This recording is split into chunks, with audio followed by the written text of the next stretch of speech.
Kepulangan Sang Raja untuk menuntut balik kegemilangan. Former teammates. Kini menjadi saingan. Who will be better? Untuk pencapaian yang lebih tinggi.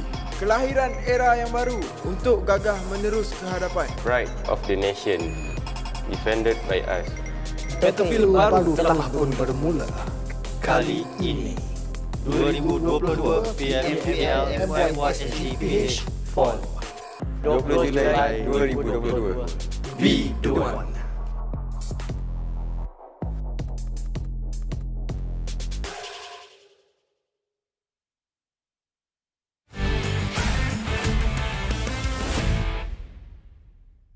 First kali Aizin, selamat ke TS dan mungkin kalau dah start liga kau takkan selamat dah Aizin sebab kau akan kena bunuh dengan aku je lah kalau kau main. Ham dekat SEM9 tu jangan selesa sangat kat SEM9 Ham Kalau kau tusu nanti kau better datang gaming house kita orang sampah-sampah je. Okey, kepada musuhku, terima kasih sebab kau ajak aku masuk sini. Ini cuba untuk aku bantai kau. Kepada Aziz, kita orang dah ambil jumper, so kita orang dah bagi korang rig. So korang buat yang terbaik dalam season ni. Okey? Kepada Forever's, walaupun saya di loan kat Exist, jangan harap saya bagi chance kepada Forever's. Kepada pemburu, jaga-jaga sikit meja kau tu.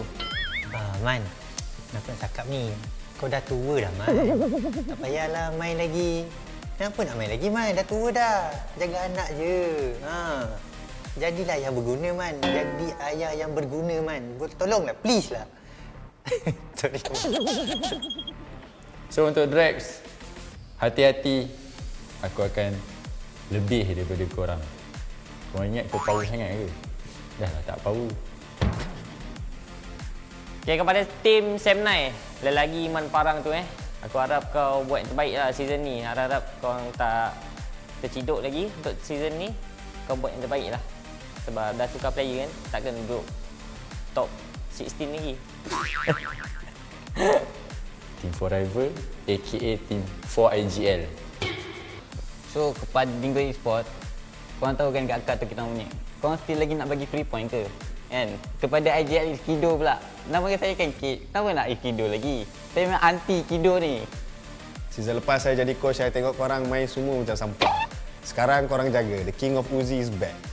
So Insomnus, I received your message.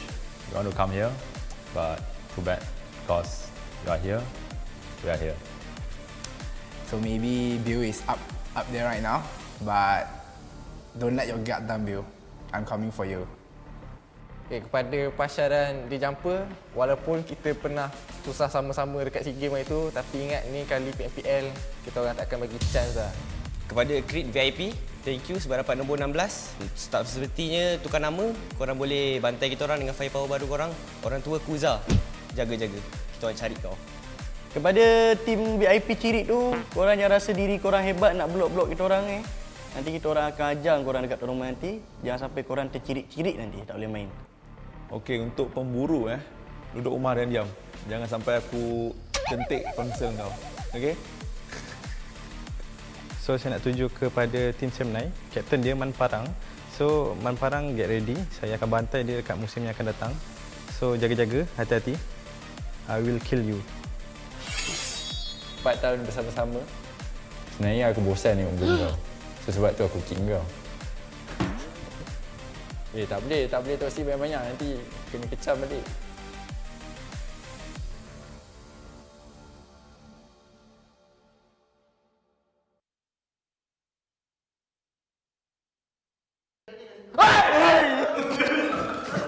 Tak ya, Mel. Bodoh sial.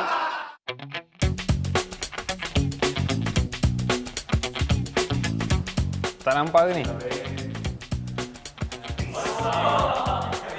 10. Brother, is this real or fake? Apa ni? Kau dulu lah. Kau dulu lagi ni. Aku IJL, aku ikut aku. Apa ni? Dia macam binatang tak? Binatang. Terasa bodoh apa benda sekarang ni? Apa tu bodoh? Masuk benda. I behind you. You go first. Okay.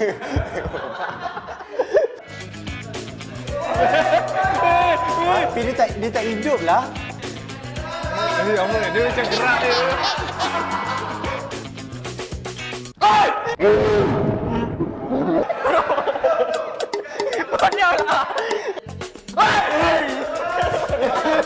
Be a man, be a man, be a man.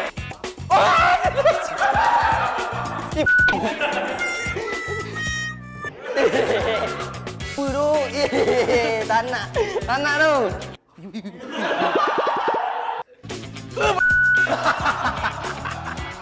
Bodoh lah benda ni. Pan.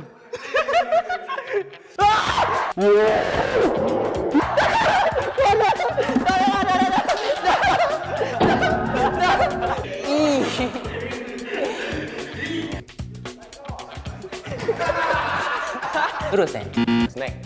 Buah apple. Rasa macam kertas kot. Kerang. Kaki ayam. Nenas ke? Ada ni glove. Sarung tangan mesti ada air dalam. Glove dalam dia air.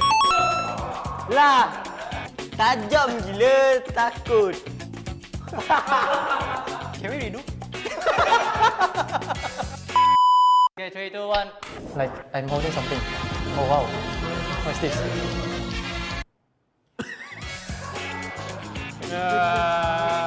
Nenas.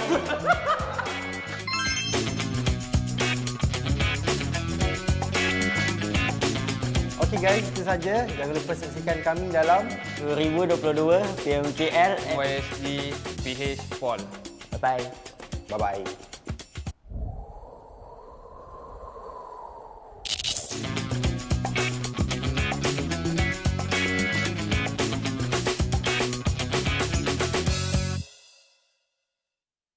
Hello guys, my name is Knight from GEEK Fam.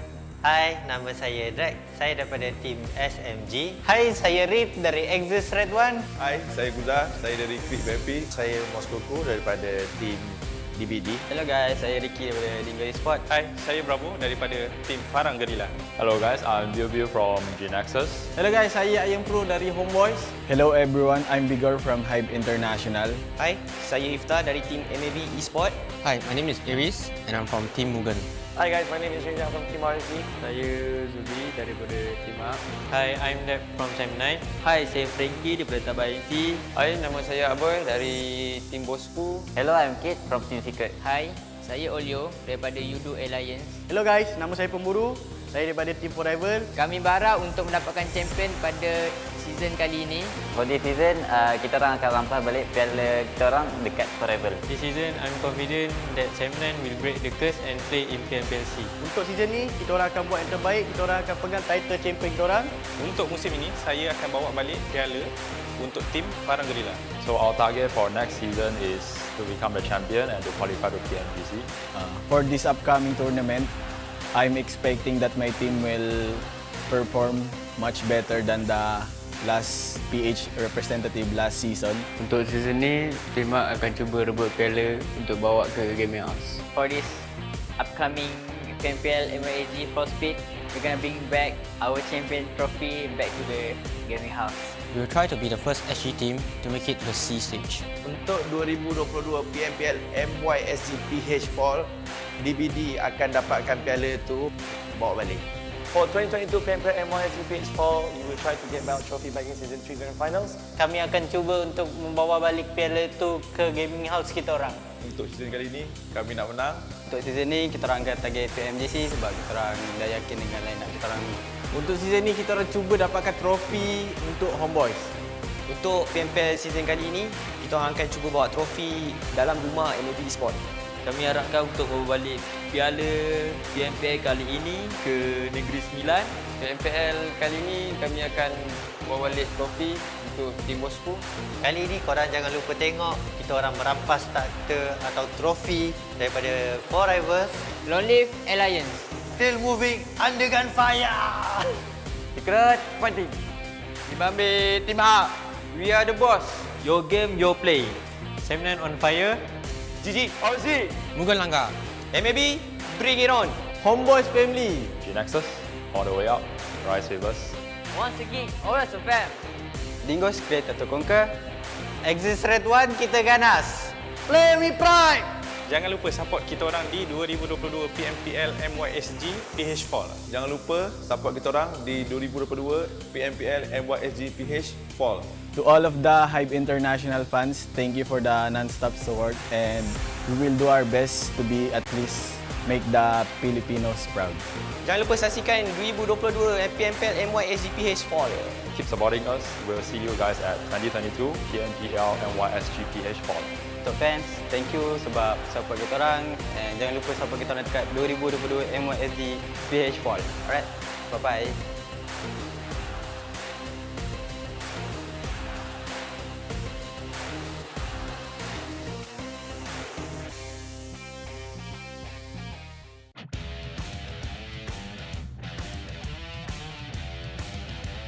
Natin, pero Yoodo Alliance, they started speed great, pero nga lang meron sa likod. Always check yung mga nasa likod mo, pero I think they want to see muna where Farang is heading at because they have a lot of pop shots. So na nag-push na. Yuhai. Ramdam niya na sarili niya dito. Tignan mo naman, Yuhai, dakilang taga-spray down. Isa sa loob, isa sa labas. At Yuhai, hindi niya kailangan ang mga players ng GEEK. Malapit, GEEK fam. Ako yung secret pala kanina. Pero right now, Yuhai goes for the spray down. And men, yun yung sinasabi ko. Bako! Tatlong teams. Great VIP, Dingoz and GEEK fam. Oh, UI managed to pin down Imsomnus. Imsomnus is now out of the question. He needs to work this out. It's Kido. Managed to cripple down one. Nasa na yung kalaban. It's Kido.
Neo Speed awakens. Ryumi, dare to leap.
PUBG Mobile 2.1 White Paper Full Overview. Hello there, PUBG Mobile players. PUBG Mobile 2.1 is now available. After several months of hard work, we've added more fun and interesting content to the existing gameplay. At the same time, Ancient Secret Arise, which everyone has been looking forward to, has returned.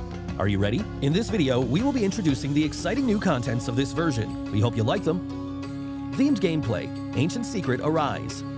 In this new version, Ancient Secret Arise has returned with improvements. It'll be launching in Erangel, Miramar, and Livik. Players can choose any of these maps in ranked mode to experience its varied content and unique performances. On Spawn Island, players will be greeted with a spectacular sense of swirling golden sand, as well as a mysterious and breathtaking sand apparition. After the match starts, the Sandstorm Zone will appear at a random place on the map. In the Sandstorm Zone, players will be able to pick up lots of supplies and the mysterious Scarab Charm. Any player who has a Scarab Charm will be able to return to the battleground after getting defeated for a set period of time. However, please note that a Recall Tower attempt will be used after activating a Scarab Charm to return to the battleground, and each player can only pick up one Scarab Charm in each match. Players can also pass through the Quicksand Path to enter the Emperor Temple. Compared to the previous Nimbus Islands of various modes, the Emperor Temple has more supplies and a much larger area. At the same time, the Sand Giant will move around the battlefield with the Ancient Secret on its back, which creates more possibilities on the battleground. Remember to watch the route on the minimap carefully so that you can jump back into the play zone if the Sand Giant leaves the play zone. The Pharaoh has prepared many trials in the depths of the Emperor Temple. Pass these trials and you will receive extra spoils. Remember, before activating the Pharaoh, it is possible for players to move freely between the Ancient Secret and the map. However, once the Pharaoh has been activated, players will no longer be able to hop onto the Ancient Secret. Other than there are several Scarab Ruins and Jackal Ruins spread throughout the battleground. Players can go to these ruins and solve their puzzles to get crate rewards. One thing to be aware of, there are also Mummy Warriors and Guardian Beasts lurking in these ruins, so be careful at all times. Other than regular weapons and equipment, players also have a chance to get a new item called Primordial Water, which can recover all your health and energy. Lots of Scorpion crates have been added to this themed mode. Defeat the Golden Scorpions guarding the crates, and you will be able to get the valuable supplies hidden within. The new Desert Merchants is also a good place to get supplies. Save up shop tokens to buy combat supplies from the merchants, and there's even the chance of getting random discounts on items. Basic experience improvements. Besides the new mode, we've also made Firearm improvements. We've slightly reduced the damage drop-off of the Uzi and Vector, slightly increased the hip-fire spread of the UMP-45, and slightly nerfed the effects of the laser sight attachment. We also raised the base damage of the Thompson SMG. At the same time, we've slightly increased its bullet speed. As for the PP-19 Bison, we've slightly increased its rate of fire to improve weapon efficiency. In the case of assault rifles, we raised the limb damage of the AKM and slightly improved its aim assist. We've also reduced the recoil of the Scar L and slightly increased the base damage and damage drop-off at longer distance of other weapons.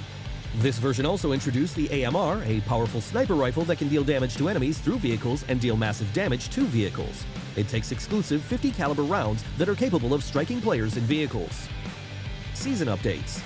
Cycle 3 will officially start after the major version update. The C3S7 set, C3S7 parachute, and other legendary outfits will be added to the season rewards pack.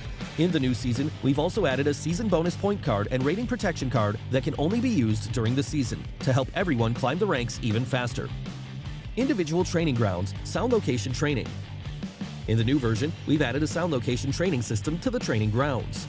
Players can use this to train their ability to locate enemies by listening to gunshot sounds and footstep sounds, which will help players become more aware of their surroundings during a match. Other updates. Other than the updates mentioned above, the PUBG Mobile x Blackpink collaboration has prepared a virtual concert for everyone. Let's all have lots of fun in the game this summer. That's all for this video. We hope that version 2.1 will give everyone a better gaming experience. For more details, feel free to follow the official PUBG Mobile community. See you next time.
Speed awakens.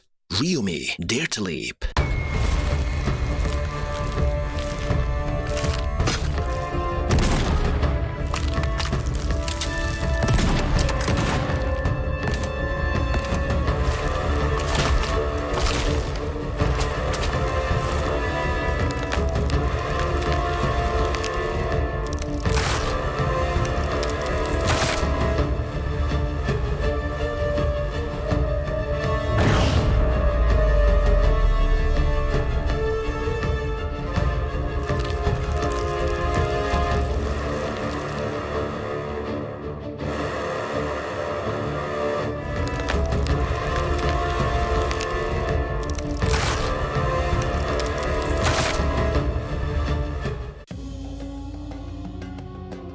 PUBG Mobile 2.1 White Paper Full Overview. Hello there, PUBG Mobile players. PUBG Mobile 2.1 is now available. After several months of hard work, we've added more fun and interesting content to the existing gameplay. At the same time, Ancient Secret Arise, which everyone has been looking forward to, has returned. Are you ready? In this video, we will be introducing the exciting new contents of this version. We hope you like them. Themed gameplay, Ancient Secret Arise. In this new version, Ancient Secret Arise has returned with improvements. It'll be launching in Erangel, Miramar, and Livik. Players can choose any of these maps in ranked mode to experience its varied content and unique performances. On Spawn Island, players will be greeted with a spectacular sense of swirling golden sand, as well as a mysterious and breathtaking sand apparition. After the match starts, the Sandstorm Zone will appear at a random place on the map. In the Sandstorm Zone, players will be able to pick up lots of supplies and the mysterious Scarab Charm. Any player who has a Scarab Charm will be able to return to the battleground after getting defeated for a set period of time. However, please note that a Recall Tower attempt will be used after activating a Scarab Charm to return to the battleground, and each player can only pick up one Scarab Charm in each match. Players can also pass through the Quicksand Path to enter the Emperor Temple. Compared to the previous Nimbus Islands of various modes, the Emperor Temple has more supplies and a much larger area. At the same time, the Sand Giant will move around the battlefield with the Ancient Secret on its back, which creates more possibilities on the battleground. Remember to watch the route on the minimap carefully so that you can jump back into the play zone if the Sand Giant leaves the play zone. The Pharaoh has prepared many trials in the depths of the Emperor Temple. Pass these trials and you will receive extra spoils. Remember, before activating the Pharaoh, it is possible for players to move freely between the Ancient Secret and the map. However, once the Pharaoh has been activated, players will no longer be able to hop onto the Ancient Secret. Other than the Emperor Temple, there are several Scarab Ruins and Jackal Ruins spread throughout the battleground. Players can go to these ruins and solve their puzzles to get crate rewards. One thing to be aware of, there are also Mummy Warriors and Guardian Beasts lurking in these ruins, so be careful at all times. Other than regular weapons and equipment, players also have a chance to get a new item called Primordial Water, which can recover all your health and energy. Lots of Scorpion crates have been added to this themed mode. Defeat the Golden Scorpions guarding the crates, and you will be able to get the valuable supplies hidden within. The new Desert Merchant is also a good place to get supplies. Save up shop tokens to buy combat supplies from the merchant, and there's even the chance of getting random discounts on items. Basic experience improvements. Besides the new mode, we've also made Firearm improvements. We've slightly reduced the damage drop-off of the Uzi and Vector, slightly increased the hip-fire spread of the UMP-45, and slightly nerfed the effects of the laser sight attachment. We also raised the base damage of the Thompson SMG. At the same time, we've slightly increased its bullet speed. As for the PP-19 Bison, we've slightly increased its rate of fire to improve weapon efficiency. In the case of assault rifles, we raised the limb damage of the AKM and slightly improved its aim assist. We've also reduced the recoil of the Scar L and slightly increased the base damage and damage drop-off at longer distance of other weapons. This version also introduced the AMR, a powerful sniper rifle that can deal damage to enemies through vehicles and deal massive damage to vehicles. It takes exclusive 50 caliber rounds that are capable of striking players in vehicles. Season updates. Cycle 3 will officially start after the major version update. The C3S7 set, C3S7 parachute, and other legendary outfits will be added to the Season Rewards pack. In the new season, we've also added a season bonus point card and rating protection card that can only be used during the season to help everyone climb the ranks even faster. Individual training grounds, sound location training. In the new version, we've added a sound location training system to the training grounds. Players can use this to train their ability to locate enemies by listening to gunshot sounds and footstep sounds, which will help players become more aware of their surroundings during a match. Other updates. Other than the updates mentioned above, the PUBG Mobile x Blackpink collaboration has prepared a virtual concert for everyone. Let's all have lots of fun in the game this summer. That's all for this video. We hope that version 2.1 will give everyone a better gaming experience. For more details, feel free to follow the official PUBG Mobile community. See you next time.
Sejauh mana Unlimited boleh pergi?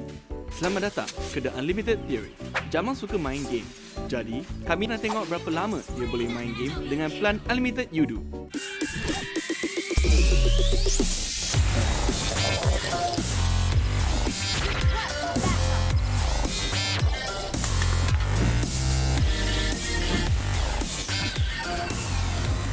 Weh, satu game lagi? Bila nak habis? Yoodo Unlimited. Ubah soal segalanya, tiada batasan.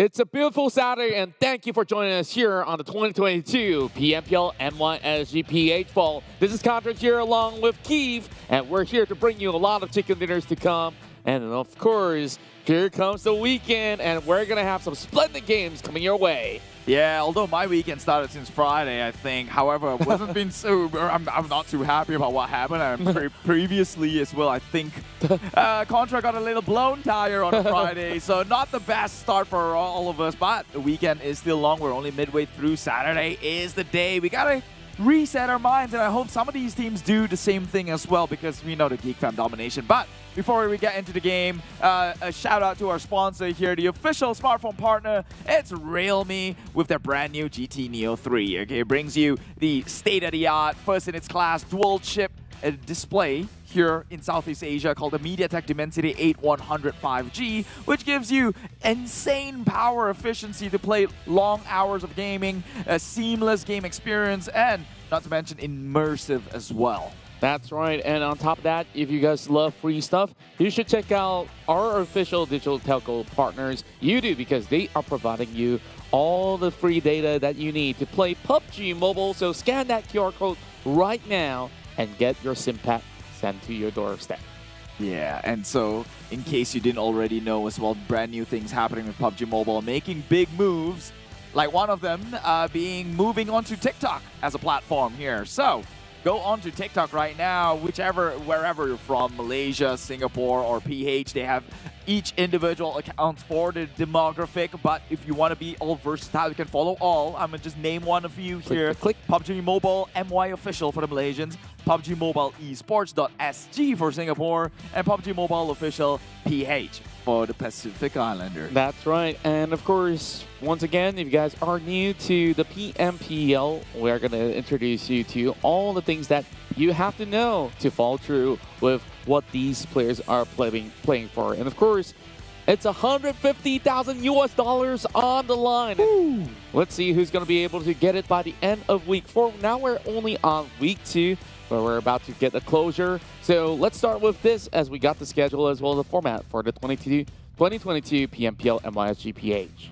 So we are right now week 2 of the Country League. Remember, there are 3 weeks to be played in the Country League, in which teams will play for position at every week. And by the end of that 1 week, they will get themselves bonus points based on where they finish within the entire 20 teams here. So that is called bonus points. And then top 16 of the bonus point tally will then move on onto the country finals, which they will be playing 6 matches a day instead of 5. The top 4 going on to the C Championship, and the rest of them will have a chance again in the play-in later on. That's right, we've already talked about the big chunk of the moolah, 150K on the line, and every single match that you have to get as much points as possible. How they got to do that is by scoring huge. So first place finish with the chicken dinner will award them with 15 points, 12 points for second, 10 points for third, and you see the number decreases by 2 every step of the way until 8th to 12th. They only get rewarded with 1 point. 13 to 16 will not be rewarded with any positioning points, and every single takedown that they get, they're going to be awarded with 1 point apiece. And you know who always gets many of them? Geek Fam.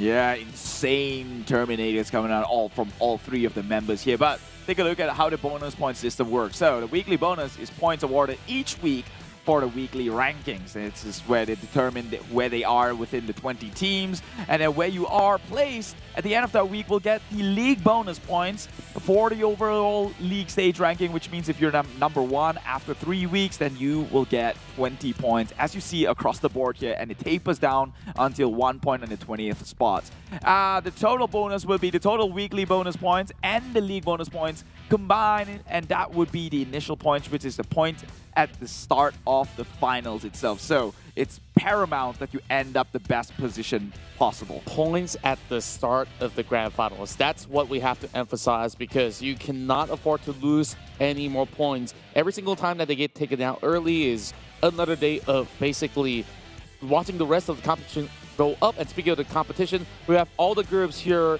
at your screen. We got HomeBois, Bosskurr, Team Secret, Team Hawk, Dingoz Esports, GEEK Fan, MAB, Team SMG, Yoodo Alliance, RSG, NC, Crit VIP, and you can definitely see the rest. But now we're looking at some of the best charts possible, and some of the best performing players in the league is currently coming out of GEEK Fan, as we're having stats from Micah as well as Yuhai.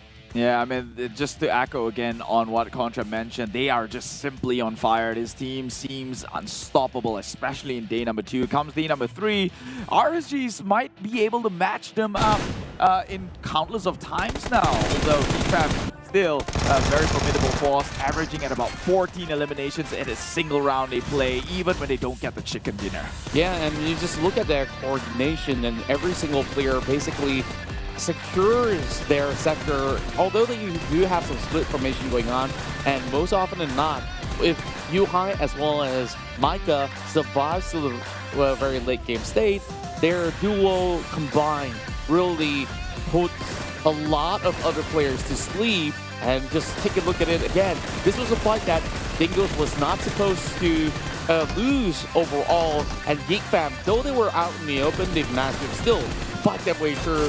GEEK Fam definitely are the top team right now. Still uncontested with so many points gathered up on this week itself. Yeah, it's almost safe to assume that GEEK Fam is already running away for second week points, right? No one else is going to ever come close, especially with only 2 games left to play. That's essentially 8 games left in a week for every other team. I mean, unless you get an unrealistic chicken dinner every single game, there's no way you're going to catch up to the marginal difference that is ×2, right? ×2 and some more. Yeah, we're talking about bonus points on top of it as well. And RSG, they have also bounced up on the charts and still has what it takes to also challenge GEEK Fam, like you said, as we see Brian being their all-star carry for the season overall. He's been doing so many things all over the map just to secure so many points back into the squad. Now, let's quickly take a look at the weekly rankings as we're approaching another brand new day. Well, GEEK Fam right now, again, just towering the top here. 222 is the total points. I'd say that number is lucky as it is, but I don't think GEEK Fam is going to stop there. As we know, yesterday they had like 1-2 games that were great, but they did fall off some games way too early. Maybe a bit more consistent this time around. RSG stepping up to the plate, moved up onto number 2. SEM9 trailing by. Genexus is there. Tabah NSEA. Now that is a new face appearing in the top 5 for this week, because they only recently got into the top 5 brackets. Yeah, over on 2nd all the way to 7th, we're expecting some shift to go all about, except for RSG. If they do get some good games, they could properly maintain their status quo alongside with GEEK Fam, which will possibly remain untouched. We'll have to see how today goes, and we're going to be moving into our first map real soon. So GEEK Fam, as we have projected to have done well, the damage numbers, if you compare to even SMG or even Bosskurr, they're doing more than half of what they did. I mean, they're doing way too much for GEEK Fam. Indeed. They are doing way too much. I mean, if I guess the second place team, RSG, had to post out a statement saying, dude, someone's got to stop GEEK Fam. They're going out scot-free. That's volume itself.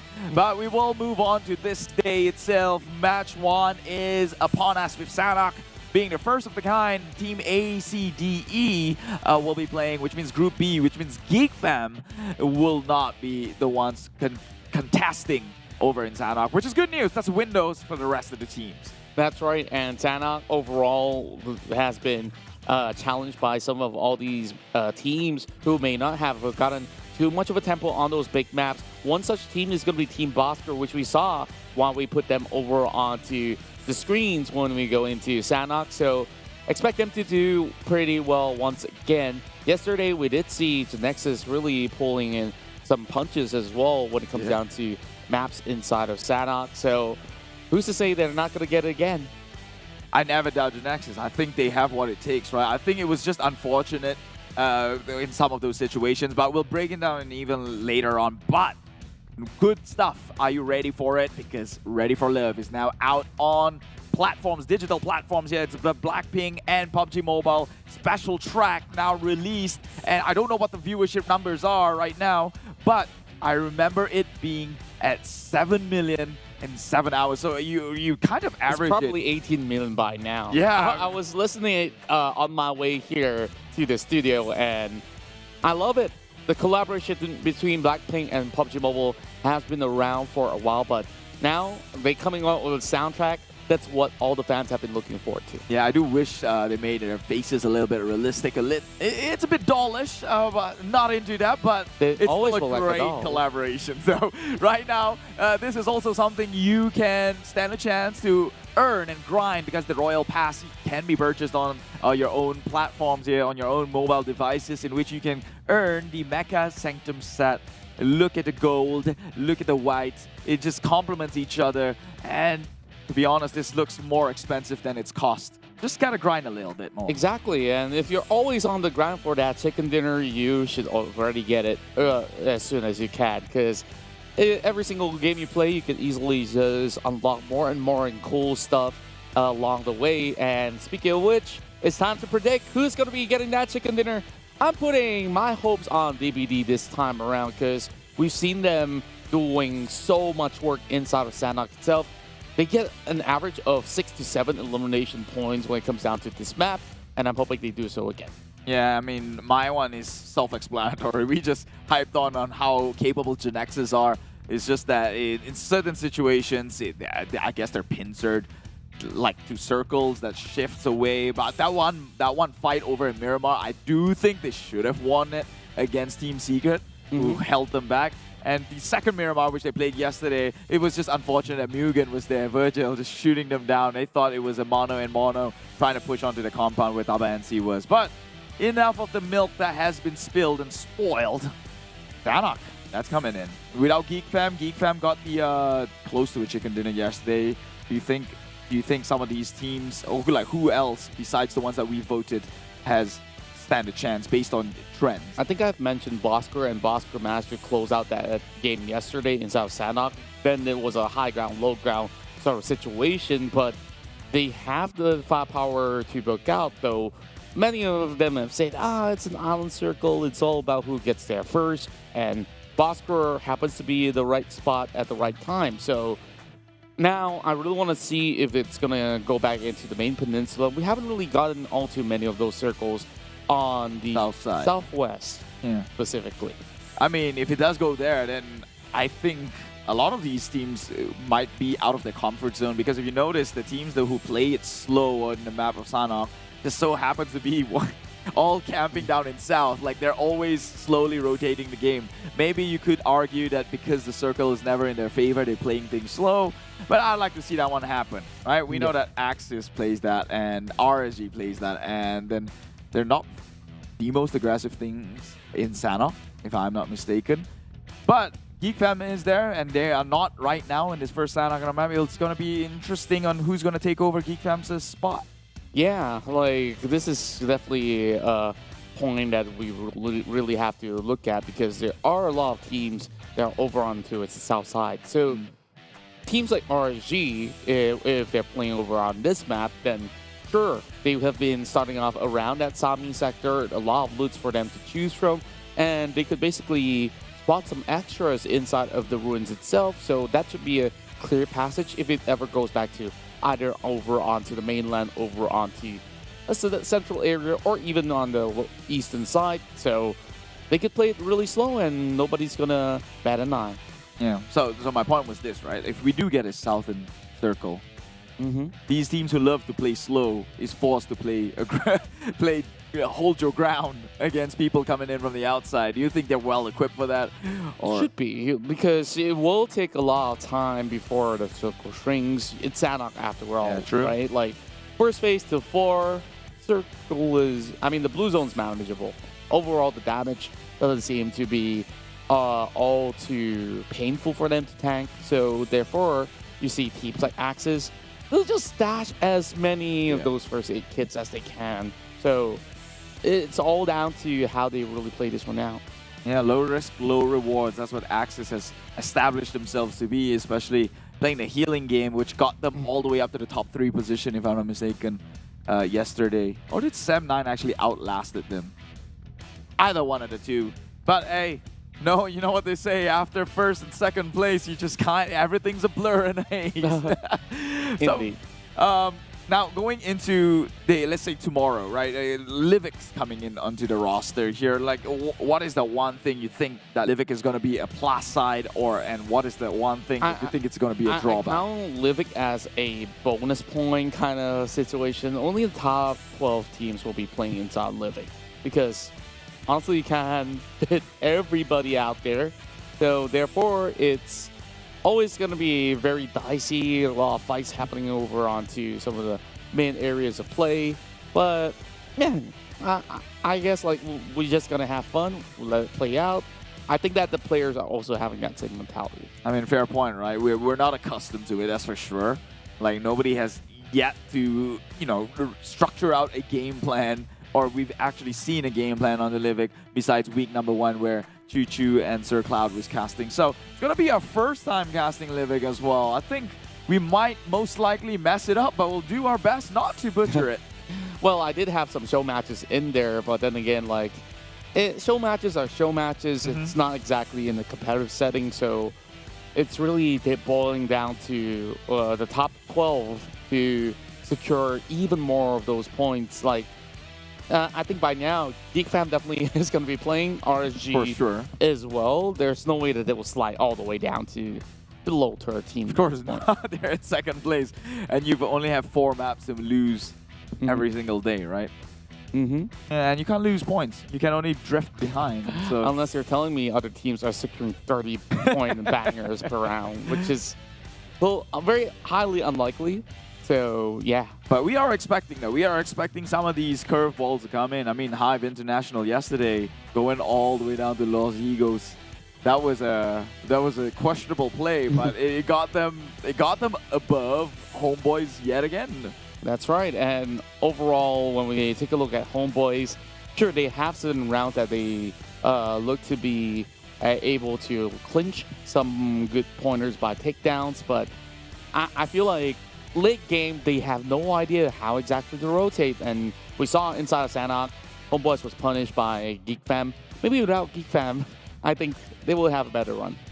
And just so happens that this map, the first map of the day, we do not have GEEK Fam, so they should capitalize on this very moment right here. It is what it is, right? GEEK Fam has established themselves to be monsters and giant when it comes to the PMPL MYSGPH fall scene. And so, with them out, it's just so unfortunate that Sanhok is pretty much a little bit more RNG dependent than the rest of the competitive maps we have here. And this is the one that GEEK Fam is staying out. So I think this could be a great run from GEEK Fam today. Indeed. Well, they will have a little bit of a glimpse of how other players play. Not that they really have to bat too much of an eye, because they're doing well for themselves. But overall, I think like studying the rest of the competitors to get yourself even more prepared to what's to come, you could basically raise all the way to the top every single week. And I think it's also very important for teams like GEEK Fam to chase on that PMGC points, the ticket to the Global Championship.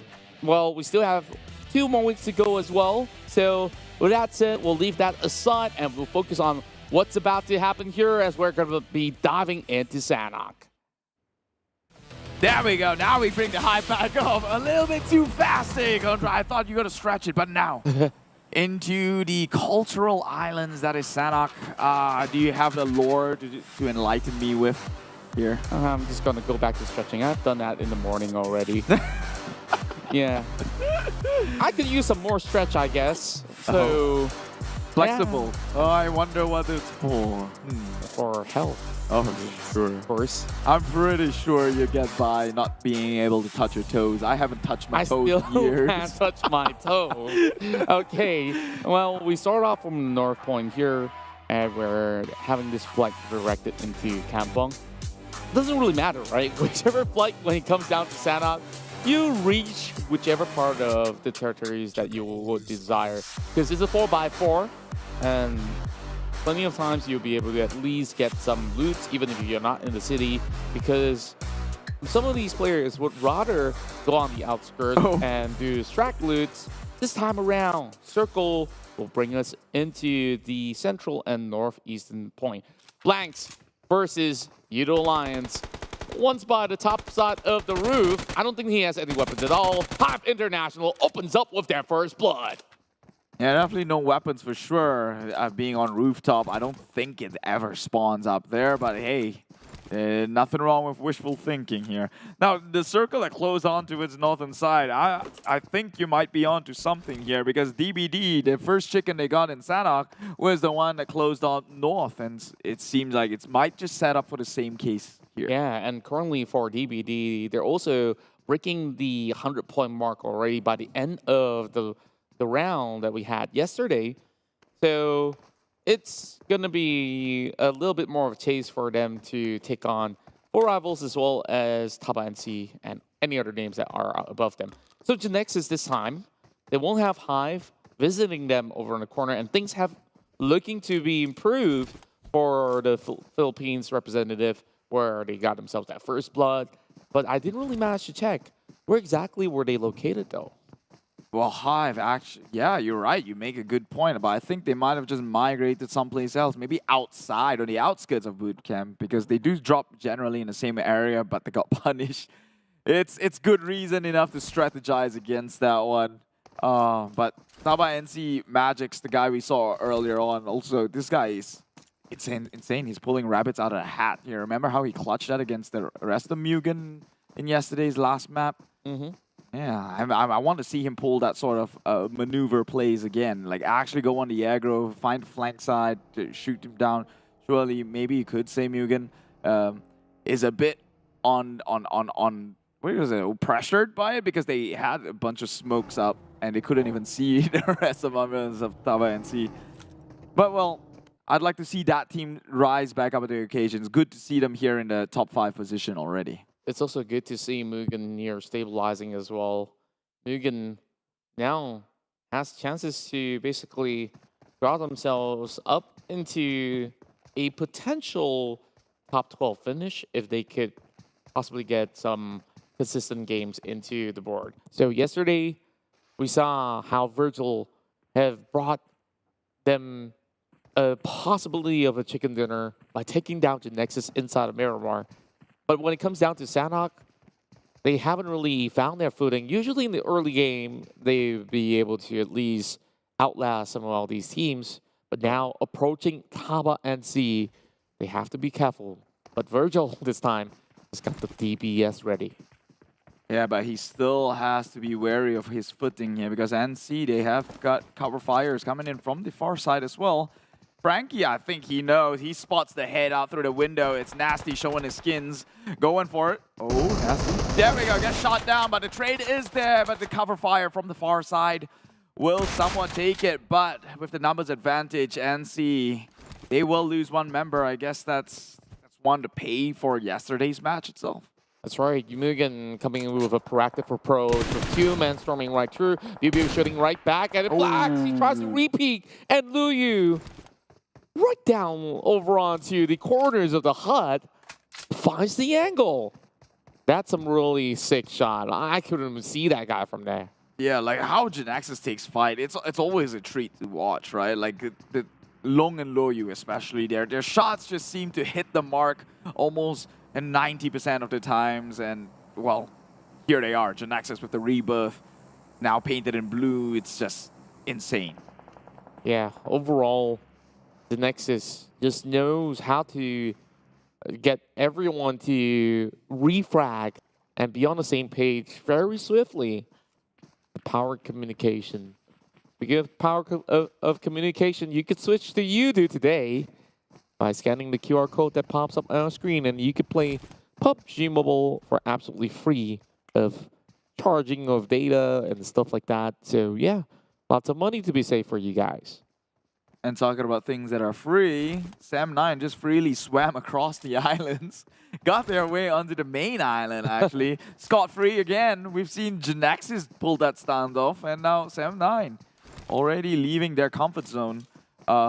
But not challenged just yet. But Putra, though, he seems to be the odd one out. Yeah, Putra always giving the calls back to the team. The brand new in-game leader for SEM9 and Farang being co-captain this time have definitely improved the dynamics of the team. Putra has always been known as the hired machine, or should I say hired gun in specific, because he's like jumper, maybe not as flashy, but on multiple occasions, whichever team that he joins, he's always been able to come in with high frags and potentially an all-time record high holder of the top terminations in any single given league. Yeah, talking about terminations though, Bosskurr, I think by average has the best Sanhok. I could be wrong, but they've been stealing the camera numerous times now, especially that one time where they actually wiped off the rest of GEEK fam and got away with like 8 kills. Although out too soon, still they did decent amount of damage, and I think they are potential competitors when it comes to Sanhok. Indeed. A little bit of a sleeper's town for now. 7 minutes, and we did get a little bit of action coming out of Genexus, HYVE International, as well as MUGEN. And we're about to be fired here. We talked about SEM9 as well as MUGEN. Now they lock horns by the corners of the oasis over on the northern side. Doesn't seem like they're going to be enjoying the water, but the blood spatters across the fields. Adepts hiding behind. Quick recovery coming in from Putra as well. SEM9 will not let go of this position, but they're also pushing really closely to MUGEN. They are minding their footing though. They've got nades to toss on forward, but this is not clip. Aries just punches his way through.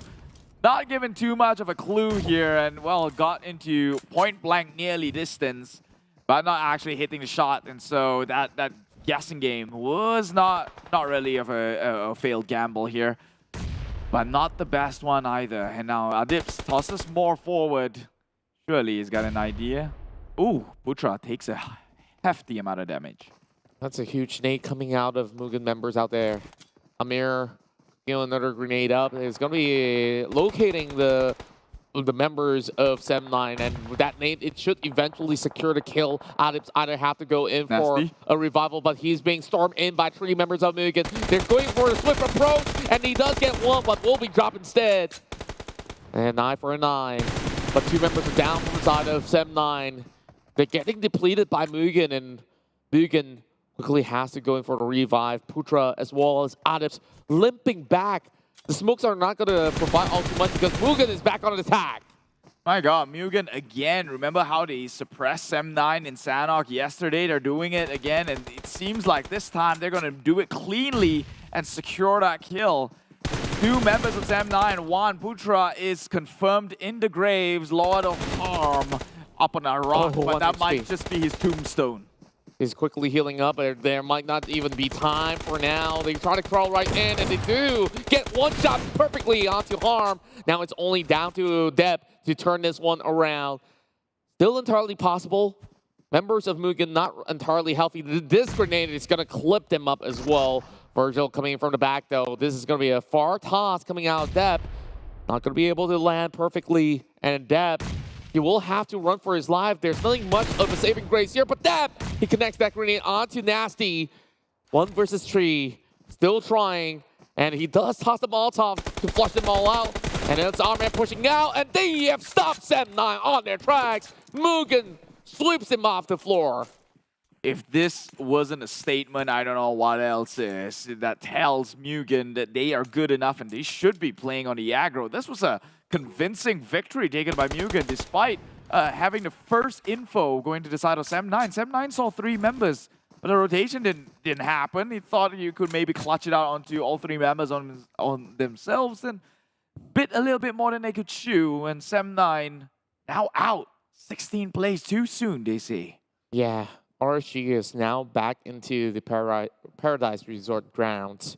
DBD hasn't really revealed himself throughout the rest of the match, as they may have actually heard some scuffles around the corner. This used to be prime real estate around the Paradise Resort areas, but now the Blue Zone is basically getting many of these teams to strategize slowly. Team Secret loses the corner of Tabang, really far away from where they should be. But Aizen's about to make a move. He only has 1 pack to work with. 15 bandages is more than enough at the very least for the time being. Well, they will have to look to accumulating even more if they're playing and planning towards the late game heal game here. Meanwhile, Aizen, great pickup from Team Secret, adding more firepower onto their arsenal here. However, he's been one of those players who gets shut down in the first few engagements. So we haven't seen much of his stride just yet. If anything, he has his moments. Can he take that moment, make it happen, make opportunities from himself in this first game of the day that could just set Team Secret up, who hasn't have quite of a good run in week number 2. Maybe a good first game could set up for success in the future next 3 games that they will be playing. But still relatively impressive as well when it comes down to Team Secret, because the way that they have possibly performed, sure, they're not in their usual winning ways for the time being, but take a look at that. Currently at number 9, potentially chasing upon Yoodo Alliance as well. Crit VIP now also playing by the Blue Zone. They already got total of 90 points. Yoodo Alliance now tries to seek out players from 4 rivals. It's going to be tough to actually get anybody by the top side of the hills. It's going to be the corners of Ban. And it doesn't seem like there's anything in sight. Yeah, meanwhile, Genexus has free reign onto bootcamp. Usually they find themselves contested. But Team Huck, they don't try and contest this, nor did HYVE International, which is probably a smart thing to do. Not to trade firepower against the likes of the boys in Genexus here. Just to echo your sentiment, although Team Secret, you said it's still, doing relatively okay this round. They are in 9th place, but that is excluding Group B themselves, and which is why you see RSG at number 1, and the rest have fallen through. But also contrasting that from their week 1 performance, they ended the whole week at 2nd place. True enough. It's really interesting how every single week we get something brand new. Except GEEK fam, they've been up there. It's still something new though for week 1. Like everybody was waiting to see how UHI would contribute into the GEEK fam roster, and he basically goes to work and just basically storm on through every step of the way. And as we are getting ourselves that circle by the northern side of Quarry, now 4 rivals. They will be securing the northeastern side of the point. Meanwhile, look at who's in the middle. Team Bosskurr perfectly setting themselves up for success. Well, it's not going to be an easy setup here because Team Hawk, Farang, they're all pushing in eventually, and that's going to be a worry on your hand. But there is a cross point here, that little houses by the crossroads. That is a huge pickup for 4 rivals. We know that they used to, and still do, play around that checkpoint. 1 member down, secured here by Yoodo Alliance. They get 1 kill at the very least. HomeBois tricks. No wonder how Iron Pro find themselves into the graves, but they're still in fighting condition. Yeah, Funky though, he's all alone in the other opposite side of the shack, so one of the members of Farang will have to cross over. HomeBois now pushing forward. They should be able to at least close right in, and they're doing it really swiftly. And therefore, Stone has to quickly go in to resuscitate his fallen brethren. Wow, such an ancient word. Brethren. Brethren. Oh, boy. Nordic at best. Man, we can save that one for Livik, man. We get all we'll have a day to study up all the Nordic terms and finally come in sounding like we're pretentious Skyrim players. What about Swedish? Like we're gonna go totally IKEA on that one. I can't even pronounce IKEA stuff, man. Don't even try. They've got different language, different rules to the letters. I was paying a visit quite recently because my chair broke. Yes, my chair what were broke. you doing on it? I was just on my computer playing some games. And speaking of that, I'll hold that for the moment because we got another fight going on. This time, Vigor wants to avenge his fallen brethren. Dropping in the grenade onto Yoodo Alliance. And meanwhile, Team Secret is also up to something. Is trolling right behind the members of HomeBois now, going for some exchange with the suppressed shots of the M4. Fredo also on the lookout through the boot cam as well. But the blue zone is coming by really closely, and there you go. Leo, how does he even see those movements out there? Trolling by the corner of the tree. Gets one member of HYVE International knocked. Edo 10, this is the second time being knocked down, and he's crawling right back, but that also signals the rest of Yoodo Alliance to push upwards. Yeah, but Vigor's got his eyes on the likes of Olayo, who has been behind the tree for the most part, but he needs his attention up front because Helton and another one of his friends, Adik Luke, the two duo, takes a nade out, gets one onto Blanks, HYVE International. They can't be called a HYVE if it's only the Queen Bee that's running away. Vigor vigorously getting out of this situation. I'm not too sure if he's actually Queen Bee, but I'll take it. I'll take it. And he has to fall back all the way into the bond grounds again. Excuse me. Team Hawk, as well as HomeBois, somehow keep themselves alive. And it's going to be Ares from MUGEN that will find a member against Team Secret as they try to move into the areas of boot camp. More shots being supplemented by a member of, and that's going to be Kid on top of the hills, leaving only Isaac, the only one inside the compounds here to play. Amir tries to hold him off. Meanwhile, Team Hawk, they might have seen Bart jumping around. Yeah, with that Can sort he of... land, though? It's a red dot sight that he's holding. With that sort of attachment, I doubt he'd get any of the kills. But hey, we don't know. They might be built different in some sort of way. But MUGEN, though, really stepping up their plate. 6 kills. And still 4 members. Honestly, if they played like this and like they did last night, there is no doubt whatsoever they're going to make it onto the top 12 and they'll get the chance to play in Livik. I absolutely think so. And keep in mind, HYVE International, if they do secure top 4, they could still make it harder for MUGEN to move upwards, though. Farang Guerilla, this hasn't been their best map thus far. But we did see a glimpse of brilliance from them when they take on Crit VIP yesterday. Lurking behind them, strikes 3 players down from the shadows. And speaking of striking out, 1 player out of MUGEN being tagged by Team Hawk.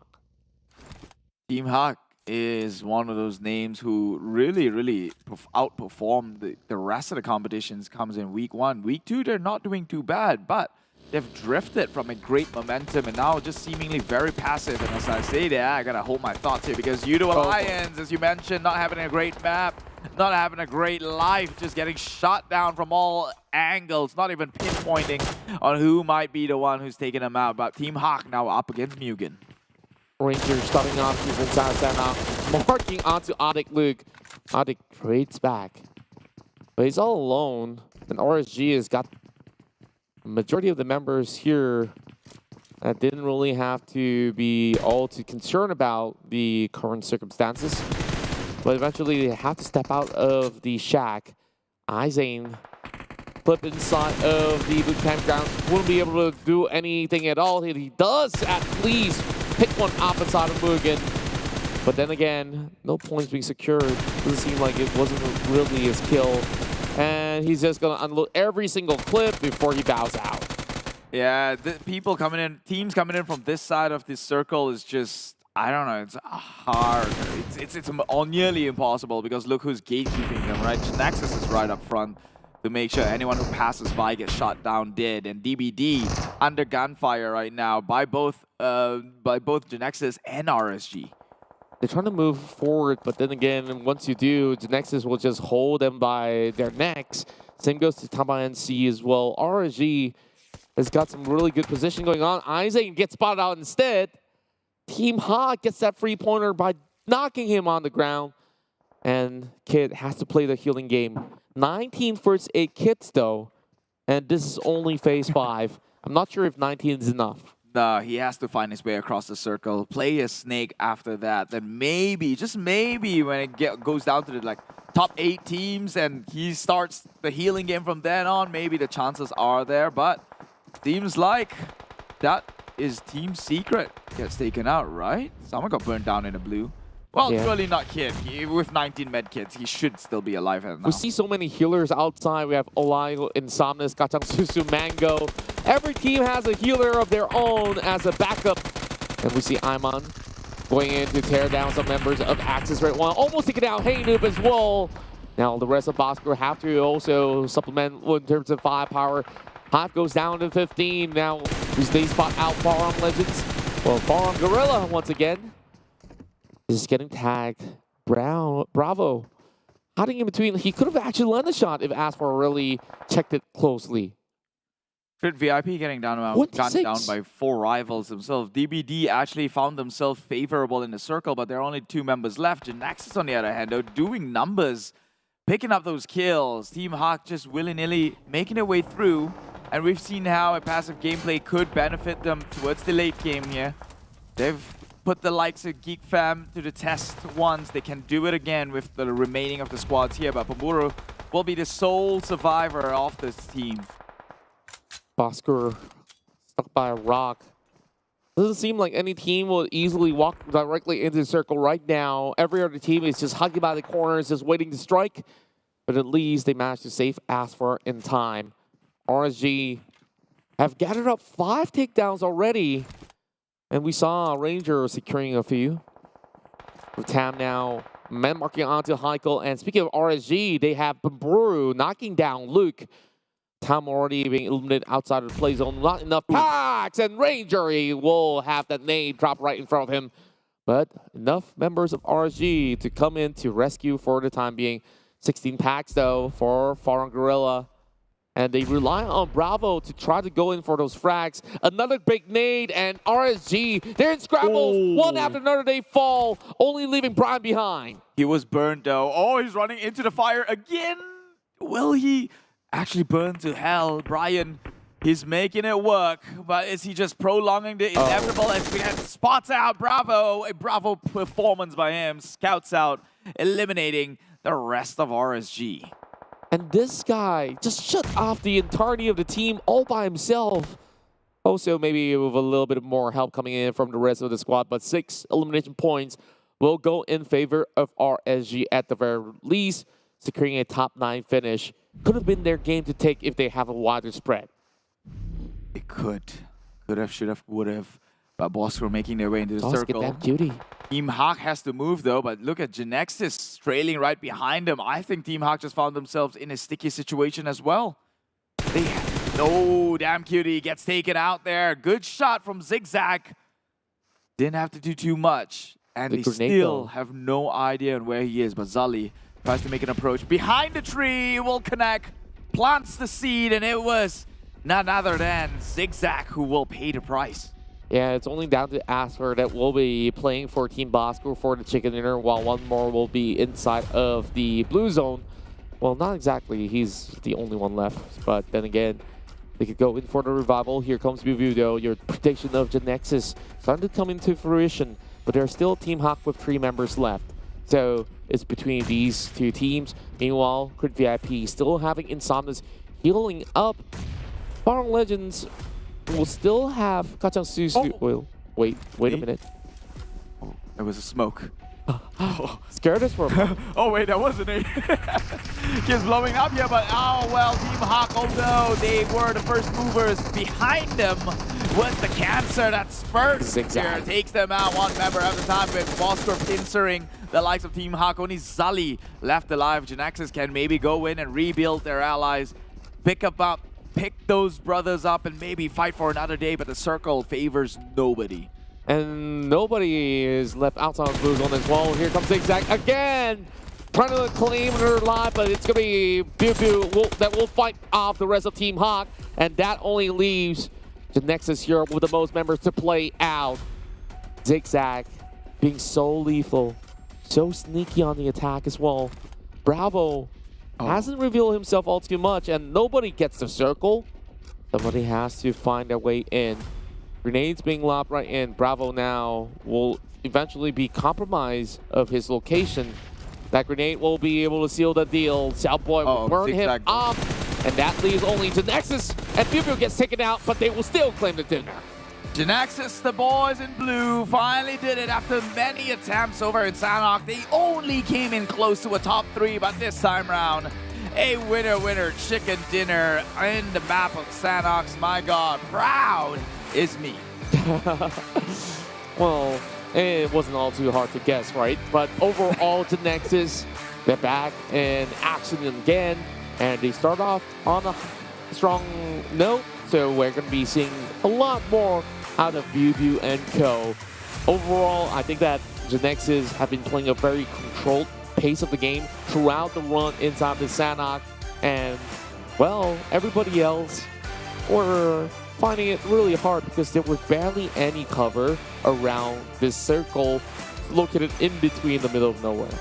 Yeah, but I mean, one thing we know for sure about Genexus is they can really shoot, right? Like that's hands down, non-debatable. We've seen how Lung and Luyu perform for the boys in blue here, and I think Team HYVE got really close. It just so happens that they were pincered between Bosskurr and Genexus coming in from behind, so they didn't expect that one coming.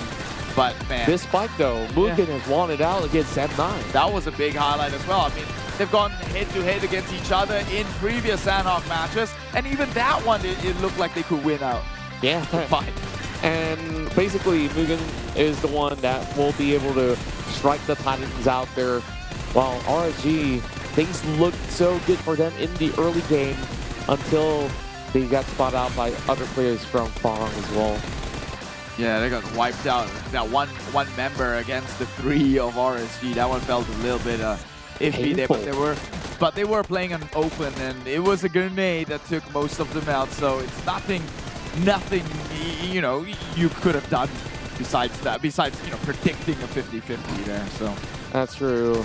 Well, DPD, they try to fight on the outskirts, and the blue zone this time very treacherous. And what I'm glad to see is that none of the guys from the healing meta have made it true, and it was basically all about the fight to the top by the very end, and Genexus was boss. They definitely were. Not the Bosskurrs who technically tried to shoot them down. Zigzag had got clear sights there, but man, it's Luyu who's still alive, one of their top fraggers in the team. Immediately come in with the refrag, securing that one. Congratulations again, Genexus, a long time coming here, finally getting their Sanhok chicken. I'm pretty sure this is not their first Sanhok chicken, but they came in close many times now. That's true, and Bosskurr, so long as they remain to be consistent, they should be able to at least put themselves up into a top 5 standing. Meanwhile, Farang will come up with 14 points of their own, Team HYVE with 11, 7 points being shared between both Quick VIP as well as RSG. Meanwhile, Yoodo Alliance as well as 4 rivals with 6 together with MUGEN, which is great to see. And Axis 5 and the rest of them will have similar points as well. Let's take a look at Camper as he has gotten himself the MVP title for the first match of the day. Yeah, let's take a look and break down the contribution. 1 elimination, 693 damage, 34% team contribution, 172 meters longest elimination distance, and 3.1 MVP points. But man, that one kill though, that one kill. Tell me about it. Oh man, Camper, he living up to the name. He does. Overall, we have to take into the weekly rankings now. SEM9 getting pushed downwards, and Genexus will have to thank MUGEN for that. Now they move into the top 3, but 10 more points to chase against RSG. Meanwhile, Tabah NSEA, Dingoz, 4 rivals will remain to be in place. Bosskurr now moves up to the top 10 after a tremendous performance coming out of Zigzag. Yeah, and MUGEN, unfortunately, after all that, their best run yet, still finds themselves in 19th place, only shying away from HYVE International because of the ranking point, which takes utmost importance when it comes to finding yourself within the leaderboards ranking here. So, MUGEN they're already on a hot suit. They have to just continue this trend because 6 kills from the Singaporean team and wiping out Malaysia's best SEM9 should be telling enough that you can take fights and you might as well just go ham at it. That's true, and overall now they are also tied with HYVE International at, well, I would say 18 and 19 respectively. So it's been raised upwards between these two to make it into the top 16. So let's go into the recap here as we have Genexus bagging in a total of elimination points. They were from bootcamp all along. But it's not just about them staying put because they have been able to move out and about and start to play numbers surely and steadily. And how they would possibly rotate is to potentially see, okay, early game, they haven't moved. But afterwards, they just go into the next compound. That's where they met up against the rest of Tabah NSEA. And even Team HOG have been there around these hills for the longest of time. And eventually, the final few fights will be located upwards where Team HOG is at. Yeah, I mean, Genexus has played bootcamp for the longest time. I think until 5th circle is when they finally had to move, but thank God they did because bootcamp became such a death zone for a lot of these teams. MUGEN, Team Secret themselves getting taken out at that point. Team HOG took out HomeBois, so that, I mean, it's a 2v4, so you could see that one going out that way.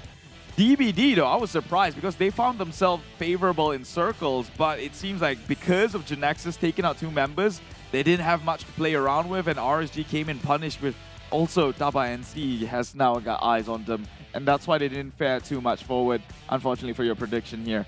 But 4 rivals, they're a team who I kind of snooze on this match alone. Like how did they bow out? I wouldn't know. Well, overall, they were playing by the far eastern corner of the map. They did manage to stop some members of Crit VIP, but at the same time, there was also RSG as well as Bosskurr, which have been able to badly trade it out against them. And it made it really hard, especially with Bravo on the other side, to also be on that Bay watch. Well, there's no Bay over on the other corner, but it doesn't really matter, as we have Genexus, who have some slight elevation on their side, and also they will be able to eventually seek out the rest of Team HOG, and it led to the situation where they basically outnumber everybody else. Yeah, I think they just got pincered, right? Team HOG was in between Team Bosskurr and Genexus. Genexus actually had to push uphill to get onto Team HOG, but obviously, Team HOG didn't expect them to be there. Got backstabbed. That's one of the worst ways to go about. What can you do? You're in a sandwich position and they will eat you up like bread and eventually take home the chicken dinner. It's a weird transition that we're going from carbs down to protein, but I will mention the thing that do make sense. That is the Realme GT Neo 3. Brand new gaming flagship coming out from Realme. Go check that one out. State-of-the-art Dimensity of MediaTek Dimensity 8100 5G chipset that brings you dual chips within a single phone and promises you power efficiency, seamless gaming experience, and an immersive gameplay. Go check that one out. Once again, Realme GT Neo 3. That's right, and you do it better if you do have Yoodo. And why is that so? Because you could play PUBG Mobile for absolutely free without any charges to your data and additional causes out there. So they are our official digital telco partners, and we thank them for supporting us every single season, every step of the way. So far, things are looking pretty good for all the teams out there. And of course, if you spot out moments that you like or you want to give shout out to your favorite player, do it on TikTok, because PUBG Mobile is currently on the TikTok platform. Be the one with the TikTok challenge and follow our official PUBG Mobile TikTok at PUBG Mobile MY Official, PUBG Mobile Esports.sg, and PUBG Mobile Official PH. Yes, that's all you gotta do. Just hit the like and follow because it's TikTok, right? Great content there, and even if you're already gonna be on it, if it's not for PUBG Mobile content, for something else, so you might as well just hit another follow on the page. Wouldn't mess up your algorithm. I promise you that much. Okay, I mean, like, I don't really care about those numbers, like algorithms and stuff. No, but if you want to be... I meant the algorithm for the For You page, right? The content that you'll be bombarded with. You love the attention? Yeah. What? That's what you're saying? No, that's not it. It's like... Okay, you know what? I'm not explaining myself. It's TikTok. Well, oh well, go follow him if you can find No, I don't have Felicia. TikTok, unfortunately, but if you do, just follow PUBG Mobile. Now, moving on forward. What do we have here? Next game is going to be Erangel. Sanhok, we'll wrap that one out. Who do you think came out a little bit short? Who do you think was underwhelming that game? SEM9, definitely. Like, SEM9 and Sanhok definitely wasn't up to anyone's par, where they choose some really tough fights to play about and pushing for even in whatever team it is. MUGEN now have shown us that they have that firepower to take big teams down. It's like SEM9's attempt definitely was a botched one overall, where they're just tunneling down the vision on that single angle, and after one member falls, the rest will follow. Do you think that might just be attributed to the way SEM9 likes to take fights, where they always have one person positioned far end, like a little bit too far, where they can't come in and with the support fire? I think it's a little bit of both. Like, I think when it comes down to that position itself, playing far wouldn't reward you with anything. Yeah, because it's a cove, right? So it's like this circle where, imagine creative fields. So even if you have this guy over on this side, you can't see through the other part. How they positioned themselves, there were 3 up front, 2 got taken down, and then Deb had to run his way over, which took quite a while before the backup came in, and obviously MUGEN was for 4-man party. But take a look at the overall stats. Contra, walk them through this. What does these mean? Well, overall, there were a lot of players that were playing the healing game, and therefore you see a lot of amount of total heals as well as less total elimination points because they drop outside of the zone. But overall, I think like it's quite standard close quarter combat that we see when it comes down to open terrain plays as well. But Camper has did the most damage throughout and have been the MVP most often than not. The MVP, just for a tip, do the most damage, you'll be there. Yeah, and the next game we're going to have is the first Erangel of today here with Group A, B, D, and E playing Group C, taking quite of a snooze. That means we will bid a short break for Yoodo Alliance, RSG, Tabah NSEA, and Crit VIP. Now RSG, maybe they could use this time to reset their composure a little bit. Yoodo Alliance did get a little bit of kills onto their end. Tabah NSEA seemed like very promising as well, but Crit VIP and RSG, they have to come in stronger comes the next game on forward, and this is the team to focus. That's right, and when we come back with this, GEEK fam on board once again. Expect high-tempo play coming out of a team that have gotten the most frags, the most ranking points throughout the game. Tabah NSEA, like you said, is also matched on par with SEM9 currently. 1 point of difference when it comes down to positioning. But DBD, yeah, they've been working hard for it. So they have amped out their firepower overall. But there's a lot of different winners inside Erangel specifically. We take a look at so many of all these games. The Genexus have won a few, and I think the names interchange on the daily, except when it comes down to back-to-back chicken dinners. That does happen from time to time. And if you guys have blinked, you might have actually missed that there's actually a brand new music video and also a collaboration with Blackpink that's happening throughout this weekend. You can catch their virtual concert and check out their brand new song. On top of that, get the brand new outfits as well as voice pack if you want Jenny or Rose, any one of the members to speak to you. Go ahead, claim it for yourself, and many more to come. That sounds almost sad.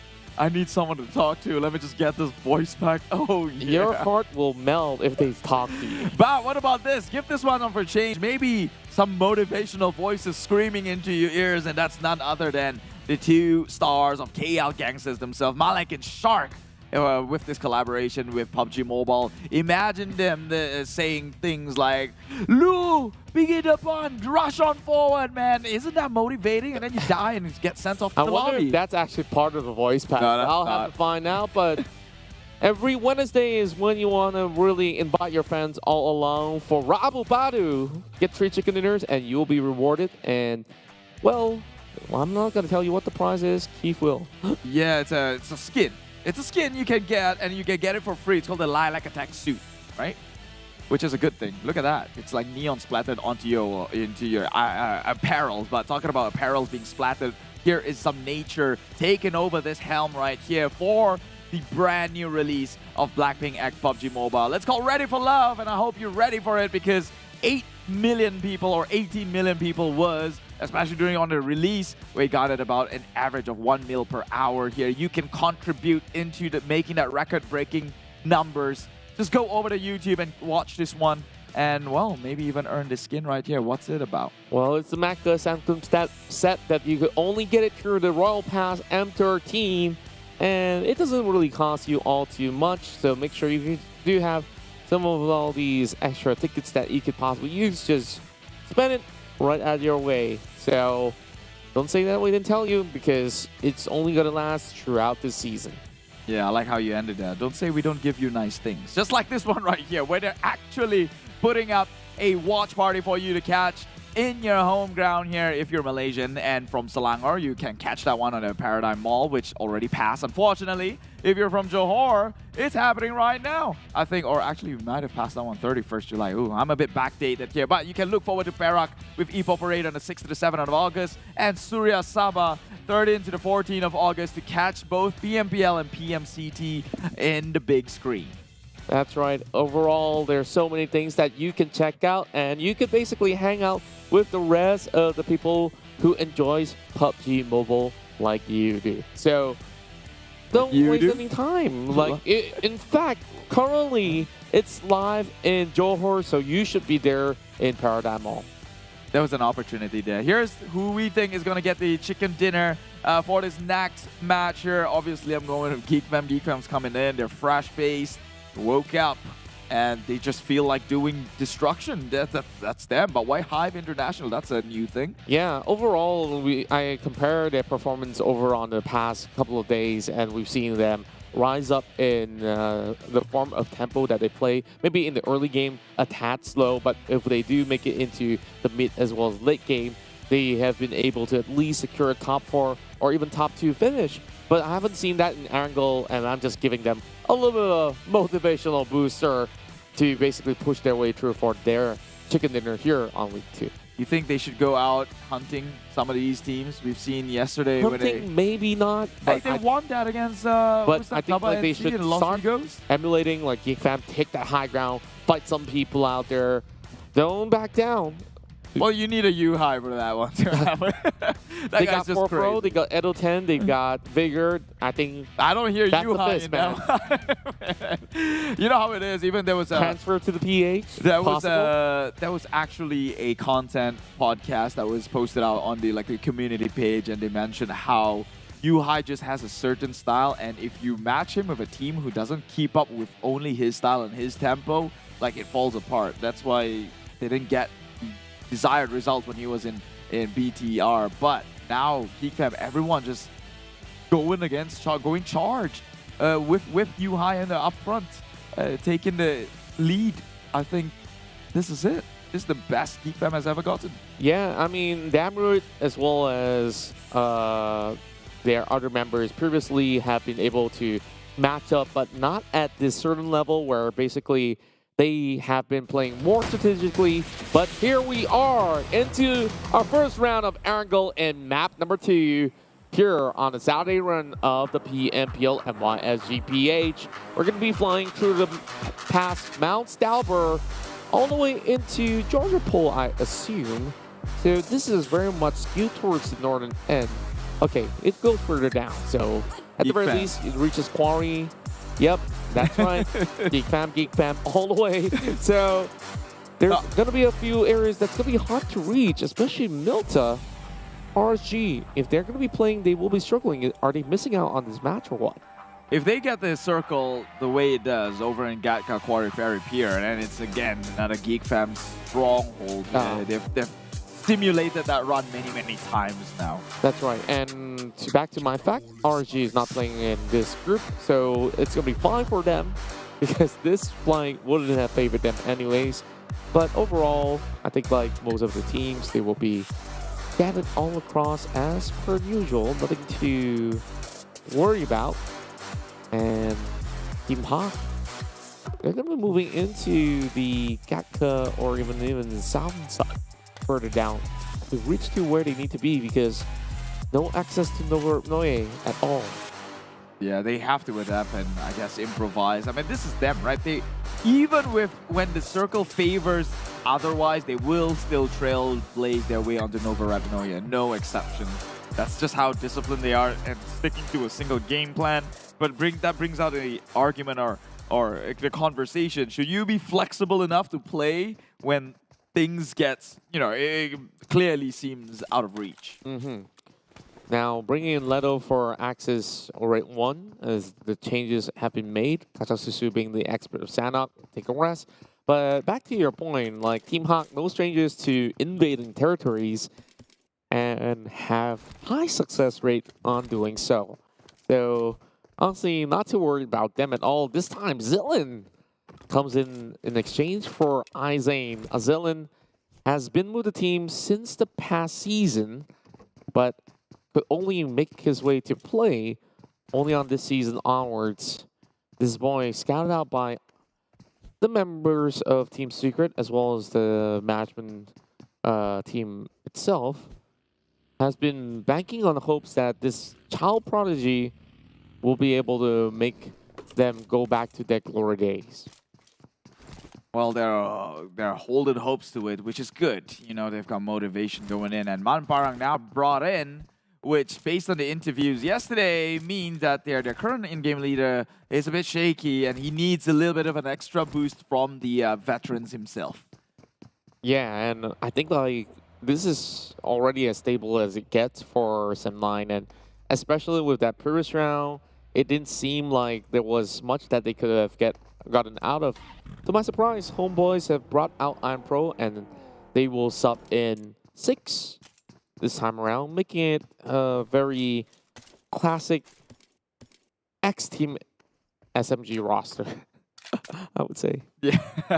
It's literally, I guess, the DNA is there. The interchangeable players, I think they were already part of them once in their entire careers here. So I would go with that as well. I would call them the XSMG, but I'm not going to get flack for not mentioning their current team names here. So I will give them that much respect. However, DBD, that's a new team name that's coming into the entire league here. Where did they got that one out from? DBD coming in, honestly, it's just a little bit rebrand of R2K. So it's just a little bit of interchange of name. I don't think that there is too much to be different from the squad. So you're saying that R2K actually changed their name, like rebranded, or is this a different entity altogether? I think it's a rebrand overall. Oh, that's very odd. Very odd. Yeah, you gotta ask Escape and Jahat for that. If ever the case, he's boss. Now, quiet town inside Pachinki. Don't you miss the days where there's always battles inside Pachinki? Yeah, I guess because there's always battles in Pachinki, people straying away from it. And only like the toughest of nuts would actually drop onto it and contest the likes of it. SEM9 though, now in prison, I believe. Nearby at least. Nearby a prison. Because they have switched the drop spots a couple of times now. And this season is one of them. They used to go all the way up in Severny, but they no longer do that anymore. And now, GEEK Fam here, Georgia Paul, will be stepping in containers for the time being. Tippy-tappy. No tippy-tappy. No tap-tap-tap. Just the sound of footsteps everywhere across the map. As we want to focus our attention on Team Ha. as they have finally made their way into Novo. A tad late though. So wonder how they will be finding their way through this entirety of the match. It's only 5 minutes of play, and we only expect them to move all about over on the span of the 10th minute mark. So 4 more minutes for Zully to get what he needs. Got the level 3 helmet at the very least. No boosters, no bandages, only 2 first aid kits. But I mean, this is like, again, I hate to be the broken record, but Team Hawk seems very rigid with their game plan and structure, which is a good thing. But also to a certain extreme, this game comes with a lot of unpredictability. You ought to be a bit more flexible in playing things out. But we'll see how it goes. Maybe the slow rotation into the circle could actually benefit them in the long run, since they did get taken out from being backstabbed for being in the center way sooner than the rest of them. So playing late might just be their forte. Perhaps so. But you don't want to be too late to the scene, not getting any sort of intel at all. Now, over onto the school grounds without Crit VIP in this game. For rivals extend their loot from the corners of Rozok into this territory, having some easy stash. Meanwhile, Dingoz books the top of Mount Gatka for the time being. We gotta be wary of the position of GEEK Fam as well, because GEEK Fam is still inside of Georgia Pole overall. GEEK Fam probably will have no issues challenging. Meanwhile, the Genexus on the drive. There's MUGEN right at the bottom. So could we see another upset though? MUGEN versus Genexus. Wonder how that one would turn out. I could only wonder, but Genexus is not really driving their way any longer. So take a look at Luyu's average damage, 300 damage per round. That's me rounding off to 99.5. 299.5. Whatever to get the 0.5 from. I mean, it's an average. We get it. Yeah, I guess like overall in every single match, all combined. And with Luyu just moving all into the northern zones here, we should actually take a look at the mini map on where it really brings us through, because it seems like teams are still all over the place, but there are a lot more over on the northern side instead. As 4 rivals, which is storming their way into ruins, 3 cities to loot from. They're basically very stocked up. Everyone playing super safe. Obviously, it's only minute 8. No one has actually come in contact with each other. I mean, if they did as well, they're not looking to take fights this early in, especially when the circle is large and the area is big enough for the both of them. So they will, you know, just make rotations right now, playing the prediction game, hoping that it might just close onto them, give them a bit more favor within the next few circles. Bosskurr the same. It's ooh, but I can't say the same for Team Hawk, because Zali just got shot down into, well, 20% of his HP. Was that a shot? No, that was the blue zone. No, that was tank in the blue zone till he's nearly dead. Well, I think like maybe a little bit of both could have been a flip as well. Doesn't seem like, oh my god, it's gonna look all too good, because HYVE International is also on the same trail, and they're all driving towards the direction of HomeBois. This circle moving further up in towards the northern territory again. Like, late movers here don't really get much advantage. Yeah, because you're going to be tapered down towards the access onto the next island here. If you notice, at least it's Georgia Pole for GEEK Fam. But the loot crate did fall onto Zarky, and some of the players said that's one of the good bet to make when in terms of circle closing. Yep. Overall, it's down to where you drop as well. And over onto that north point there, I think the likelihood of it closing all the way to Zarky or its outskirts is now very likely.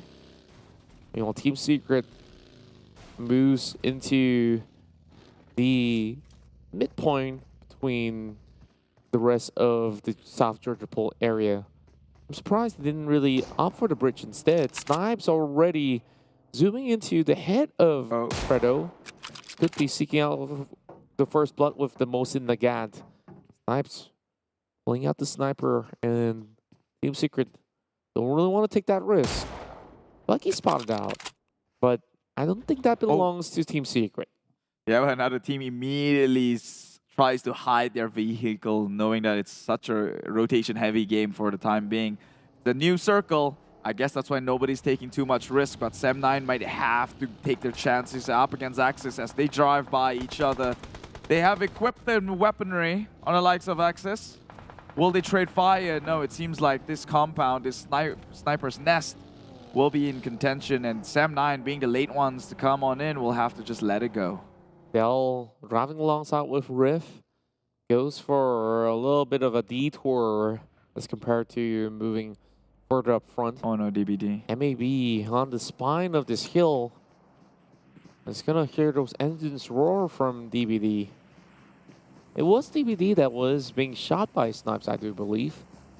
Now they retreat into the compound where Axis likes to hang out. Because of Axis, they march right in to the territories of Team SMG, but they're all scattered all across. Yeah, and they're getting shot down willy-nilly by Shinzi. Free fire there, but didn't really actually connect. Now SMG Hin still in good position to count and take some fights. Axis Rift though, up on the rooftop, deals a little bit of damage, but he jumps straight down for dear life. And now Shinzi and the rest of SMG already making a rotation to come in, but Rift did not do enough to actually take him out.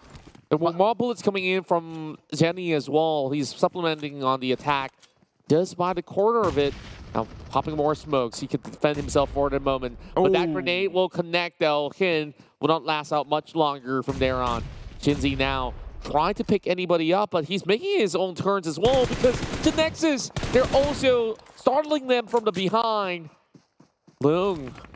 Well played gatekeepers right here. And it's going to be Riv that will secure the life of Hin by the very end of it. Yeah, Drax coming in as the flank side cover fire here, but unfortunately with all those smokes, they cannot really do damage, but they'll get Dell. At the very least, that one's secured. So far it's a 1-for-1 in this compound engagement. And eventually Axis will have to leave this house, and that's going to be detrimental to them, seeing as though the SMG already has got a widespread 2 up in the front, 1 at the back. Axis has been surrounded.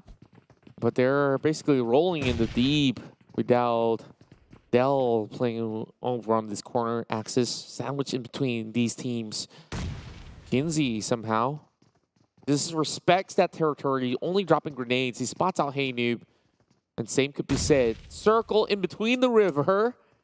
Meanwhile, Dingoz gets to at least play around these sectors. If the Genexus had the circle moving across them, they will be able to be the king of this match. Oh, Genexus is doing such a weird rotation. Immediately, the moment the circle closed, 2 members, one gets straight towards the water side, another one pushes straight to the edge of the circle. But hold that thought, because Drax, SMG, and Axis, that one's not over just yet. Another member down for SMG, out of commission, but with 2, still very lethal to come play around with, especially if they can get the trade with the drop shots. Rift again coming in, clutch here for the likes of Axis. Only Drax left to fend off or maybe hold on the honors of SMG. They're going to trade one through the doorway. Secures it. 1 kill for SMG, but on the outskirts, it's damn rude. Geek fam trying to take in the spoils. And Axis still hanging on though, despite getting peppered by every other team from the outskirts. Riv now infiltrates the building, still seeking out Drax over at the top end. Not easy to catch him overall. He's priming those grenades over on the lower ground. Now, shots being fired, and that supplementary attack coming from Depp. He has to thank for ex-teammates here somehow, providing assistance back to Drax. Oh, Drax still alive here, despite a very sour start. But SEM9 has got eyes. I don't think Drax is comfortable, and Rift is going in for the pickup. He might do so, and which means Axis get away again with still 2 members to play, which is which is doable, especially towards the late game when the numbers has thinned out. But how can they do so with SEM9 already perched out like vultures waiting for the next team to die out? That grenade does connect though. Rift knows he's going to be around this lane. Oh, nice lob. It just bounces back instead. He will go in with that 180 flick perfect way to close out Team SMG. Meanwhile, Luyu finds Zigzag. 1 HP left. About to blow up that vehicle, and that should secure it. That was a perfect executed plan there. I mean, Zigzag took all he was in a vehicle, he heard all these metal rustling out, getting shot down by bullets, and he decided to stay. I call him the captain of that ship. He's going down with it. Oh boy, and this doesn't seem like an episode of Titanic, but it's still sink or swim situation if anybody moves into the river. We're going to look at Dingoz Esports, whether or not will they battle against Team Hawk, as Team Hawk holding on to the far right-hand side of Mount Gatka. And here we go. Team Hawk opting to take their vehicles to make a move, but speaking of moves here, Team Secret is passing by members of HYVE International. They get grabbed on instead. 2 members being knocked down. Sanhok will also be taken down instead. Now, more time coming in from Kiddo from Dingoz Esports, trying to seek out Fredo as he's forced to duck away. 4th row tries to save the day. But once again, Kiddo on the attack. Will be able to find Fredo. Fredo, 1 HP left. And that will be a great knockdown, but Team Secret will have Kid to save the day. They did wipe out the entirety of HYVE here, so despite the hopes and dreams placed on them, Team Secret will successfully do so, but it seems like they traded 3 members, nearly 3 at the very least, only 1 being confirmed. They have to go in with the pickup. Dingoz Esports still playing by the edge of the circle. Team Secret relying on Kid. He just ditches his teammates while he tried to secure position 14, but now drives towards the direction of Dingoz instead. That will be the end of Team Secret. Well, you know what they say, the secret will go down with a person. The dead speaks no tale here, and well, they will not have a story to tell after all. That's a really long quote, by the way. Very, very long quote. Just like how this fight then will extend coming out of Dingoz Esports, and that's where DVD will be eliminated by Dingoz as well. So many points gathered up, 4 points.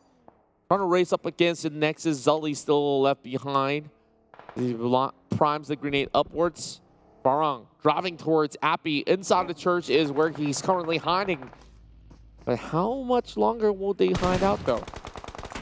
Well, he's seeking refuge from the church. I don't think they can even put a timestamp on that one. Part of the goodwill, they can camp there forever. However, I can't say the same to the gods punishing them with Blue Zone. Yes. Genexus now with an area here. MUGEN again doing the style that they love to do, and that is just taking over the compound, in which it looked like a great strategy, but they'll now have to worry about the second part of the equation, and that is defending. Ricky now getting sprayed on, and somehow he does survive. Thankfully, Zully have already finished off the clip, but right behind him, Ate sneaks onto the back. And he heard those footsteps. Will be able to at least put the pressure on. Driving through. Ricky, risky attempt to make.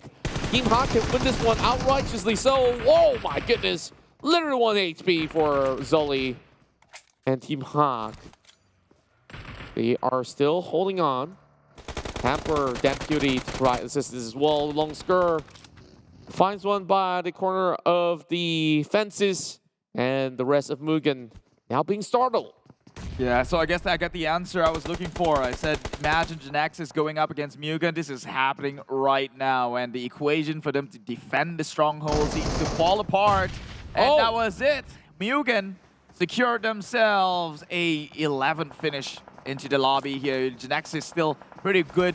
I would say 9 kills. They will come in with the res there, so they lose nobody in the process. Trying to be a martyr right there on the very final attempt. Only getting knocked, but it doesn't really dent the hopes of Genexus overall.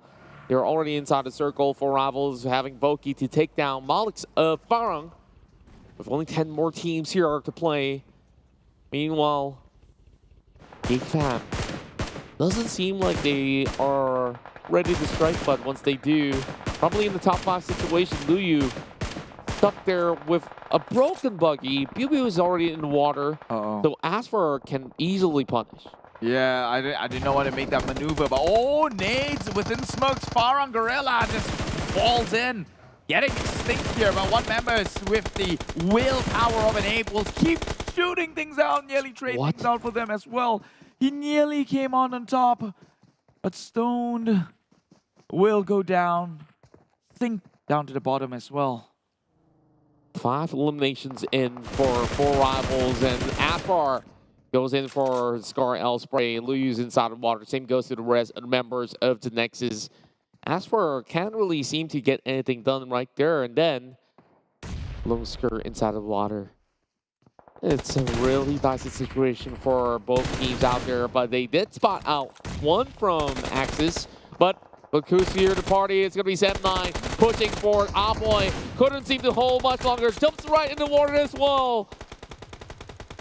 Oh boy. How many players are in there? Oh, he's about to lose his breath. Whoa. The dude, I don't think he can swim with such a deep wound here. And well, he will have to buy out. But boy, immediately the fish can bite. Tries to go out, but Genexus, they found land, they've evolved, and now they're the predators who take on the prey. GEEK fam on the other hand, though, finally making drastic measures here. Yuhai to be driving nearby.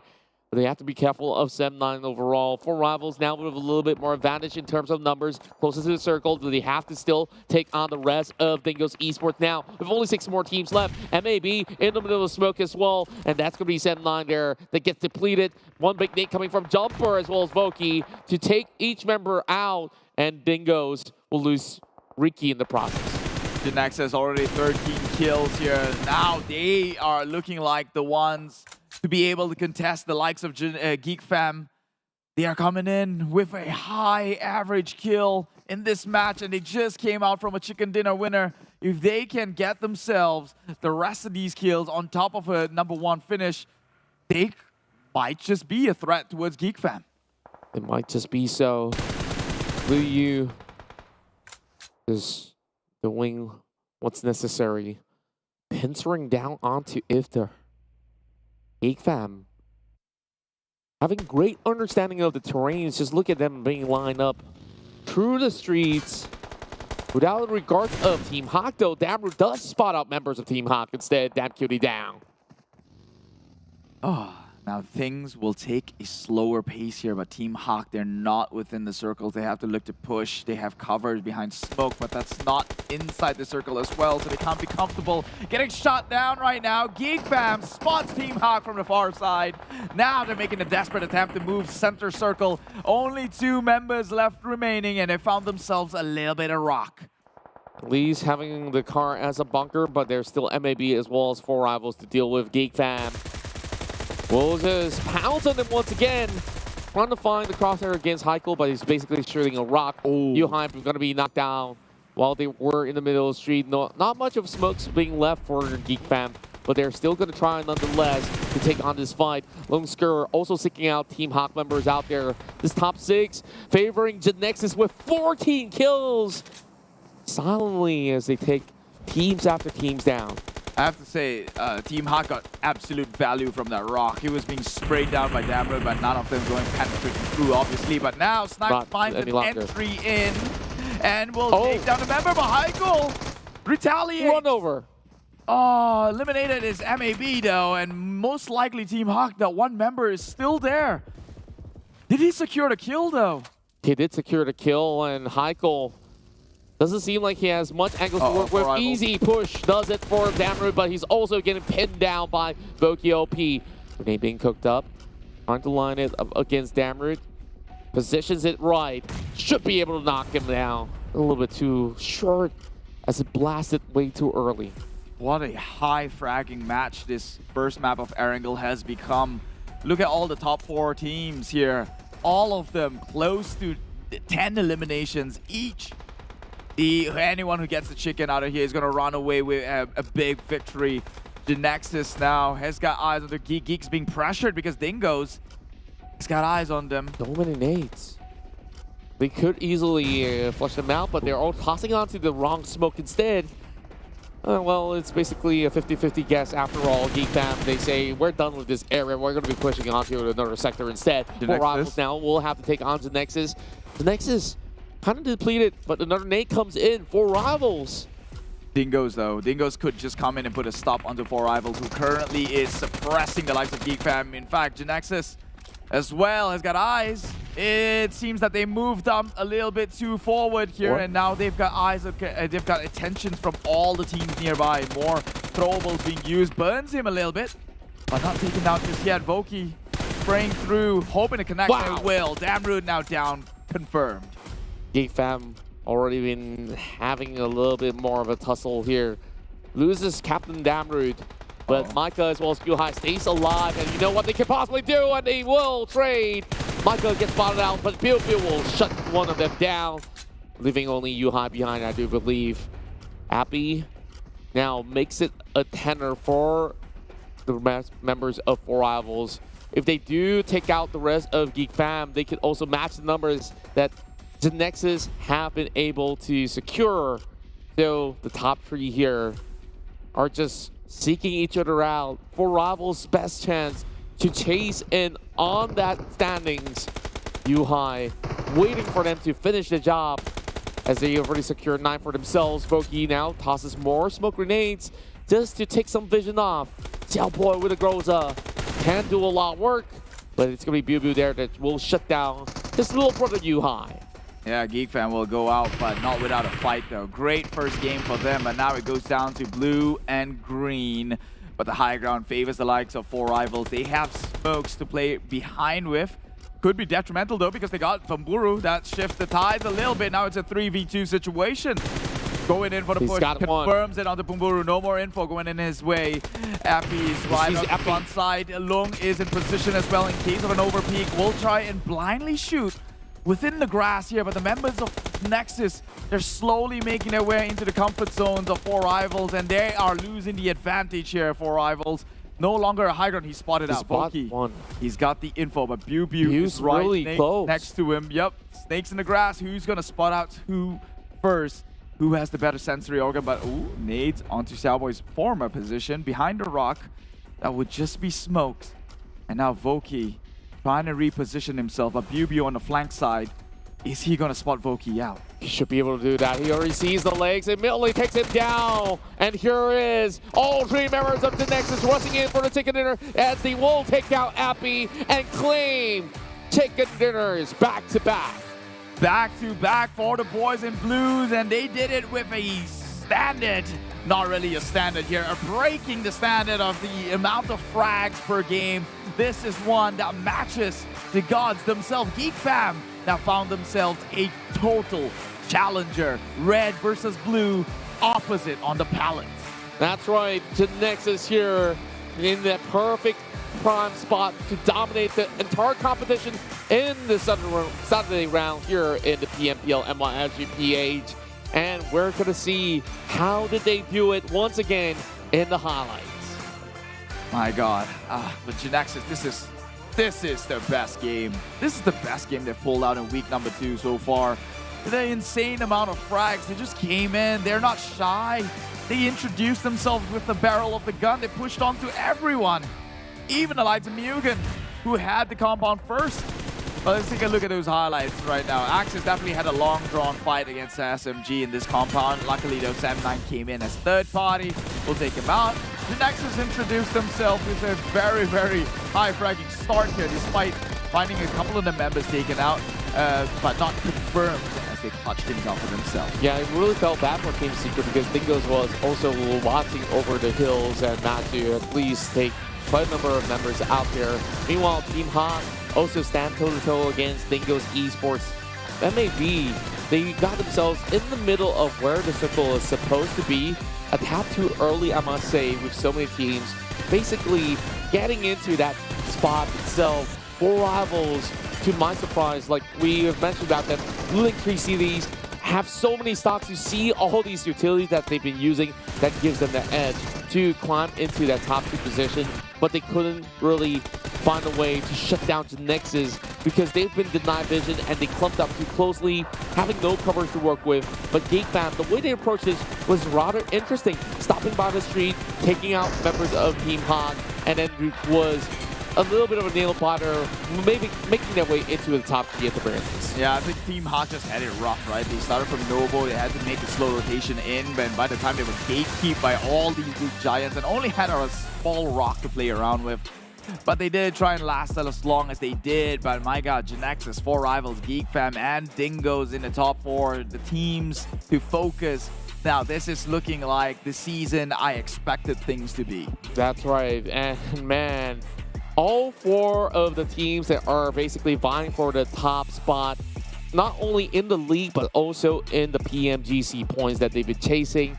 I think that this is where it's currently at. The best of the best just fighting tooth and nail to get that golden ticket to the global rounds. And you know that it's a statement of pure skills here when every single one of them had high fragging numbers. Take a look at what's on the board here. Wow. 19 eliminations. One more, they would have matched the ranks of GEEK Fams themselves. 4 rivals coming with 10 of their own kills. GEEK Fam at 9 and Dingoz at 5. Sure, not the best, but still, hey, they're up there and we know they have what it takes. That's right, and overall 34 points. Even 4 rivals who finished second has gotten at least 10 points or 12 points less to be specific. GEEK Fam with 19, 13 for Dingoz, and 10 for Team HYVE. Everyone else gets a single digit out there, and well, whichever group that was missing out in this matchup possibly would have actually hoped that they were never, I mean, they're glad to sit this one out. But then again, there's going to be a huge point disparity being created in this round, and the MVP player has to be Vivian. Yeah, finally seeing his faces up and on the board again. We know that Long and Loyu has been stealing most of the spotlight, but the brains behind the operation is here. The Puppet Master himself, 6 eliminations, 982 damage. Here we go into the weekly rankings as we see Genexus inching closer and closer to GEEK Fam. Though it's still a lot of work to be done, but GEEK Fam definitely won't be moving those spots. Now they snatch that away from RSG, which have to get at least 25 points to reclaim that number 2 spot. Meanwhile, 4 rivals move up into 5th place with 130 points. Tabah NSEA being pushed by the rising force of all the top teams out there. Meanwhile, nothing too much have changed other than Axis now tying the spot with Team Secret at 13 and 14 respectively. Yeah, dropping down the charts. It is part of the game here. One goes up, the rest has to make way for them. And in the top 5, it's still looking pretty scary, pretty stuck here. Tabah NSEA now finds themselves going further and further from the top 5 position. But DBD, to be able to hold their way in the top draft for the longest of time, it's pretty telling. Man, this team, although rebrand and hiding under the radar right now, is slowly making a name for these capital letters. That's true, and man, like, this season has been so fun to watch because the chase is just so erratic in such a way that we're not just bagging on one winner in particular. Sure, it may have looked like it's GEEK Fam for now. Genexus definitely plan to overtake them and say that, hey, this is going to be at the end of the tunnel, 2 of these driving race cars next to each other, neck and neck. Yeah, and this is like typical Genexus movement, right? Like if GEEK Fam has a thing against compounds and loves high grounds, Genexus has a thing for going smack dab center circle, in which they just did. And like the first circle itself immediately runs on through, finds themselves in the well, I would say the center mark, the radius here. And then immediately just played out from then on, got a lot of kills. They held their ground, smacked them on the inside. The next center was on the likes of MUGEN, in which they again pushed and took over the spot. I think the best chance of people actually taking out Genexus was when they went swimming, which nobody actually noticed. Bosskurr had eyes on the members of Genexus jumping into the water. They didn't really pull the trigger fast enough. Yeah. We also saw MUGEN trying to leave the scene as well.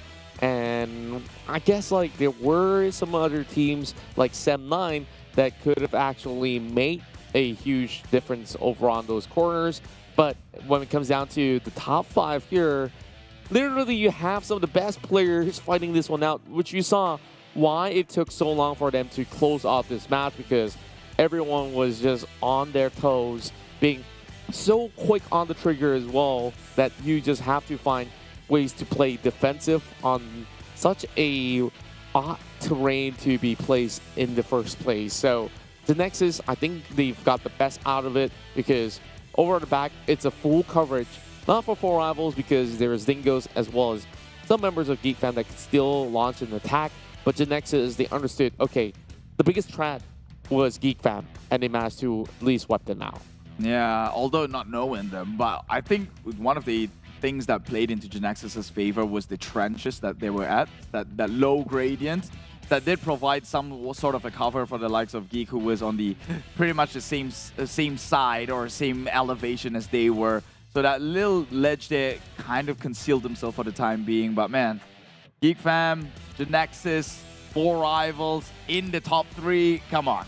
Come on, this is as jam-packed as it gets. Each and every one of them got nearly a 10-pointer kills. And that is a sight to behold. That is when you can finally rule out from the door. There was no luck in this game. There was pure firepower and skills and tactical approach. Exactly. And of course, with that being said, I believe that you guys are in for more, but we'll give you guys a little bit of time to refresh yourselves before we hit into our next battle inside of Erangel. Till then, this is 2022 PMPL MYSGPH Fall, and we'll see you shortly.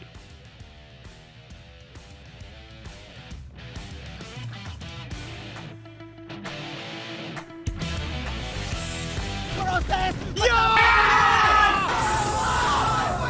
Dia jadi star player. Adakah hari ini dia jadi star player? Musim bunga 2022 jatuh kepada sebab musim bunga pun telah pun berakhir. Kami telah bersedia untuk meneruskan perjuangan. Tiada siapa yang boleh menghalang kami, kepulangan Sang Raja, untuk menuntut balik kegemilangan. Former teammates. Kini menjadi saingan. Who will be better? Untuk pencapaian yang lebih tinggi. Kelahiran era yang baru untuk gagah menerus ke hadapan. Pride of the nation, defended by us. Battlefield baru telah pun bermula. Kali ini 2022 PMPL MYSGPH Fall 20 Julai 2022 redONE.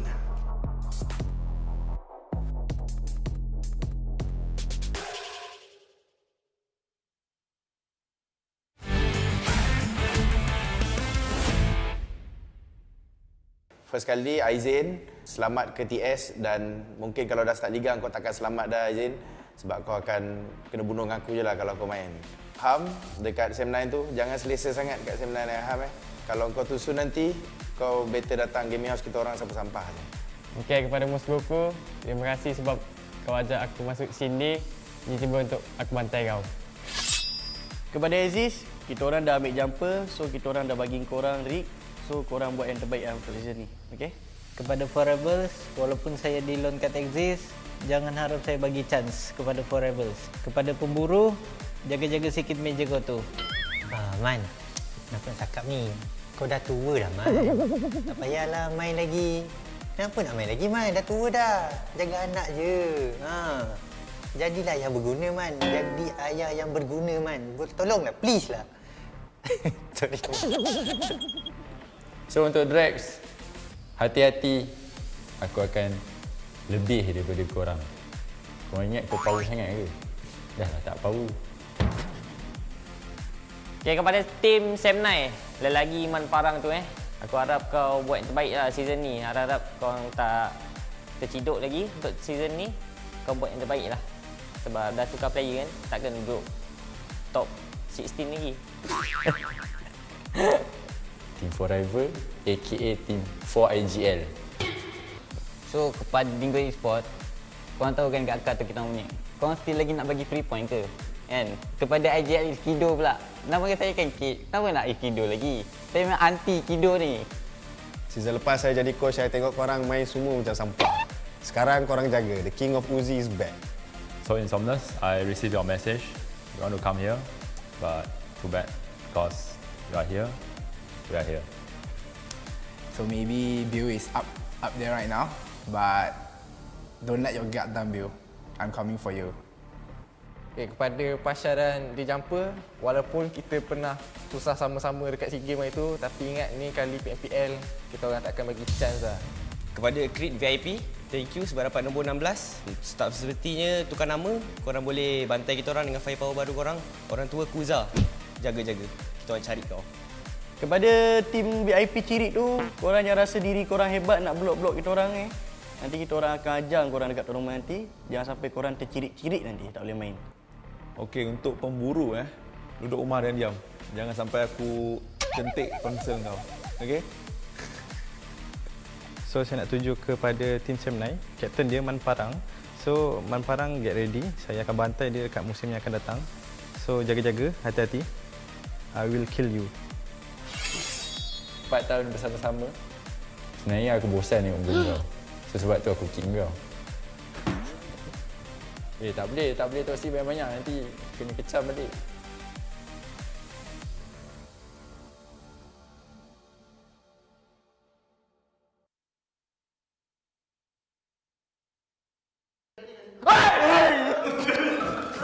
Tak ya, Mel. Bodoh sial.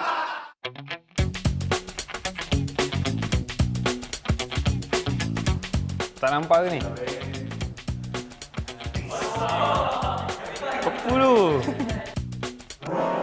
Brother, is this real or fake? Apa ni? Kau dulu lah. Kau dulu lagi ni. Aku IJL, aku ikut tu. Apa ni?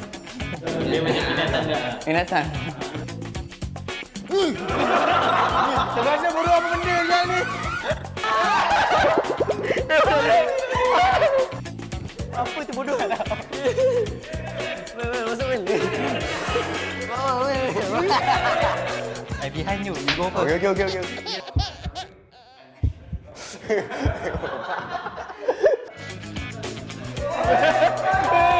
Tapi dia tak hidup lah. Dia macam gerak dia.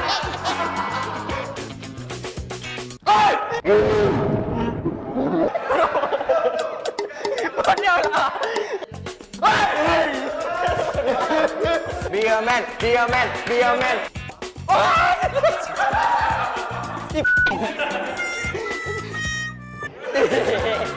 Bodoh. Tak nak tu.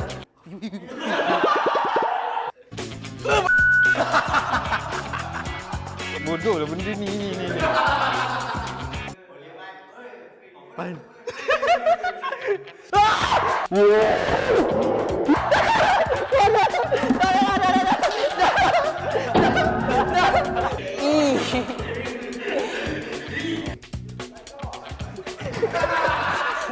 Terus Snack.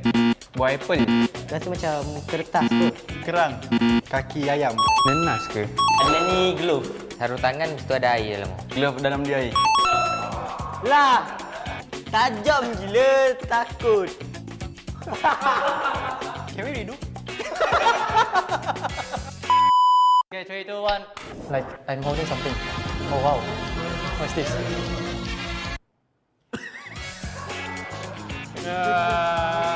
Nenas.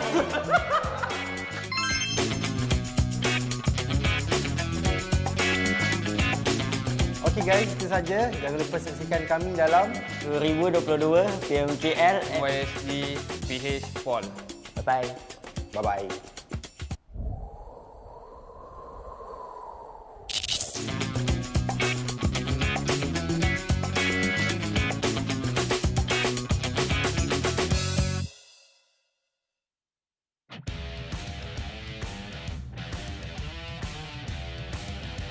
Natin, pero Yoodo Alliance, they started speed great, pero nga lang meron sa likod. Always check yung mga nasa likod mo, pero I think they want to see muna where Farang is heading at because they have a lot of pop shot. So na nag-push na. Yuhai. Ramdam niya na sarili niya dito. Tignan mo naman, Yuhai, dakilang taga-spray down. Isa sa loob, isa sa labas. At Yuhai, hindi niya kailangan ang players ng GEEK. Malapit, GEEK fam. Kanyang team secret pala kanina. Pero right now, Yuhai goes for the spray down. And men, yun yung sinasabi ko. Bako! Tatlong teams. Great VIP, Dingoz and GEEK fam. UI managed to pin down Imsomnus. Imsomnus is now out of the question. To work this out, it's Kido. Managed to cripple down one. Nasa na yung kalaban? It's Kido.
awakens. Ryumi, dare to leap.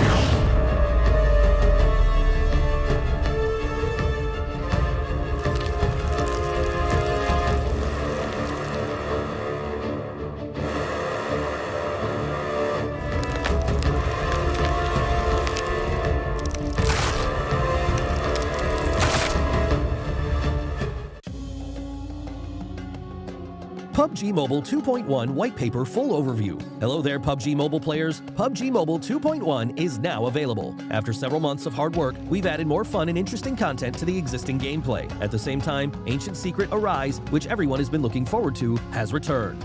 Are you ready? In this video, we will be introducing the exciting new contents of this version. We hope you like them. Themed gameplay, Ancient Secret Arise. In this new version, Ancient Secret Arise has returned with improvements. It'll be launching in Erangel, Miramar, and Livik.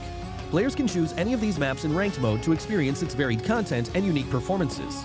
On Spawn Island, players will be greeted with a spectacular sense of swirling golden sand, as well as a mysterious and breathtaking sand apparition.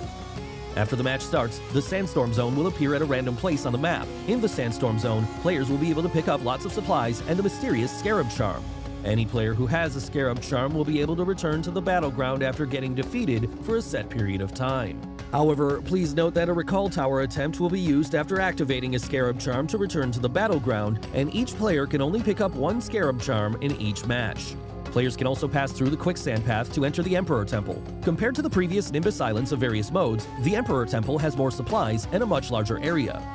At the same time, the Sand Giant will move around the battlefield with the Ancient Secret on its back, which creates more possibilities on the battleground. Remember to watch the route on the minimap carefully so that you can jump back into the play zone if the Sand Giant leaves the play zone. The Pharaoh has prepared many trials in the depths of the Emperor Temple. Pass these trials and you will receive extra spoils. Remember, before activating the Pharaoh, it is possible for players to move freely between the Ancient Secret and the map. However, once the Pharaoh has been activated, players will no longer be able to hop onto the Ancient Secret. Other than the Emperor Temple, there are several Scarab Ruins and Jackal Ruins spread throughout the battleground. Players can go to these ruins and solve their puzzles to get crate rewards. One thing to be aware of, there are also Mummy Warriors and Guardian Beasts lurking in these ruins, so be careful at all times. Other than regular weapons and equipment, players also have a chance to get a new item called Primordial Water, which can recover all your health and energy. Lots of Scorpion crates have been added to this themed mode. Defeat the Golden Scorpions guarding the crates, and you will be able to get the valuable supplies hidden within.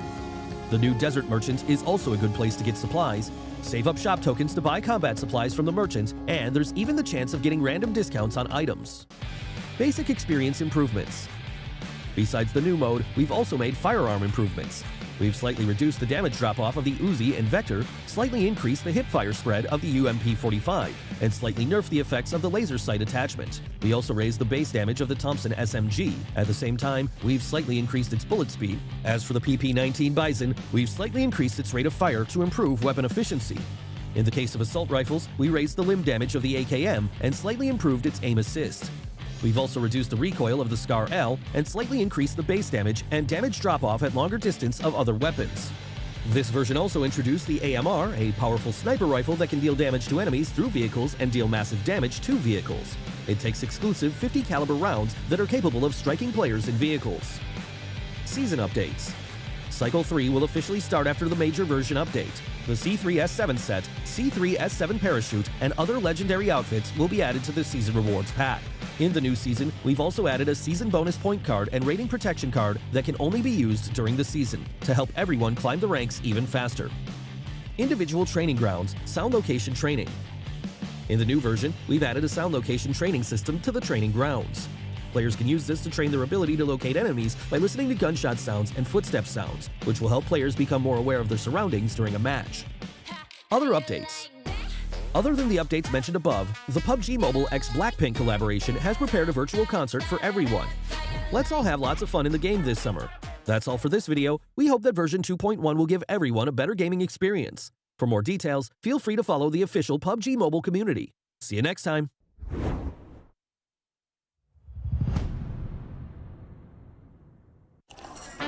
Hey, you've changed. Yesterday you ate nasi lemak sotong. Today you are eating nasi lemak ayam. Who you are today is not the same person 10 years ago or even yesterday. And that's okay. Yoodo is all about change. Stop conforming and go your own direction. Because sometimes you change to set the trend. Embrace the new and do it your way. Like right now, I'm addicted to. Then sometimes change is forced upon you. We say just vibe with it. And if you want to change your plans, you can do it safely. We're fully digital, so you don't even have to queue outside the telco store. Sometimes you change because it just feels right. Forget what other people say because we save contracts. Change your hobby. Congratulations. Change your plans. Change your job. Change your plans. Huh. Change your wedding plans.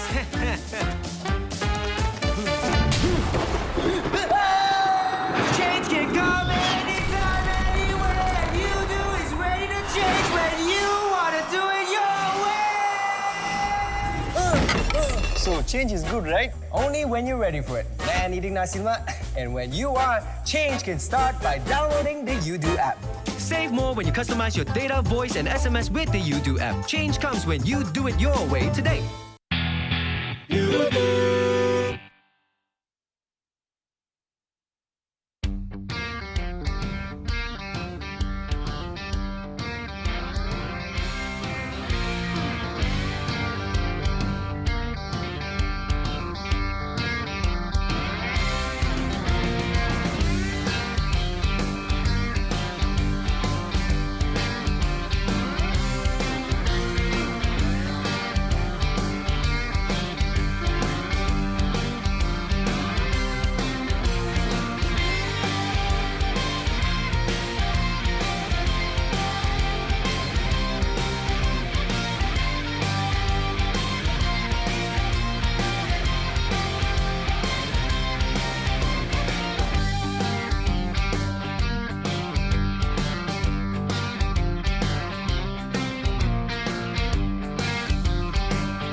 Welcome back to the PMPL MYSGPH Fall 2022. This is Contra alongside with Keith, your casters in the English segment of the show. And of course, who will be the one to take home the glory here? We will have to find out in our next match coming your way. It's going to be match 3 inside of Erangel. And of course, we have to thank all the partners that make all of this possible. And we start off with Realme, and you should check out their GT Neo 3.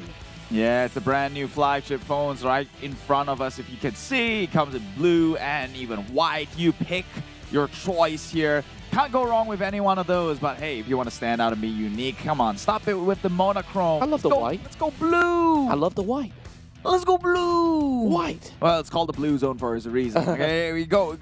Always pick the blue here. Now let's take a look at some of the recap from the previous games and all the stats and numbers in case you're a nerd for it. Here we have it. Talking about blue, it is Genexus that comes out on top here. 19 eliminations, 3,370 damage, and only close to that is 4 rivals with 9 kills apart, right? Only 10. That's true. But they've dished out a lot of damage themselves. And on top of that, we also have GEEK Fam coming on to the third spot as well with quite a significant amount of takedowns. BU being the one that have been able to bring majority of the points back to the team.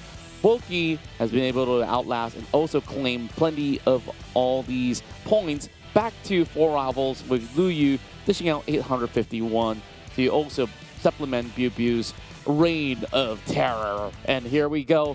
Next, we have Group B, C, D, as well as E fighting it out. That will also mean that Group A takes a rest with HomeBois, Team Secret, Team Bosskurr, as well as Team Hawk not playing for this game. So fear Genexus because they are on the rampage. Can they do it 3 in a row, Keith? I mean, they've done twice. They only have to try it for the 3rd time here, but this is already telling them this kind of momentum they're set up with for this day itself. It seems like the weekend just got them a little bit of a buff. I don't know what was promised by their managers here, but hey, if they're about to have a good time tonight, they're going to have to perform hard and big time. But the same can't be said with Group A, which honestly, every one of them struggling right now. But talking about the good things in life, don't be a Debbie Downer. They say, Blackpink collaboration. That one's still happening in case you already forget. We've reminded you countless of times. Again, the virtual concert happens still going on today. The outfits and voice packs for you to earn, aesthetic cosmetics, whatever it may be, and even look out for the World Record Challenge. That's right, and you guys can all be a part of this.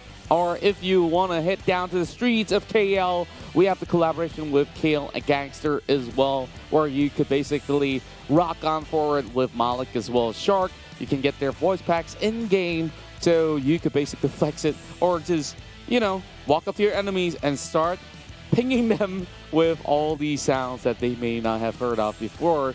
And, well, it's time for us to also prepare for a brand new week, because we got Rabu Padu happening every Wednesday. If you win 3 chicken dinners, you get a brand new skin. Tell them what it is. Yeah, Rabu Padu means jam-packed Wednesday, in which every single login on a Wednesday is going to earn you chicken tokens. And you only need 3 to make sure you get yourself the lilac attack suits for free. Maybe you're claiming 1 pieces at a time, maybe, because it's happening every Wednesday till October. But this is another aesthetic cosmetic sets that you can win. That's right, and it's going to be the Royal Pass on the M13 set, so it's the Mecha Sanctum set that you don't want to miss out on this brand new season overall. So make sure you take first dibs, and you could basically rock on forward with style and claim your chicken dinner. So with that said, of course, promotions aside, we're here to watch who's going to be able to secure as many chicken dinners as they can. It's a 2 streak for Genexus, as I've said early on. And, well, it's time to predict who's going to get the next one. Well, I got it right on the first one. This time around, you're just jumping on a bandwagon. I'm waiting for the 3rd streak to make this happen, right? I think it's going to go to another team in blue, and that is RSG. We've seen how potent they are yesterday. They were the only ones who could rise against the occasions against GEEK Fam. Now that Genexus is the threat, I'd like to see these 2 blues go at each other. Now it really feels like a rock, paper, scissors kind of matchup where RSG, they can take down GEEK Fam. Early on, Genexus have been able to do that as well, but it was a little bit of a hefty scuffle where they were just basically taking on the majority of all the other teams at the same time. So GEEK fam, I wonder, 4 versus 4 this time against Genexus, how would that look like? Because early on this week, it didn't look all too hot for Genexus, but now that they are at their prime form, I want to see that happen. RSG have some really good games out there. I would say that it could make a better, stronger showing much early on, but here they are to prove it again. Yeah, there's a difference in how those victories were earned, though, between Genexus and RSG. Because if you look at the games that RSG win, it doesn't feel too convincing. It was more tactical and a little bit an element of luck that got in their way. But Genexus, with that second game, they just stormed through every single team or player within this entire server itself, getting themselves the 19 eliminations and a chicken dinner. And that's more a GEEK fam thing. But RSG, knowing that their motivation comes from the success of their peers, right now they have not 1 but 2 that for them to be motivated on and maybe even assert themselves on top of theirs. Yeah, on top of that, of course, we still have Dingoz as well as you did mention GEEK fam, not really at the same level of horror show that they've been putting up against, but here we are at the same map. They're about to bring it to us yet again. So are you guys ready, survivors? Because this time we're diving into Erangel for another round of Hall of Chicken Dinners. And here we go. This time you got the timing right. I like it. I like it. I feel like I'm being immersed straight into this what is that? Cargo jet? Did it change colors? Because I remember the color of that left helicopter could not be green. But hey, we got blues, and speaking of which, 4 rivals versus Genexus. That was where we're at. Green versus blue. This time, can it be the same story, but with the flight on a different passage? We'll start off from the islands of Sonovska, heading directly to Jurapol for a smooth drop for GEEK fam's perfect territory. Meanwhile, I guess the visitors of Severny is going to be having a little bit of a wild ride, probably dropping around that shooting range area to get by. Forget about Severny. Axis drops by Komeshki Stalber. That's not happening. That's easy. I mean, they did that in the previous round, but I think they have a different drop spot as well. They're traditionally also a Severny player this season, but last season they like to go down onto Sosnovka. Usually it's SEM9, MUGEN, yeah, they are. and they realize is Team Hawk. Yeah, Team Hawk isn't playing, so Novo is open for the taking. Exactly, and it's smart adaptation from the teams overall, and something for everybody out there to learn from. Now, GEEK circle, similar kind of circle. You could also argue that it could also be Genexus. So, MAB as well as DBD getting a little bit of a head start. Same goes to Dingoz, exactly in the center. While MUGEN has also changed their drop location around that Gatker area. And Kuza is finally in play on the Saturday round. But who will be sitting this one out? We'll have to talk about it eventually when we take a look at the rosters once more. Yeah, meanwhile, Genexus again straight away trying to occupy the space in the middle of the circle. I mean, this is what they always do. And center point is that is kind of Genexus DNA. I like this circle for GEEK fam because they're going to do the same thing, right? They're going to go from Georgiapol to a hospital and eventually towards the Gatka Mountains and capitalize from then on forth. Meanwhile, SEM9 this time around not so friendly, already starting fire up against Genexus, but man, he drives like exactly a champ. Whoa. Dodging every single bullet. Fast and furious, man. Is that Dominic Toretto? I'm not too sure. But overall, Bosskurr at least makes it out alive. 0 loots, not affording to make a fight. But painful crash though. Haystacks. Gotta look out for those. Yeah, there are rocks on the inside. They're just masking it with haystacks on the outside. Fun fact, right? Like over on, say, the predecessor game on PC version of this. So now you can actually run over haystacks on that. So hopefully in the future, updates like that will give quality of life to members of Genexus. So if you can run over a haystack, does that theoretically mean you can shoot through it too? In essence, yes. Ah, so it's not going to be a cover people can play behind it. That's going to make things Some worse. of it will still be a cover, though. So what do you mean? How do you know the haystack? Which haystack? I will have to experiment again now. 10K for 10K. This time Ham will be playing instead of Amer. Very nice. Well, it is MUGEN talking about running things over the train. MUGEN train, in case you didn't get that right. Are you a fan of Ham, by the way? It's a trick question right now. I'm not sure if I should answer to this. There's all kinds of ham. Exactly. Turkey ham is what I like. Oh, okay. And there we go. Saving your skins. Bebeng was the one that subs out. So veteran for the rookie. Yeah, and I think like fans have been looking forward to this roster for the entire week. Not to say that Bebeng as well as the other player doesn't have much to offer, but I think that this gives Crit VIP a little bit more stability and comfort to work with. Puza is a clutch master when you need him to be.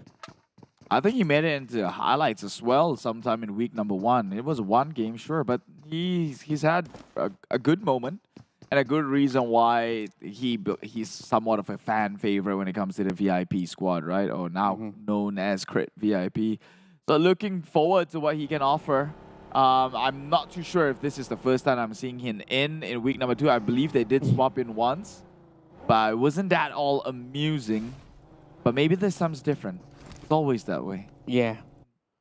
But with majority of these teams who have also stuck true with their players all throughout, things have been stabilizing very well for teams like Genexus, GEEK Fam. Not much needs to be changed. RG as well as SEM9, they only frequently change one player at a time, not a full roster swap haul in the go at the very least. So you don't want to go too experimental when things like that happen. And Maki, speaking of experiments, maybe was trying to do a backflip 360. Backflip 360, if I do ever see one. So that's the meaning of it. I didn't count the. Well, it doesn't matter. It doesn't matter. But here he is, injured, paying the price. I guess you know what they say. Dumb decisions comes to painful lessons. Yeah, has to use the pills just to bear in with the pain here. Some painkillers being consumed. The Axis now making a move. The copium. The copium. I've heard that word used. I don't really know how to use that. Well, copium. It's like a fake.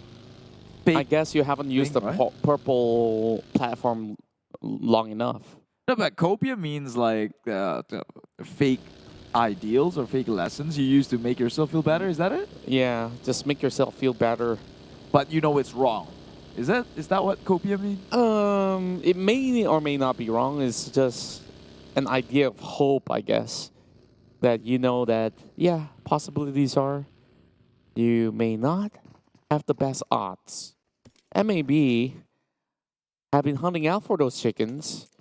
Haven't came close to one this week, have they? MAB, no. Actually, no. I can't remember. I mean, if they were, I can't remember the last time they had it, which means they haven't been having such a great game, I guess.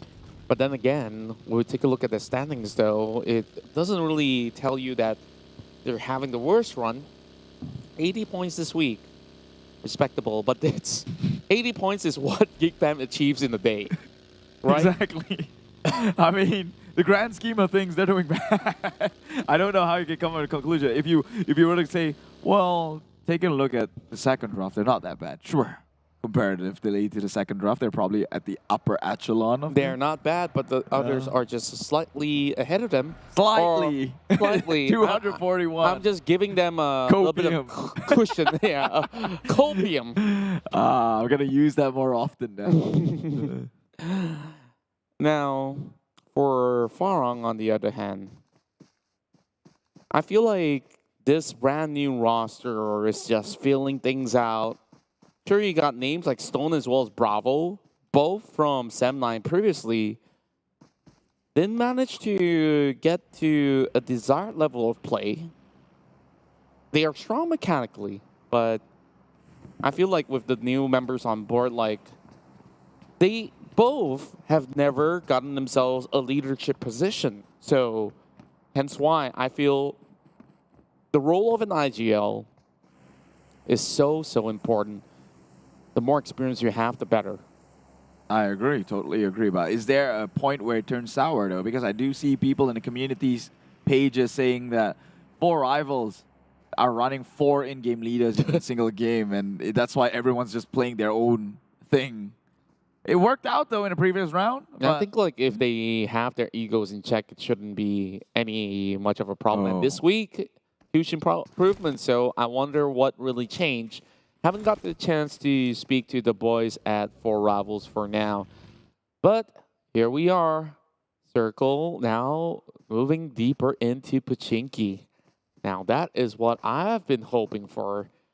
PUBG gods, give us what we want. Well, Pochinki, the circle feels very familiar to Geek Fam Circle. Again, just saying, remember the time they broke records? Yeah, it's happening. And they could, because they're still they're the last movers this time around. Since they were from Georgia Paul, they were in no hurry to make a move, which means they're going to play outskirts, in which they could probably just mow down everyone who's currently already on the center of the precipice. All right, and Funky, it's a pot shot over onto Iftar. Not going to be secured just yet, but now Calamity straight right back. It's the battle of the Pochinki Hills that we're looking at here with the grenade. Lob towards Calamity, but Iftar will still be safe regardless. Another one being lobbed right in. Seed trying to prime one as well. Calamity drops one over the back of the shack. And Stone will find a way to take down Maki. Immediately turns him down. That's going to be first blood coming in from Stone. And now the rest of Farang just trying to figure their way out of this one. MAB just playing circling eagles for now. Doesn't really have the sign of an eagle though. Seed cooks another one. But Crit VIP, they do have one member somewhere close by. Those grenades will seem to chip some damage, but Genexus storming into the compound, trying to take on GEEK Fam. Yeah, we talked about Giants and the battle of these two gods right now, and I said it time and time again, if anyone's going to challenge Geek Fam today, it's got to be Genexus, and already they've got 2 members, 2 more to follow with. Geek Fam, not the best of run. They're being put to a halt here as they finally run out of gas to even push on further with their momentum. Damroot is left and he's deploying all the smokes to maybe live up to the hopes and dreams of Geek Fam and make it onto the last few circles. This is what I've been bringing up before we started the show, and I think that the Genexus is in the best shape possible to challenge the best team on the block. So with that said, Bosskurr, he used the Nat Kit and now find his way to wrap around. But this is Damroot that we're speaking of. He's also getting sprayed down from the rest of the teammates of the Genexus. Bosskurr immediately gets spotted out. The sprays come through, and Damroot crushed and burned off alive. It's going to be Geek Fam with no points to take, and all 4 given over to Genexus. My God, Geek Fam. I think they've cornered the rest of these teams in the lobby far too long, and now they're finally starting to bite back. They realize that even gods bleed. And Geek Fam are no different. They're taking up these fights. Genexus, absolutely amazing. Iftar now tries to go onto the members of Yoodo Alliance, who is on a buggy. Nothing lethal just yet. It's Bravo who's low right now. Should be calling in for the backup. But Crit VIPs from the back end. Can he even go in as a third-party pickoff? There's only Examzy. I don't think he can actually do much. But then again, if he can actually spot them out from here, then they will be able to secure a few more points. Samzy pushing all alone and tries to run over the final member of MAB. The last stand coming in from Malu after Bosskurr will not favor them at all. Stone yet again will be able to get this one for the team. Gets stoned to death, it seems here, but at least he got Savage. 1 kill. Even I mean, they are gorillas, right? They're supposed to be savage. Guerrilla tactics, man. They throw out the at least there's tactics.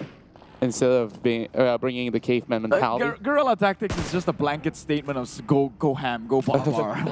That's literally it. No game plan there. Just run in. You're doing it for the sake of the country, man. You'll be proud. All right, let's take a look at the current circle as it brings Genexus over the top hills of Mount Gatka.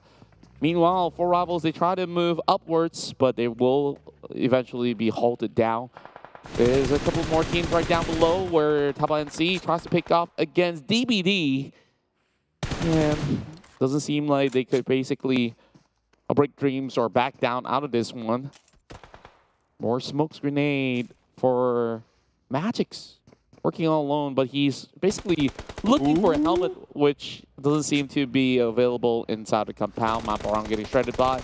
But let's take a look at the replay once again. BUBU was the one to be the kingmaker between the fight against Genexus as well as themselves. So, big victory overall for Genexus.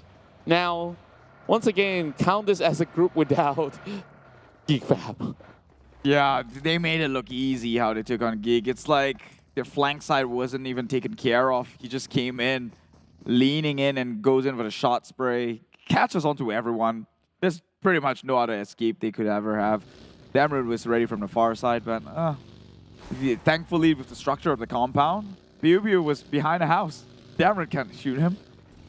Gonna be a little bit more of space now for teams to at least find ways to book center stage, but it's unclear where center is currently at. Sure, they may consider it to be Gatka or so, but more shots now being fired at Leto. And man, if you listen to enough to 30 Seconds to Mars, then you probably heard of Escape. Or if you watch the Bad Joker movie. Bad Joker movie? Yeah, the Suicide Squad. The ones with the horrible Joker. Then you could probably remember him. You can't remember him because he barely even comes in for that's a slow burn. 10 minutes. But take a look at the circle, though. Majority, half and half at the very least. No, I'd say 60-40 split, 40% being the hills of Mount Gatka. Well, that doesn't make sense. You can't have hills on a mountain. It is Mount Gatka itself. And I'm challenged because SEM9 has tried that before, so they know that it's occupied up top. But now SEM9 is finding themselves in the hearts of it all. Yeah, SEM9 crashes into the territory of Team SMG, and they're about to pick this fight apart. But SMG have been here for a long time. Leto moves into the territory of Crit VIP. Man down. Man down, they say. Well, that's always the case, though. It's we're expected to go down with the ship. Haven't you heard? That's called being courteous. I don't have a ship, though. Doesn't matter. Whatever the situation, we're dispensable. I couldn't really remember the last time I was in first, okay? Save them first. We're expected to go down. And sadly enough, I mean, not coming with exclusions, but there's no woman on board in this match. Which is the point, right? So there's nobody to be saved here. SEM9 make it look so quick and easy against four rivals. Now they settle the scores. SEM9 bounces back up, 4 points secured. Now RG driving right into a really dangerous spot here. We have Access Rate 1, HYVE International, and Crit now on foot. SamZ already being picked off. RG drives through. They want to find one of their own, though. Insomnia's driving to a different direction. But here comes Rex into the 2. He picks the first one. Make it a second. He turns his back. Rex claims 2. Man, he's been holding out for so long, and I guess watch out for that tree. 2 in the board. Is that a George of the Jungle reference? Yes. Yeah, okay, got that. 2 in the board for RSG, 4 for Genexus, 4 members on each team still living, and now add on the 3rd of the RSG. It looks like our prediction might just be striking gold here on today. Got the first one right, might get the 3rd one as well. Oh, take a look at this grenade, though. This is going to be priming directly towards the rest of SEM9, but it's going to be put right at by the dust for now. Another one being primed into the area. Putra still survives for the moment. Access Rate 1 still having Rift to fend off here. But not for long, though. RSG basically tosses more and more challenging Farang Guerilla. Access Esports Club is the first one to bow out. We have Stone. He should be able to seek out Rex, but he's going to be moving past it. Might be clipped though. Now let's see. Nade. Another nade coming from Stone. Make it rain, make it 4. This guy's got nades for days. He's just restocking with another tree. Target practice, this guy. Nades. Oh, he's got 7, but it's okay. It's gone. It's gone already. Come on. Don't kick him while he's down. Just toss it someplace else. SEM9, a lot of harm. He's going to come in and deal some harm's way onto the likes of SMG, or at least he's trying to negate that. But they're in quite of the pincer situation right now. Another episode of The Simpsons. Stop it, guys. He's already dead. Now, SEM9 on fire. 5 takedowns. RSG with 6. 4 for Genexus. As we have seen, Crit VIP, they were also in the middle of the battle early on, taken out as well. Stone, the king of utilities right now. So many boxes for him to just take, and take. But for the time being, Circle belongs to SEM9 as well as SMG. Yoodo Alliance over the north side, and Genexus will have to move off of their high hill. So, got to reposition the throne. DBD climbing upwards, though, challenging the likes of Genexus. And SMG, they held for some time. It doesn't seem like they're actually going to be budging off for now. All they have to do is to pull off a perfect defense. And it's going to be a mini 14 in the hands of Hin. He spots those movements on that haystack. And they're just going to try to save the vehicle while they can. Dude, Farang Guerilla is going to be scary in a late game. Stone has 7 nades. Another one of my members that was shown just now has 5 of his own. Dude, they're going to be raining things out. But they have to weather the storm, because if they were to expunge some of their utilities now, then they're not going to have much when it comes to a 1v1 situation or a team v team situation. Meanwhile, they have crashed on in as Dingoz. It's Kiddo gets taken out. Oh, now it's just a 3v1, a 3v... the members of the SMG, one of those members are far back though, so he can't come in with his support. But now Drax is just looking to make a push on forward. He's covered by smokes, but spots out Ricky instead. Drives on in. Oh, ooh, blows out. Yeah. Oh, he almost got run over right there, but Drax still stays alive. Shinzi taking the defense inside of the shacks. He's going to be able to actually protect himself with smokes. Meanwhile, Dingoz still not done yet. They're trying to get all for back up online. Meanwhile, DBD, they are also driving their way towards the same direction. 2 members are down from the side of Genexus. That's going to hinder them from approaching, and DBD hiding behind there. Trying to go in for a refrag. Jenny goes for a drop shot. Both of them, they're taken out there. And oh, that's awkward. Yeah, position him right up there. You know, you got to show the kill off. That's how you send the message in the lobby. But Ricky sending another message there. You leave, you get shot through the doors there, and that is it. Dingoz might look to immediately go with the aggressor approach. Make the push. They have 0 in the eliminations. They have to desperately rake in the kills from this attempt alone. Pushing in immediately onto the living room here. But SMG, they're holding the corners. Spot out and trying to go in with the revive, but the spray, they're trading each other. But SMG seems to be the upper hand here, and they will have their members wiped out. Ate will have to clutch things out. He was coming in as the far back fire, but they get taken out in this attempt. Dingoz losing to SMG despite having a great entry. And that entry was so aggressive. I thought that the SMG was done for. Hen saves the day, takes out 3 of them by the end of the call. Addict Luke this time brings out the MG3. That deserves a big highlight right there and there. Genexus though, 7 kills, all members picked up by the way. They might go in and take out another SMG. Challenger. This is Genexus. This is not just your willy-nilly team. This is the one who took out GEEK fam themselves, and they can look to take out the SMG boys. Moving under gunfire, might be their name, but they are not in the safe zone. Oh, Hin once again, but gets burned down in the process. So they won that fight, Genexus, but only to the mistakes of SMG.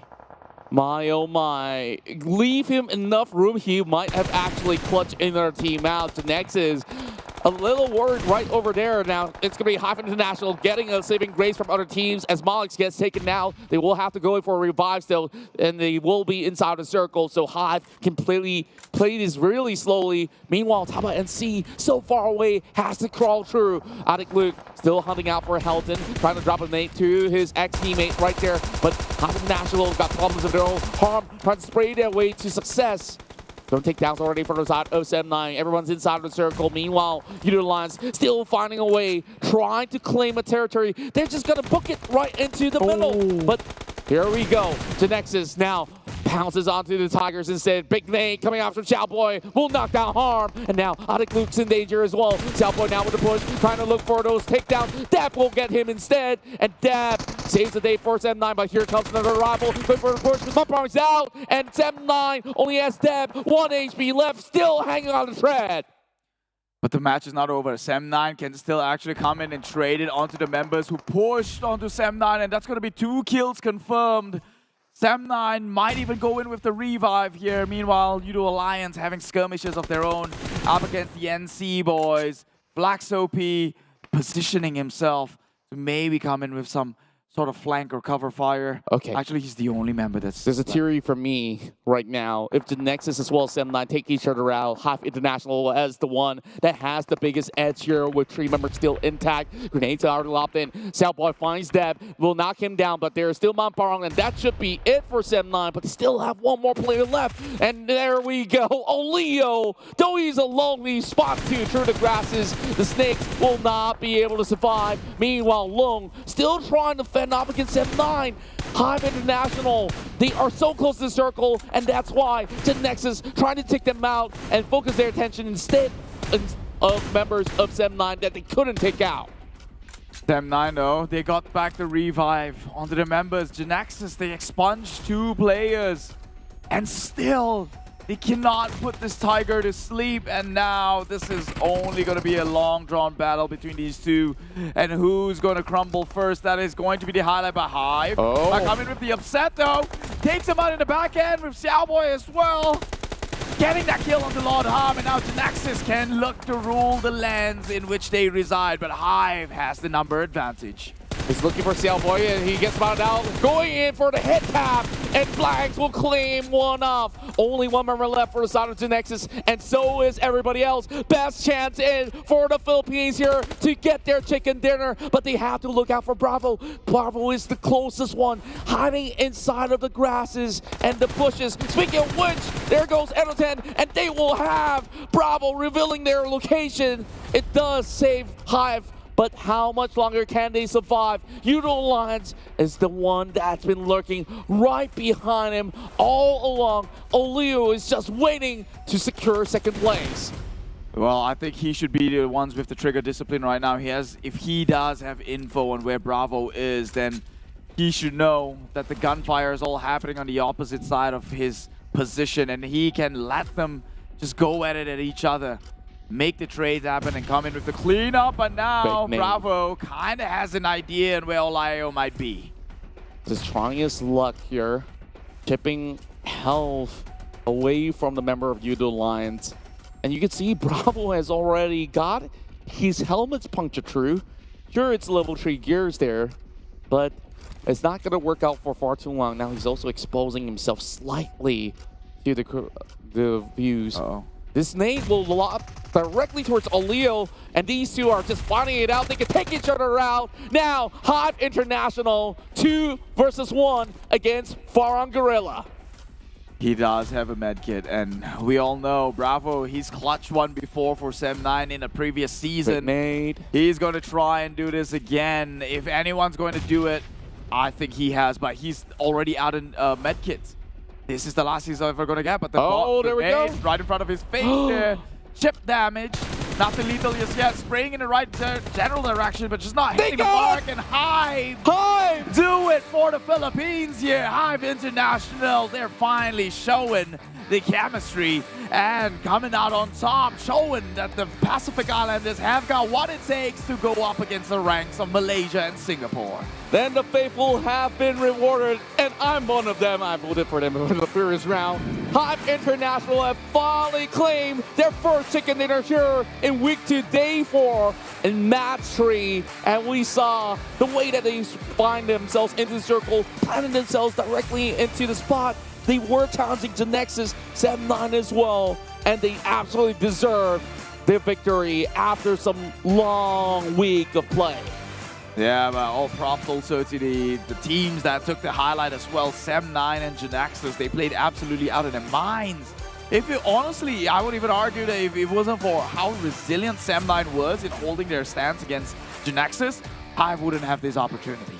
Now with this chicken dinner, they have gotten themselves out of the gutter out there. Let's take a look at the highlights once again, because this was battles of all 16 teams across the map. We started off here with GEEK fam getting battered up, and it's all thanks to Bubu with that flank of the century. Yeah, and in some of these fights that took place, long drawn here, Iftar, the last member of MAB, couldn't hold their ground. Farang Guerilla, we've seen them playing superly aggressive here, paying off dividends. SEM9 as well, playing in the middle of an open field with only cars and the carcasses of a car to seek refuge from. Held back so many pressure. RSG went close, but unfortunately just not close enough as Kim gets taken out. The members of the RSG actually gets taken out by a third party. That's right, Tabah NSEA. They were also getting themselves into the haystacks much early on, and they fought out against MUGEN and DVD. They have many of their members getting bruised out as well, but SEM9, they were the ones fighting against HYVE International, but they couldn't stop them because Genexus was literally hard-hitting all over from the heart north of the map. And only was just Genexus from the back. And from here on, HomeBois, after that challenge, we saw shots coming from blanks as well as fourth row that was basically hindering the rest of Genexus from pursuing forward. And HYVE claims their first ever chicken dinner here in the PMPL MYSGPH. I didn't make a mental note on the amount of frags that they've secured. I know minute, but still for this team who's down at the bottom for nearly 2 weeks now, getting their first chicken is going to be a breath of fresh air. And our Farang, they did absolutely spectacular as well. I think the only mishap was, I think, Yoodo Alliance, who tried to push into the likes of SMG but got wiped out by Hin. I wonder why SMG is not across the board on teams to focus. That's right. Now we have 21 points for HYVE International. Congratulations to the Philippines securing this one in the bag. And with 21 points, they should be moving up into the standings out there. Farang Guerilla is going to do exactly the same.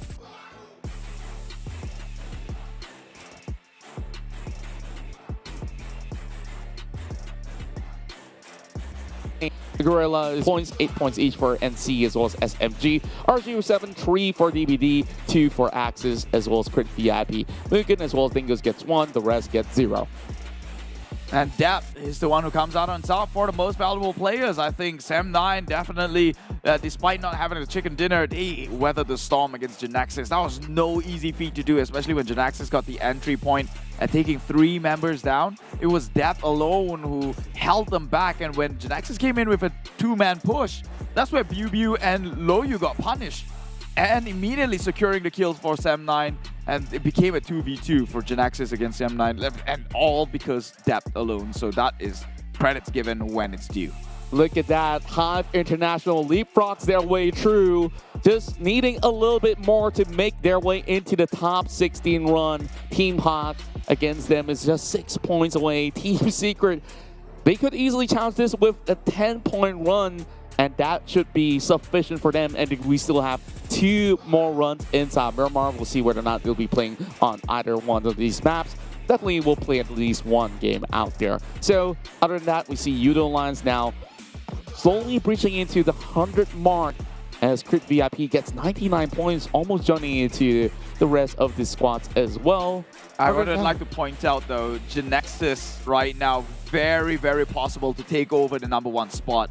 It's really not that many games. If they keep that sort of performance or consistency through and through for the rest of the games today and come in tomorrow relatively strong with the momentum, they might even end up at #1. That's very true. And now with all these gap closures and even stories of resurgence of teams out there trying to make their mark and make the name for themselves are starting to come true, man, it's time when we actually speak to some of these guys out there, don't you think? Yeah, obviously we'll be waiting in for an interview coming up later, but first, I would really hope that the person who's going to be on the line is coming from HYVE International, because I think they've worked so hard to get this opportunity. I wouldn't want to have to rob that opportunity from them. Obviously, provided if they want to talk to us. That's right. I've been a total, you know, I'm not going to say that word here. Well, overall, like we've been waiting for this moment, especially the Philippines have been waiting for this moment, because we understand that there's a lot of great talents out there in the Philippines, and they are the sole representative of this league, fighting for a chance to get into the SEA finals. They've been to the SEA finals before, but of course, all the odds stacked against them, and they were finding their footing back in week 1. Week 2, looking even better. Imagine how week 3 is gonna look like, right? Like, I hope to see them in the grand finals, and this season we have so many spots for teams to move into the SEA League itself. From what I understand, top 4 out of the league or through the grand finals will move directly to SEA, and another 3 teams will be going into the play-in. So, ample possibilities, and I feel this is the best chance ever for all of those that have not been there to get a taste of how international waters taste like.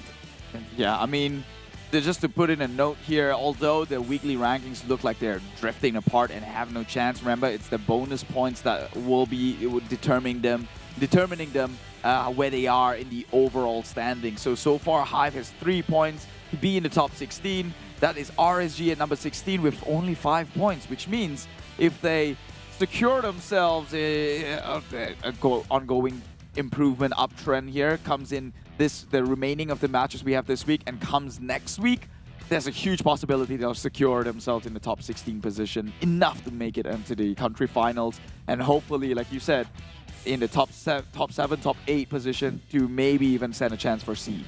And on top of that, there's also a lot of money on the line, right? I mean, well, so long as you make your way into the grand finals, more stash of money will be given over, and then on top of that, you get into C.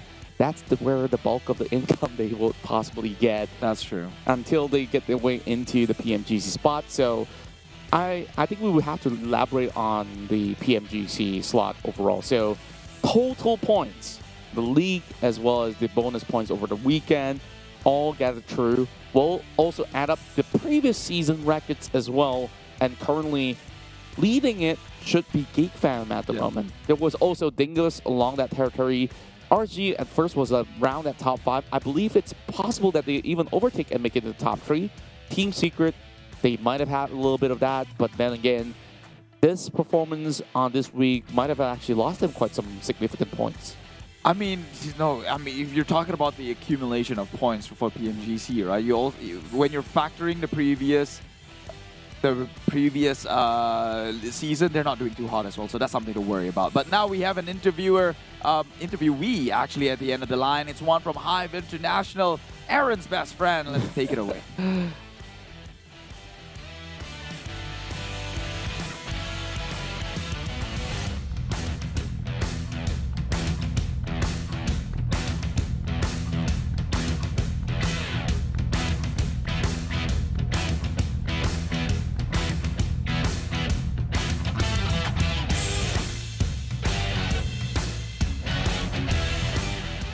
And let us all welcome HYVE International on board. And congratulations for that chicken dinner. You guys have finally done it. You guys came close a couple of times. Tell me how you're feeling right now.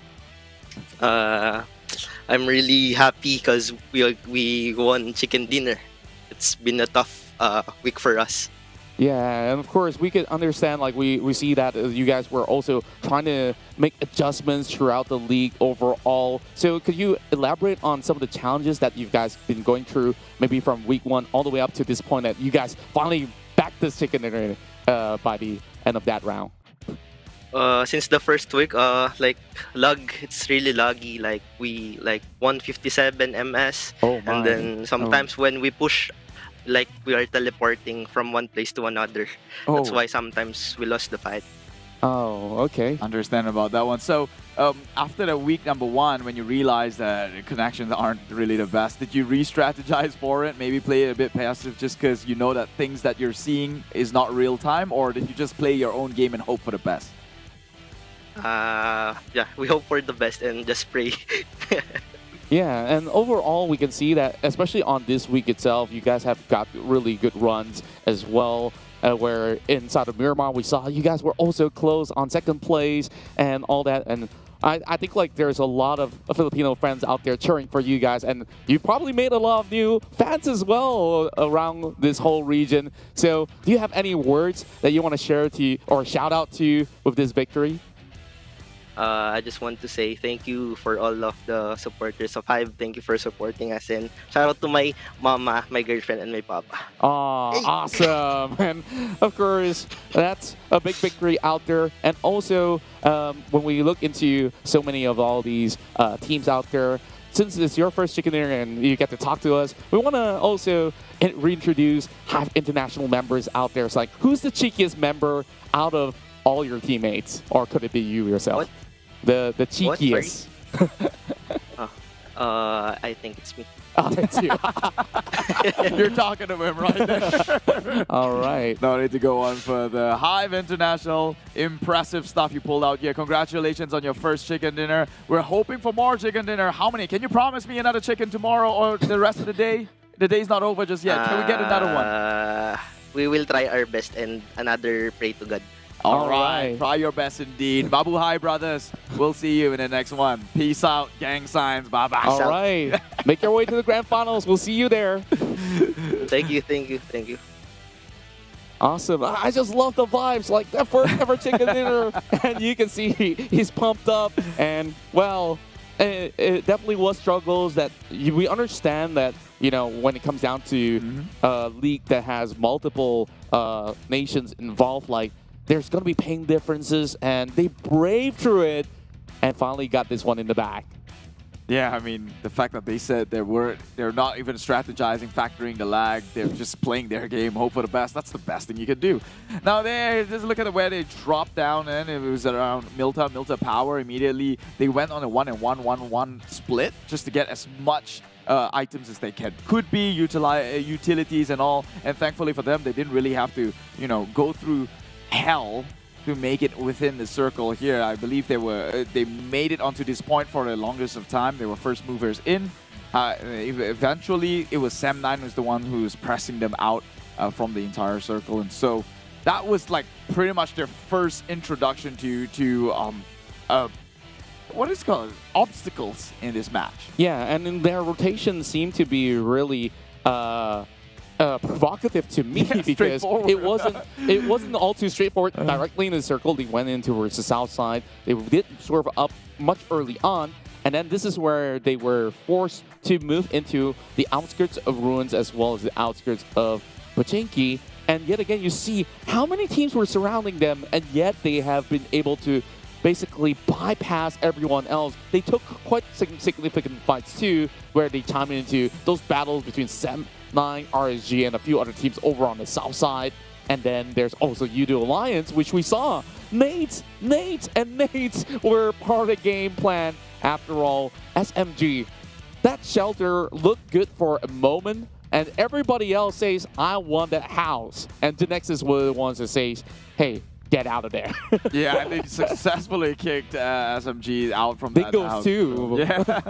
Well, no, it was Dingoz. SEM9. Was it Dingoz who pushed and failed for it? Yeah, Dingoz pushed and almost got it in the bag, and SMG definitely at least showing some strength right there. But it's interesting to me how, even with this circle not favoring everyone, HYVE made the best out of it. They know there's no point moving directly in the center. Everyone's by the corner anyways. Yeah. So they chose to pick a fight, and they picked the fight against the strongest teams out there, SEM9 and Genexus, and deal with what some may say the lessers. Oh, I wouldn't say that, but like honestly, SEM9 kind of worked into their favor, right? Because again, Genexus was 4 members up to that point, but because his depth just played out of his minds, despite being the only one alive, he really just stood toe-to-toe against the rest of the members of Genexus. Eventually, SEM9 will go down because HYVE was right on their back end to go in with the flank side shots here. But man, that if SEM9 wouldn't have been able to suppress Genexus would have taken over this game. Now, talking about good things in life that shouldn't be kept to myself and suppressed down into a dark black box, it is, of course, the brand new Realme GT Neo 3. As you can see on the screen, blue or white, whichever it is, we respect your pick. Although I do have my favorites. But one thing they don't, have favoritism on is the devices. Or what runs it internally. The chipsets, they're both running on dual chipsets here called the MediaTek Dimensity 8100 5G, which brings you power efficiency, immersive gaming experience, and a seamless gameplay. That's right. On top of that, everything you need on the smartphone is there, and they come with a Sony camera out there. It's high quality with high megapixels, but we'll leave all those details aside, but you can check out Realme's website. But you can also check out Yoodo, powered by Cellcom. They are our official digital telco partners, and they're offering free data for you to play PUBG Mobile. So download the app, scan that QR code right here to download it, and you can get your SIM pack basically sent to your doorstep without actually costing you all too much. And you can explore a brand new world where you don't get charged for things that you don't even use with your current plans. What? We don't get extra charges? That sounds a bit too unreal, right? But you know what else is unreal? PUBG Mobile now on TikTok platform. Yeah, that's exciting news. Go over and follow all PUBG Mobile's TikTok accounts. Okay, PUBG Mobile MY official for Malaysia, PUBG Mobile Esports.sg for Singapore, PUBG Mobile official PH for the Filipinos, and man, use the hashtag #BeTheOne to make sure you have a strong chance of getting reposted because they're starting off TikTok. Let's welcome them with open arms, right? You're millennials. I want to learn a thing or two being a boomer. So before we go on further into our Miramar match of the day, we're going to take a quick break. Once again, you're watching the 2022 PMPL MYSGPH Fall. It's Contra on my right-hand side here, probably inverted for you. It's Keith here in this desk where your cast is. We'll see you in a bit. Bye-bye.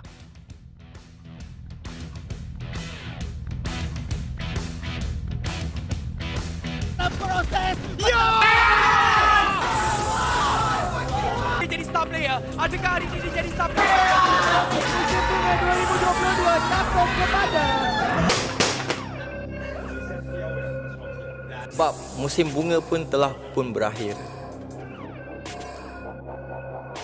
Kami telah bersedia untuk meneruskan perjuangan. Tiada siapa yang boleh menghalang kami, kepulangan Sang Raja, untuk menuntut balik kegemilangan. Former teammates. Kini menjadi saingan. Who will be better? Untuk pencapaian yang lebih tinggi. Kelahiran era yang baru untuk gagah menerus ke hadapan. Pride of the nation, defended by us. Battlefield baru telah pun bermula. Kali ini 2022 PMPL MYSGPH Fall 20 Julai 2022. Be the one.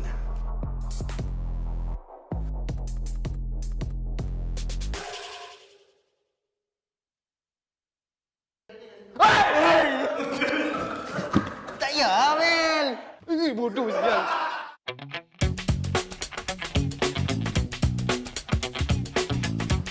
Tak nampak ke ni? 10. Brother, is this real or fake? Apa ni? Kau dua. Kau dulu lagi ni. Aku aja aku ikut aku. Apa ni? Dia macam binatang enggak? Binatang. Terasa bodoh apa benda kau ni? Apa tu bodoh? Masuk benda. I behind you. You go first. Okay.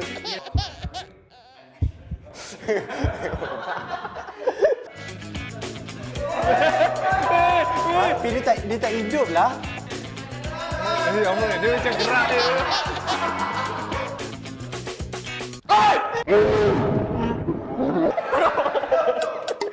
Banyak lah. Be a man, be a man, be a man.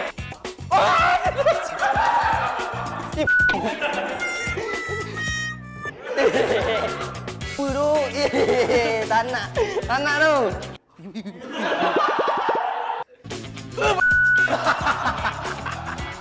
Bodoh lah benda ni. Pan.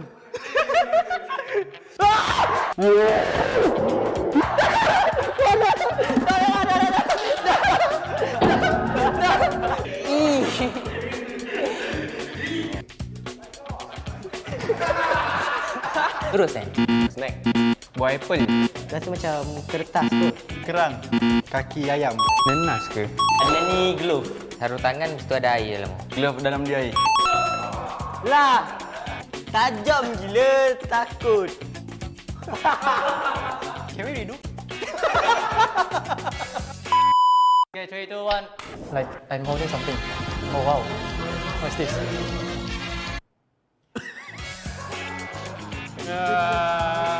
Nenas.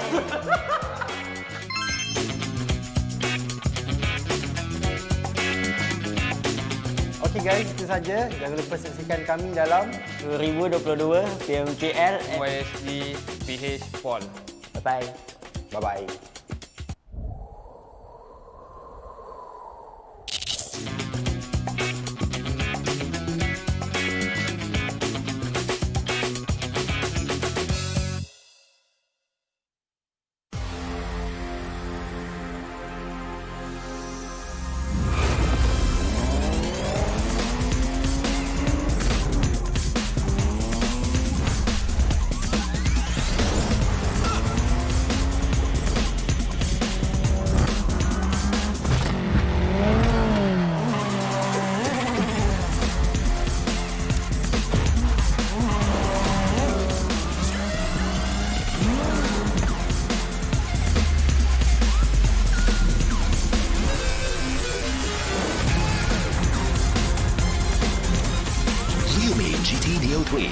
Neo speed awakens. Ryumi, dare to leap.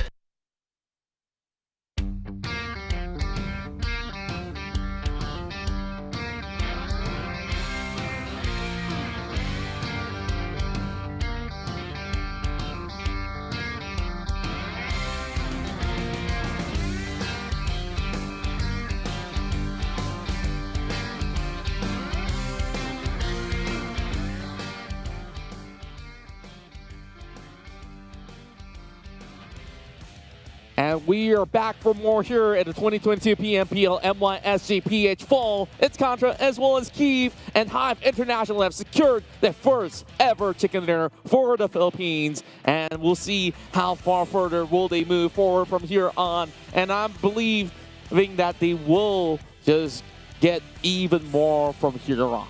I mean, this is the first step to many more. You know what they say, one small step for men, one big step for HYVE International, and they're about to get more and more chickens. Hopefully, like as he said, they're going to pray for God for it. But now, let's take a look at the most damage dished out in that match alone. We have Genexus Xiaoboy.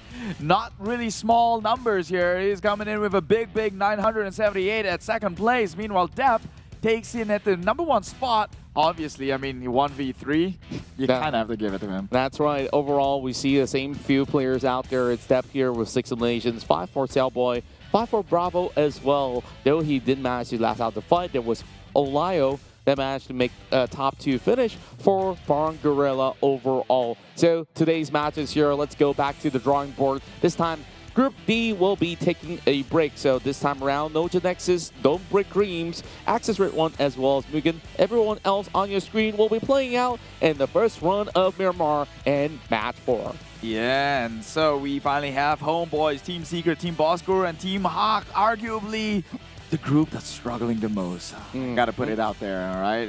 Take a look at it. Take a look at it. Actually, yes. Now, now that I think of it, like, I really couldn't explain if there is a, it's just if this group is currently cursed in week 2, but maybe it's just not their week after all. Let's take a look at the teams to focus here on Miramar. Dingoz have overtaken every other team to be the best team inside of Miramar. and they have been able to shut down many of their opponents with 72 takedowns and 91 ranking points on an average. So this is going to be the best time for Dingoz to rise above, while SEM9 on second, GEEK Fam now on third place. Surprisingly, 4Rivals is still around the radar on that fourth spot as well. Well, for me, this is how I legitimize the data. If 4Rivals is one of the top contenders in Miramar, then I know that they did their homework, because that is true for a fact. 4Rivals, even back in the days where before they were green, they were red. Like Miramar was the map, but obviously they were also green and red. They were obviously they found their way slipping a little bit, but hey. Look at them. They started down pretty slow, but they are in the top 5 position. And if you want to be winners too, why don't you sport this Bramble Overlord set one for yourself? Okay, take a look at it. It's manly to be wearing diamond-hearted rubies across your chest and shoulder blades and also your kneecaps. There's nothing wrong with it at all. That's right. It's hailing from a thorny kingdom, said to be the nature's spirit ultimate hero. He values, protects above all. How we get this suit now, and we got the PMPL and EMCT on-ground watch party. So go ahead, visit Paradigm Mall Johor this weekend. I know Saturday has passed. Tomorrow we can basically drop by and say hi to some of your favorite players out there, and you might even make even more friends to go. Next weekend, though, we will be in Ipoh Parade in Perak, and the week after, Surya Sabah, and that's on the 13th to 14th of August. Not gonna lie, if it's going to be on a weekend, I didn't really check when 13 and 14 is. If it's over on a weekend, I might even consider going over, right? Or are we on duty? Flying back so soon? I miss my dog. I don't think you're on duty on that day. You can bring me along, show me around. Let's go, let's go. we showed them how the Island Boys do it. But how do we think the teams are going to favor here in Miramar? Who's going to take the one home? Oh, I was just hyping 4Rivals up, saying that Miramar is their map, and here you are agreeing with me in silence. Overall, like, we've seen them put to work over on the course of the battlefield, and I think that there's so many times that they've come second that they are finally here to just fix all these sort of loopholes that they had in whatever that they were lacking on, and they should be able to actually close out games from here on. So who's to say there's no one stopping them, right? There's still Dingoz Esports, which will be my second draft if there were to be any, because they definitely are eyeing to be chasing against the rest of it. And today, Dingoz have been doing relatively well, maybe not on the top 2 on a frequent basis, but top 5, top 6, we've seen them a couple of times. And also SEM9 plays in their group, so if they're here, that means if 4Rivals is playing, which means SEM9 will be there to as a potential opposer as well.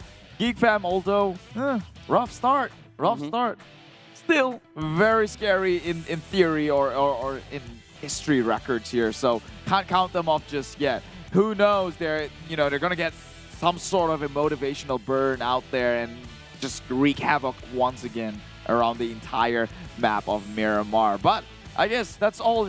Should have, would have, could have, or more like wishful thinking. Let's actually see the game play out in Sunnyside Miramar. That's right, and we've already seen the fights that happened in Los Higos previously with HYVE International taking down some players. I believe it was DBD or MAB Esports. I think it's Axis, right? I remember Riz was waiting. Yeah. So that might happen again.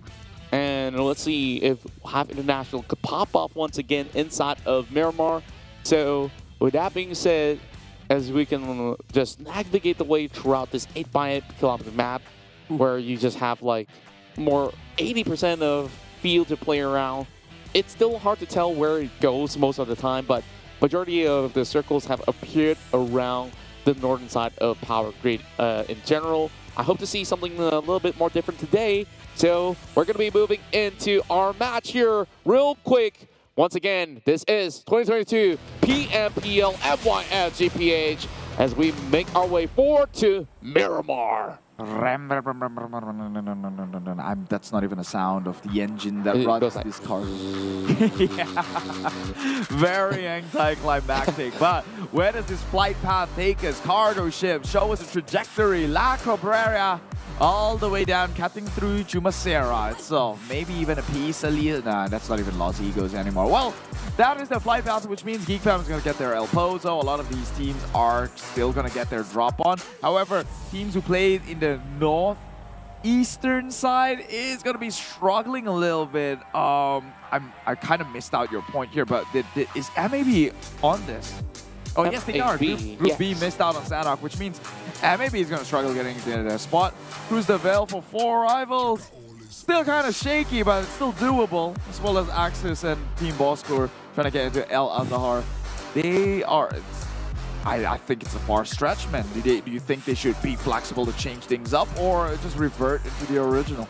Well, I think like they could just stick to the usual plan if they really want to. Get a couple of vehicles, you should be able to actually reach those certain spots, so it shouldn't be too much of a hassle. MAB, as we have been discussing about it, they have gotten their way into the far southern side. We've seen them in caves before, and...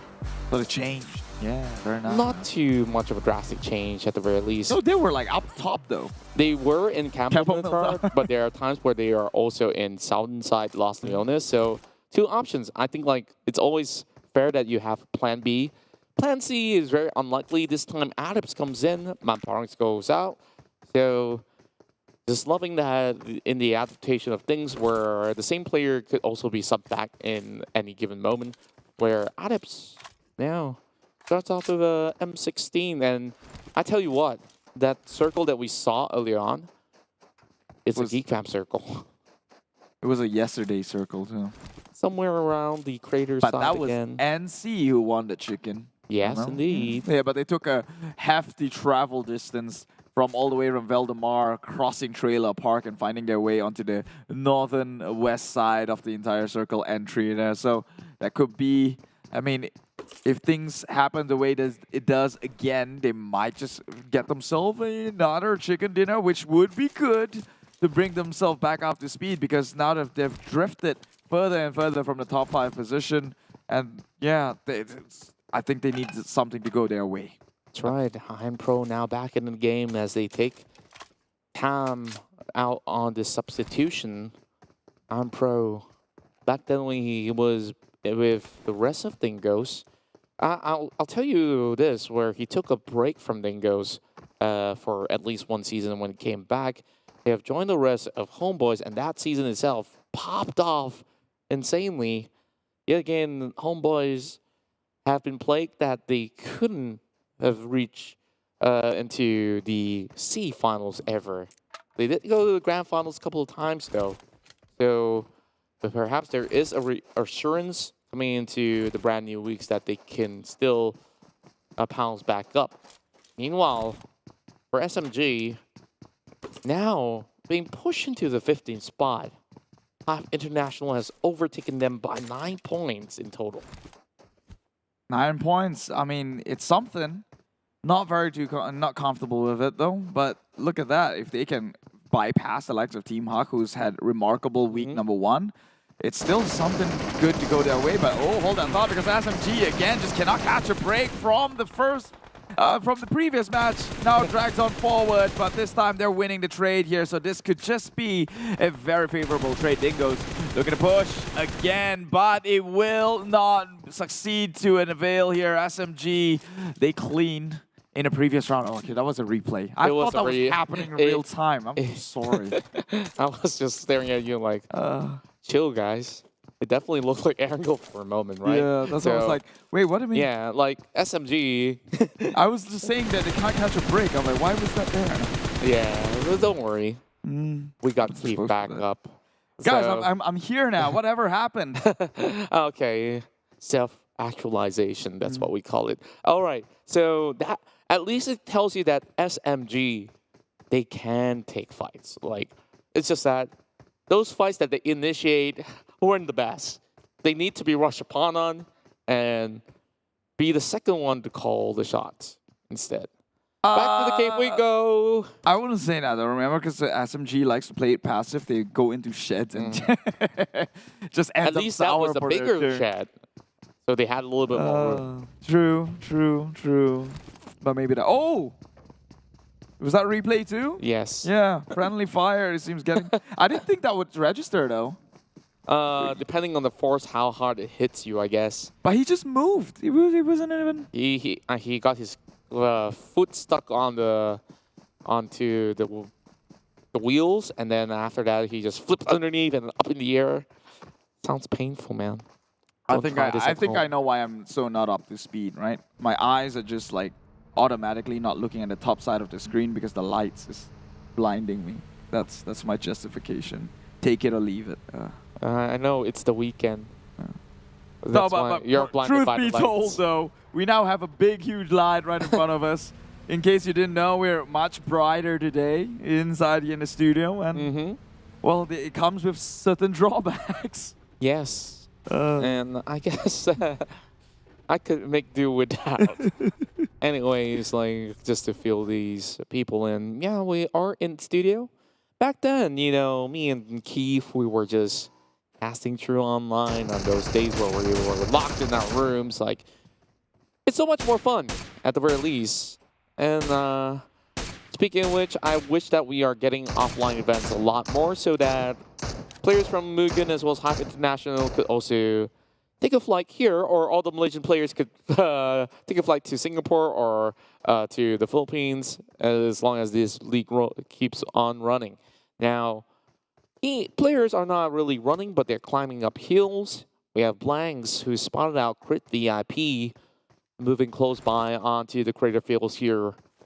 Meanwhile, zooming into the territories of the region, 3x scope doesn't really offer too much, but if you don't have anything else, it does help a little bit.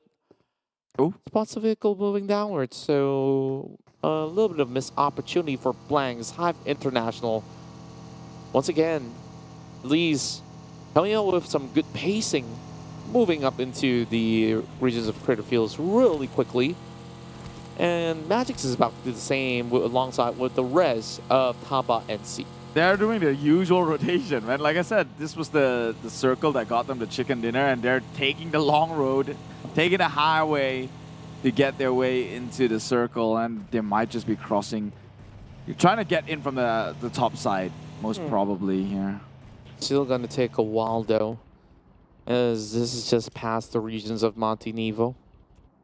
So I really do wonder how much more gas tanks do they have to refuel, because they understand this is a long ride after all. Gas are expensive nowadays too. Yeah, like over here it's like what, 4 ringgit almost for a RON 97. Pass.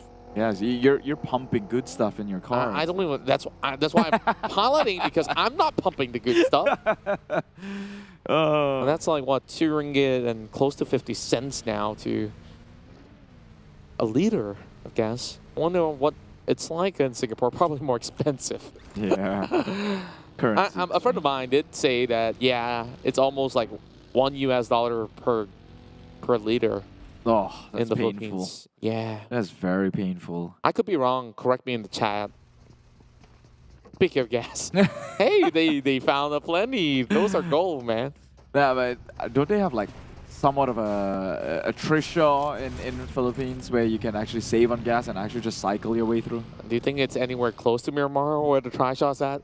Okay, true. I don't know why I brought that one up. But NC taking a similar path of yesterday, moving on the outside, this time not really needing to drop by Trailer Park. And so they'll cut their way in from the western side instead, playing by the edge. Edging their way throughout. And Dingoz taking the slow approach as well. Very exciting. It is exciting indeed. Meanwhile, The a lot of anticipation. teams in the middle, yeah, they're the ones looking out for the excitement. How are we getting away with this? Yoodo Alliance, Repo Boy, no. Tell me more about this kid. Oh, wait, what? Whoa. Did he pass that? It's true what HYVE said. 157 MS? Well, it won't happen if you switch to Yoodo today. Exactly, and you do the game better. You do the game better. Yep. Is that the best you've got? I know what I said. I know what I said. We will move on. It's not 17 minutes yet for the first kill to happen. It is Miramar. Beg our pardon. But then again, it's always Miramar. The roads are also very rocky, which doesn't really help in general, whether if you lack or you don't. But someone's on top, right? Is that where? I thought I saw like a smoking Bird. vehicle. But then again, the noises aren't coming from a bird for sure. Tap, tap, tap, tap, tap, tap, tap. Who are they tapping to? That's a question. And see. I knew it. It was someone on top. Yeah. I mean, you just gotta be trying your luck sometimes. If you do have a 8x scope, it does help a whole lot more. But then again, there's always gonna be bullet drops as well. So it's honestly not so easy to land. So, hidden. Still finding their way. Yep, 11 minutes without a single player getting taken off. Everybody enjoying their time under the sunny weather. Dylan's still playing here. And I think he's not a fan of his son. He's hiding. Okay. At least his backpack is getting some. He's wearing a panda hat too. Oh, what a transition back into the animal kingdom. It's got the M4 eyes to flex, so he's still chill. Ice in the veins he goes. And yet again, doesn't seem like any of that chill is helping them because they're not feeling all too patient right now already. But the rest of HomeBois making a pit stop. Speaking of HomeBois pit stop, you guys are in Malaysia. You're just giving plugs here, right? Like there's no reason to helping brothers out to approach Tencent to approach them for a sponsorship now. They're just getting the free plugs.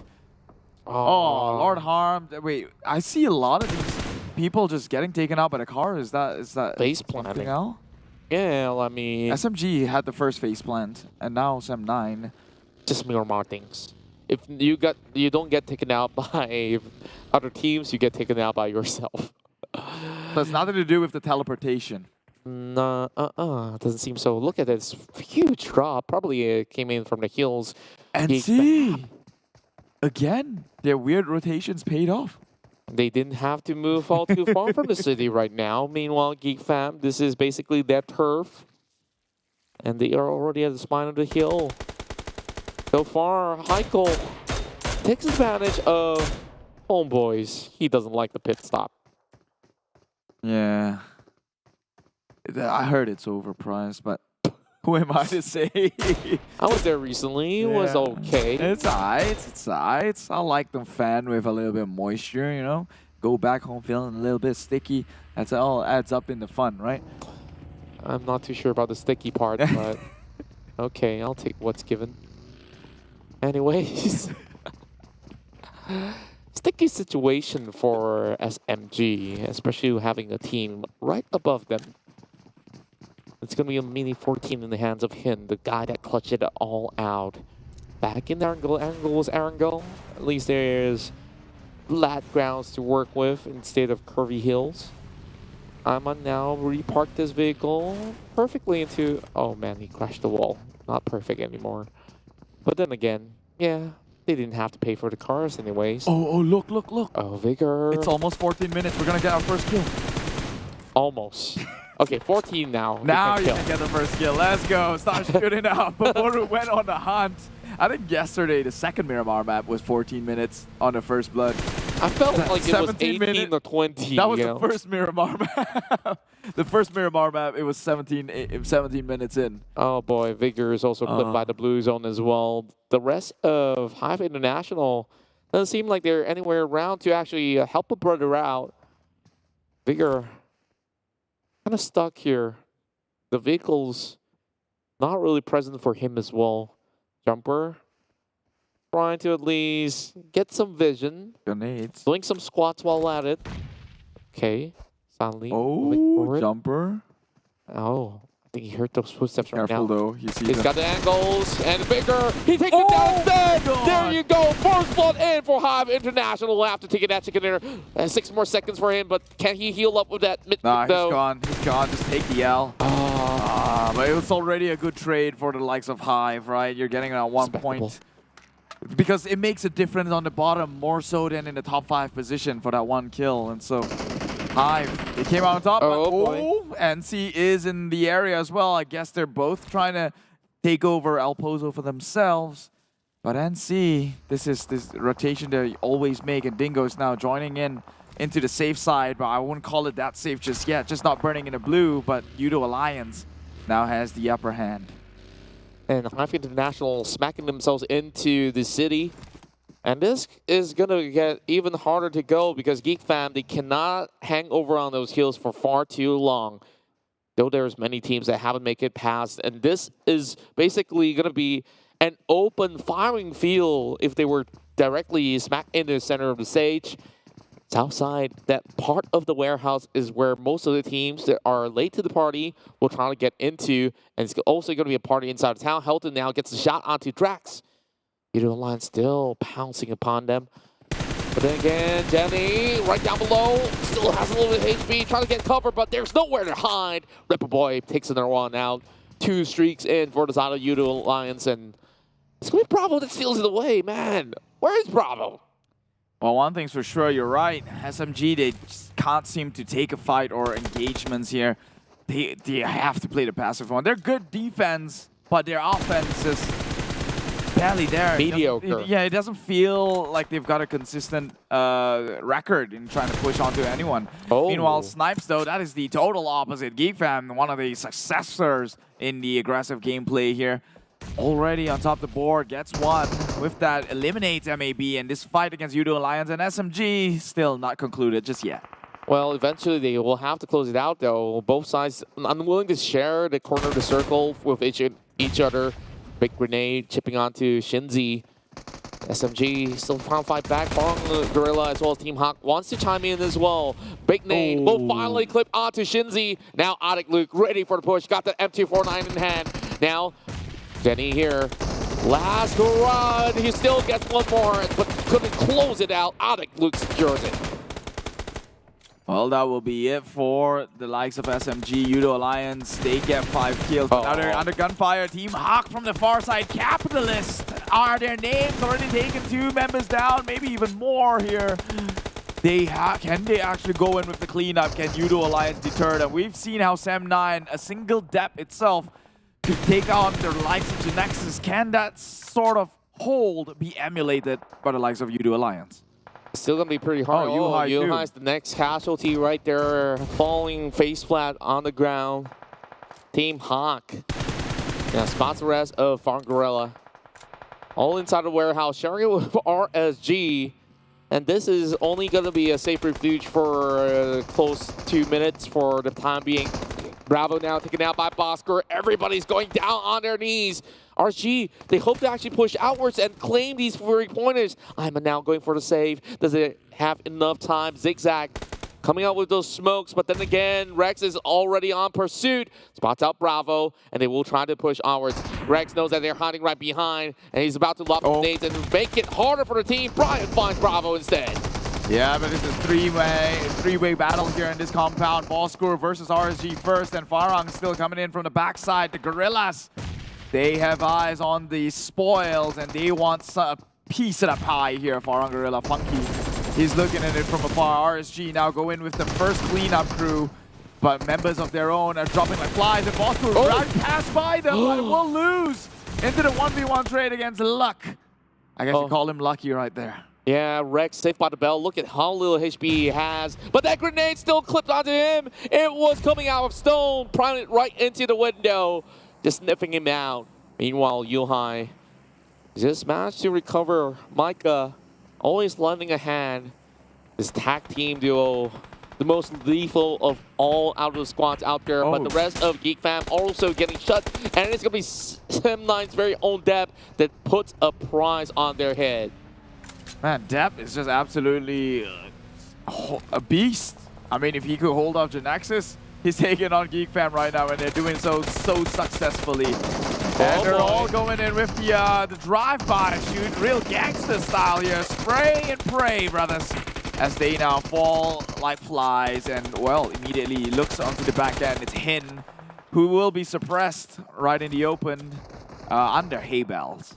And you can see that GEEK fam basically just spoke it into the shack. They took a real risk right here, and now the rest of Yoodo Alliance will be the ones that challenge the rest of Team HYVE as well. On top of the hill, it's going to be Helton there that does get the bird's eye view against the rest of Team HYVE. 2 crawling on the ground, or should I say, Damn Cutie still has some HP left at the very least. They've got a little bit of bunker set up with the broken vehicle, but at the very least. Meanwhile, Voki gets botted out instead. Magic's making wonders happen from the city of El Pozo. Oh, this got really sour for 4 rivals. They're losing the trade onto Tabah NSEA, who's currently gatekeeping. Look at HYVE as well as Yoodo Alliance. They are both going to be securing the kills for themselves.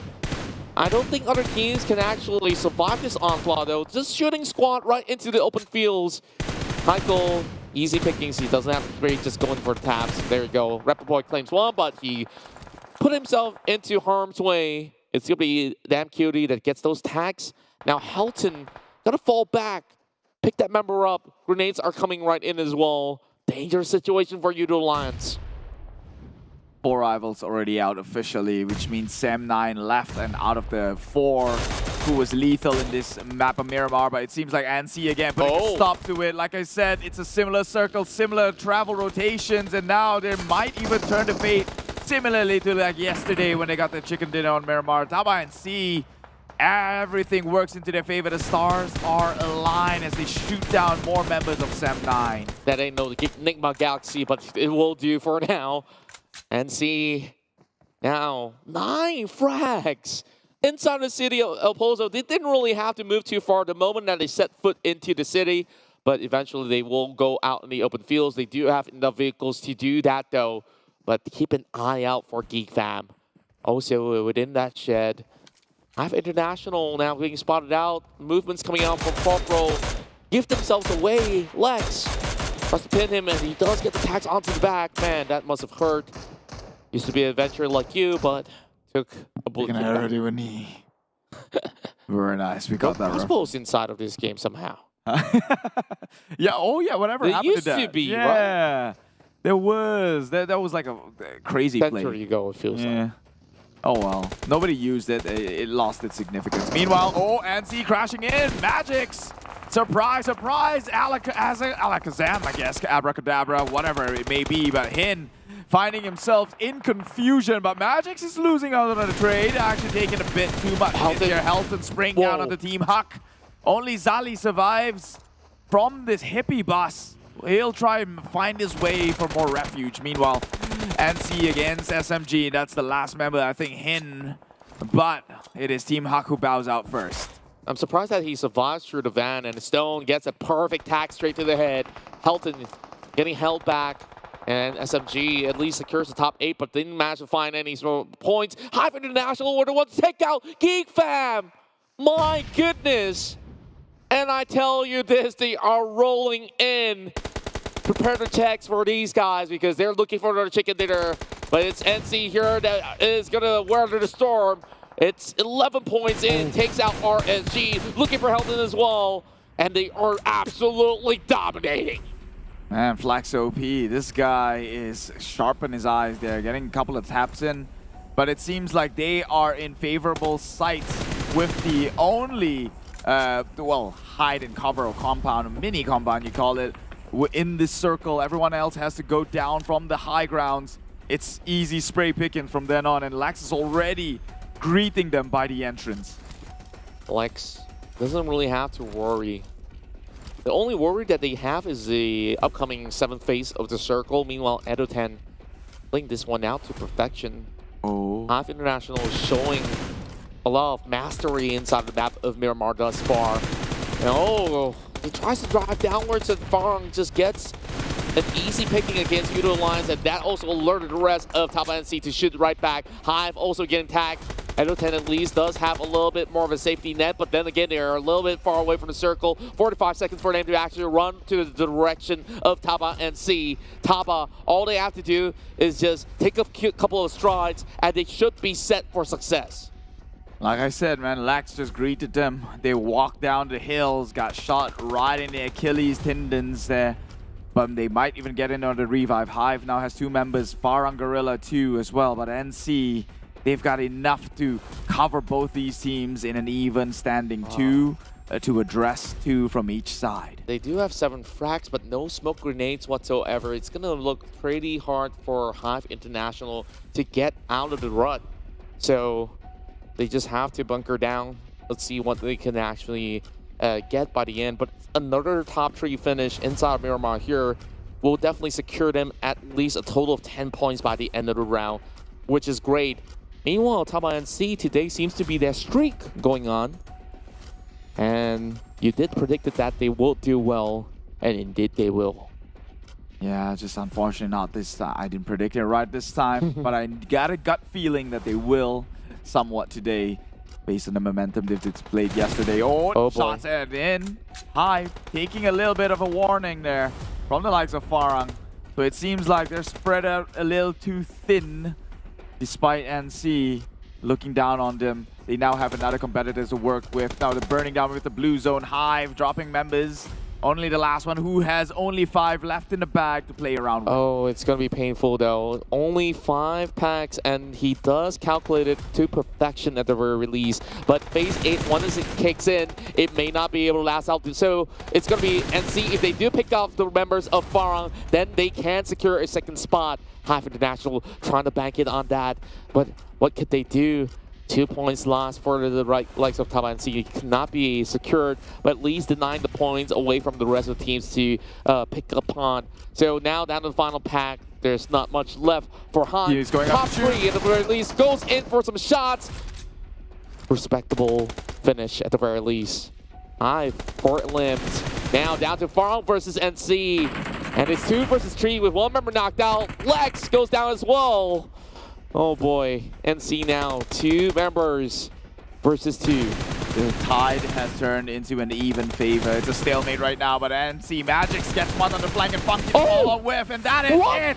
Tabah NSEA reigns supreme in this first Miramar of the day, just pulling a rabbit out of the hat here again, time and time. It is NC Magix who clutch one for this team, performing miracles and a chicken dinner. And the final shot, we can barely even see the other player out of the team that was going against them. And here we go. Farang getting shut off by NC, and Tabah NSEA overall have finally got their chicken dinner that they've been long awaited for.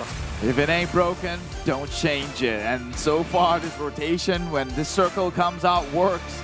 Keep up the good work. Keep doing this thing, right? They've gotten the chicken yesterday, and now here's another one. This is going to be probably propelling them up back into contention of that top 5 position, in which they have lost after 3 games now. That's right, and we're going to be taking a look at the highlights in a short moment from now. And we saw a couple of these teams here taking a little bit of a late fight, 14 minutes onwards. That's where we see all the action going on. Meanwhile, Vigor makes a dire attempt to go in for a one-on-one exchange at the very least. And that adds up things up for the team, while the rest of HYVE broke into El Pozo, eventually got themselves the top 3. Now, what was surprising though was that GEEK fam, they were here all along, but the circle didn't really pressure them into the right direction, and they were basically left with not much to spare. And Team HOT, we didn't really see how they bow out, but they took plenty of fights. They did. They were sniping from above, right? They were capitalists at best. They were up against, I believe it was down in the corner. It's someone nearby. I think it was Yoodo Alliance who they were fighting up against with at a certain point in time. Yeah, there we go. Helton is the one who's like just shredded them down one after another. It's all coming back to me now. Yeah, and HYVE lost 2 members in pushing into El Pozo because NC was there, and so eventually NC won that. They chased HYVE out from that town and immediately had like the easier rotation into wherever they wanted to. So NC finds themselves in a better footing here. Hefty amount of kills too, and HYVE, good effort. They have 4 kills on top of a 3rd place finish. 157 MS? That doesn't matter. They still bring in the numbers. That's true, and there you have it, ladies and gentlemen. Overall, these are your top 4 out that matchup overall, and you can see majority of teams were lacking in terms of utility because Miramar this doesn't really offer you that much, and there's so much place to play from.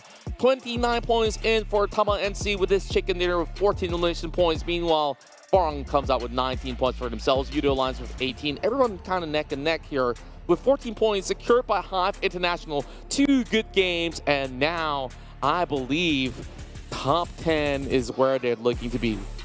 Right now, I would say they may be playing in a ballpark of 13 to 16. Yeah. 13 to 16. Around the, 30 to 16 slot. I think that's a good target to have.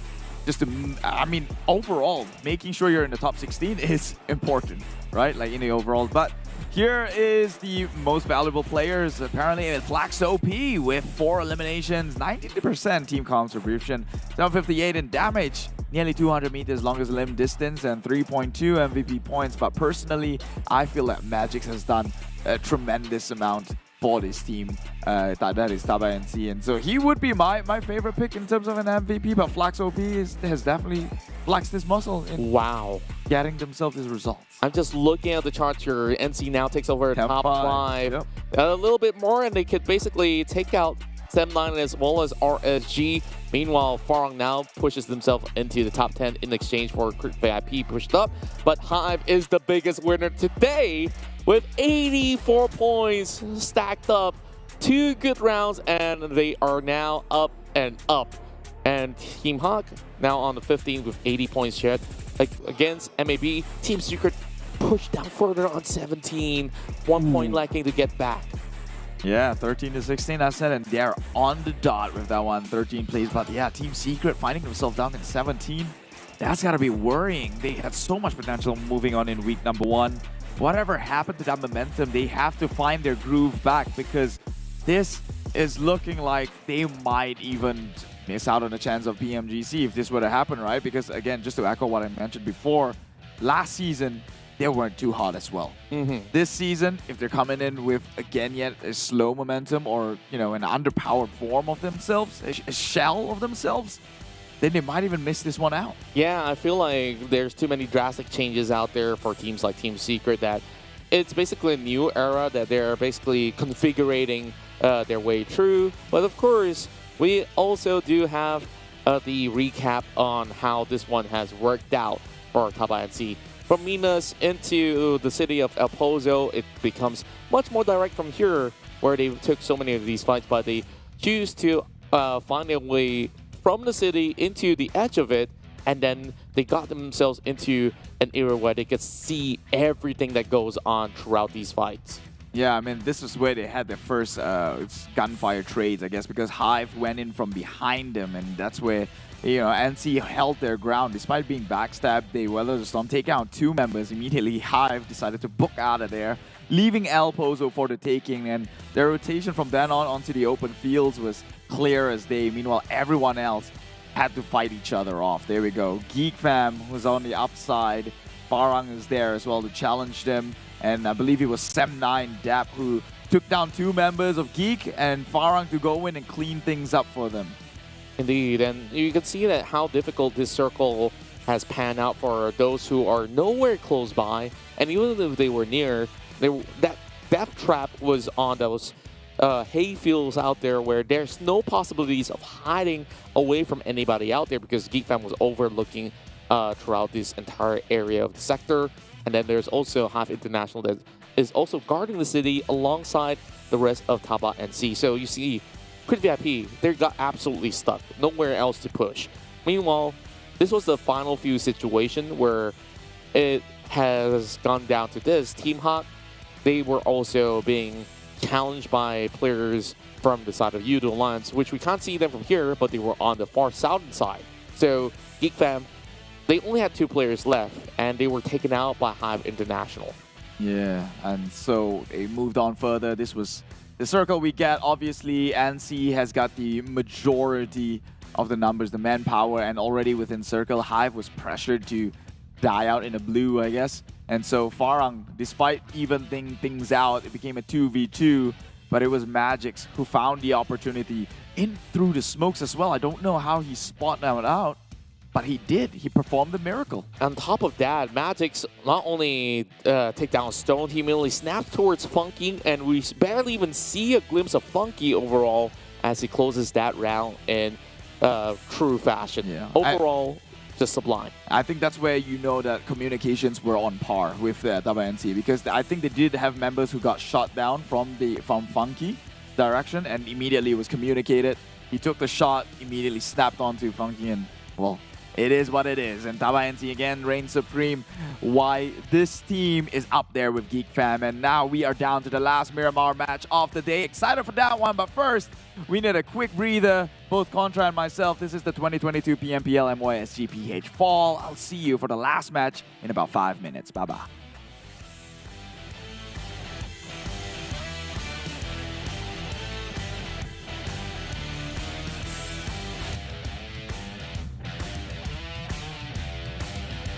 Natin, pero Yoodo Alliance, they start with speed great, pero nga lang meron sa likod. Always check yung mga nasa likod mo, pero I think they want to see muna where Farang is heading at because they have a lot of pop shots. So na nag-push na. Yuhai. Ramdam niya na sarili niya dito. Tignan mo naman, Yuhai, dakilang taga-spray down. Isa sa loob, isa sa labas. At Yuhai, hindi niya kailangan ang players ng Malapit, GEEK fam. Baka yung secret pala kanina. Pero right now, Yuhai goes for a spray down. And man, yun yung sinasabi ko. Mako! Tatlong teams. Great VIP, Dingoz and GEEK fam. Oh, UI managed to pin down Insomnus. Insomnus is now out of the question. To work this out, it's Kido. Managed to cripple down one. Nasa na yung kalaban? It's Kido.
Neo speed awakens.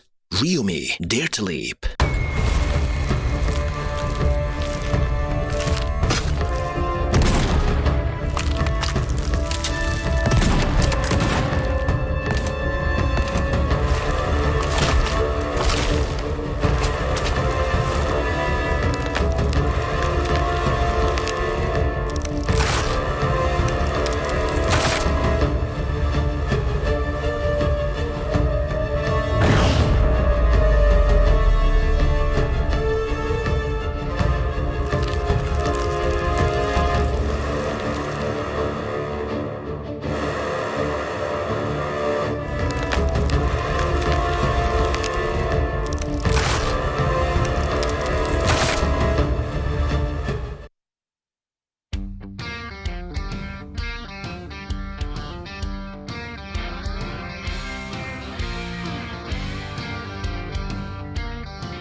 And hey, we are back for more here in the PMPL MYSGPH Fall 2022.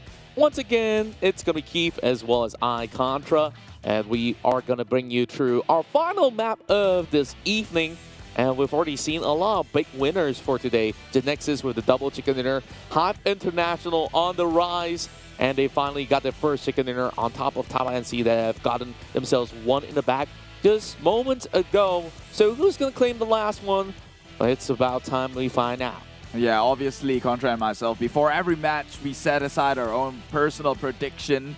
It doesn't mean that we think they're going to win or we have any incentives for them to. We're just, throwing it out there. I think we're picking teams with potential or with good momentum, and if that comes true, it makes us look good. But if it doesn't, then it just fortifies the fact that we don't know what we're talking about. But hey, at least we do have half of our predictions correct. Yep. Not in the right order, but they did get their chicken dinner throughout today. HYVE International finally got themselves the first one. I picked it one game earlier. You picked Tabah NSEA one game earlier as well. And I got Genexus right on the money. Yeah, on Sanhok. mine was like one game after for Genexus. But let's take a look at what happened in the previous game in terms of the stats and numbers. I know this one's for you geeks, haha, wink wink, they didn't play. But the 14 eliminations for Tabah NSEA, 2,226.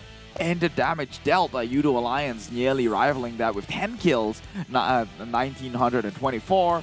Farang comes in next at 7 kills and 4 rivals at 5, and it goes down to an average of 5 kills there. That's right, and these are the ones that dealt the most damage out there. Flex OP with 758, as well as HomeBois coming in second for Yoodo Alliance with 577, and just about 10 damage less than HomeBois. It's just going to be Tabah NSEA's very own legs as well. And meanwhile, on the very final moment, that was Magix with another 2 takedowns to close off the match, getting the chicken dinner in the back for Tabah NSEA. It was crucial takedowns too, because it was a make or break moment, right? So Magix, my man, this guy, you can always hope on him to, well, I guess, pull magic out of the hat. Now, we're going into the last game of the day today. It is Miramar, and the last Miramar we're going to play. Match number 5. The groups that are involved is A, B, C, and D, which means Group E. Unfortunately, despite some of the weaker runs they've had, they will have to sit this one out. 4 rivals, SEM9, Farang Guerilla, and HYVE International. I guess HYVE can kind of give themselves a pat in the back because they got a chicken and a top 3 finish with 4 kills, and they've already propelled themselves to the 13th spot. So it's, I guess, out of everyone within the Group E, they'd be pretty much happy about it. I mean, SEM9 has got some great matches as well. That's exactly what we've been keeping our eyes on, and they have been able to prove themselves worthy of the competition out there. So one more final match here, now without the presence of Group E. First, we'll see who else could possibly challenge the top dogs out there. But here is something that you should check out, as we got the brand new Bramble Overlord set, which you could possibly get available on PUBG Mobile. It hails from a Torny Kingdom and is said to be the nature spirit's ultimate hero. He values protection above all else. Hurry and get the suit now and fight alongside the rest of the ultimate hero lineup. Oh man, did you make that entire backstory up on the fly? Man, that sounded almost scripted. I have no idea where you pulled that one out from. It's all in the mind. Oh, you're a very creative one. I give you that much. I give you that much. Take a look at the set, though. It is looking pretty handsome right there. So go get yourself one. Like us? Like him. I'm not gonna be narcissistic like that. If you shave, then I think you'll win. What are you talking about? Just add in 10 points of attraction. I've had girls said that. Oh well, or maybe girls with daddy issues. Maybe. Not gonna elaborate, but straight to the predictions out there. I only predicted that you get more out of the shaved mustache, but Dingoz, I think they have been denied for a couple of times already. It's time that they fight back because they want to maintain that spot as the kings of Miramar. And see where you got one. So you say they could basically challenge Genexus for a double chicken dinner? Yeah, I think they're on a good roll. Good roll. Tabah NSEA is on a good roll, especially in Miramar right now. I would say they are back-to-back chickens in Miramar. Technically, they got the last chicken dinner yesterday, and they got the first Miramar chicken today. So they're back-to-back on that. So you just wanted to take the final pieces of the chicken dinner on that whatever platter that is served. Yeah. Okay. I mean, let's think about it, right? Who's on a roll to get 3 chicken dinners? So far, it's NC if you consider yesterday's last game. And Genexus today, after they got them 2, they're out for a 3rd as well. That's right. And we're basically looking forward if we could possibly get it right this time on the dot, right? Like, if they're like on the dot, prediction 1 game forward, and then like, hey, they got their chicken dinner. I got Sanhok, so I'm off the hook. Off the hook. I mean, that was easy picking. No, easy it's not. guess. It's Sanhok. How would you guess You that? took the easy way out. Like, if you had the guts, you will guess HYVE like I did, and still gotta win, right?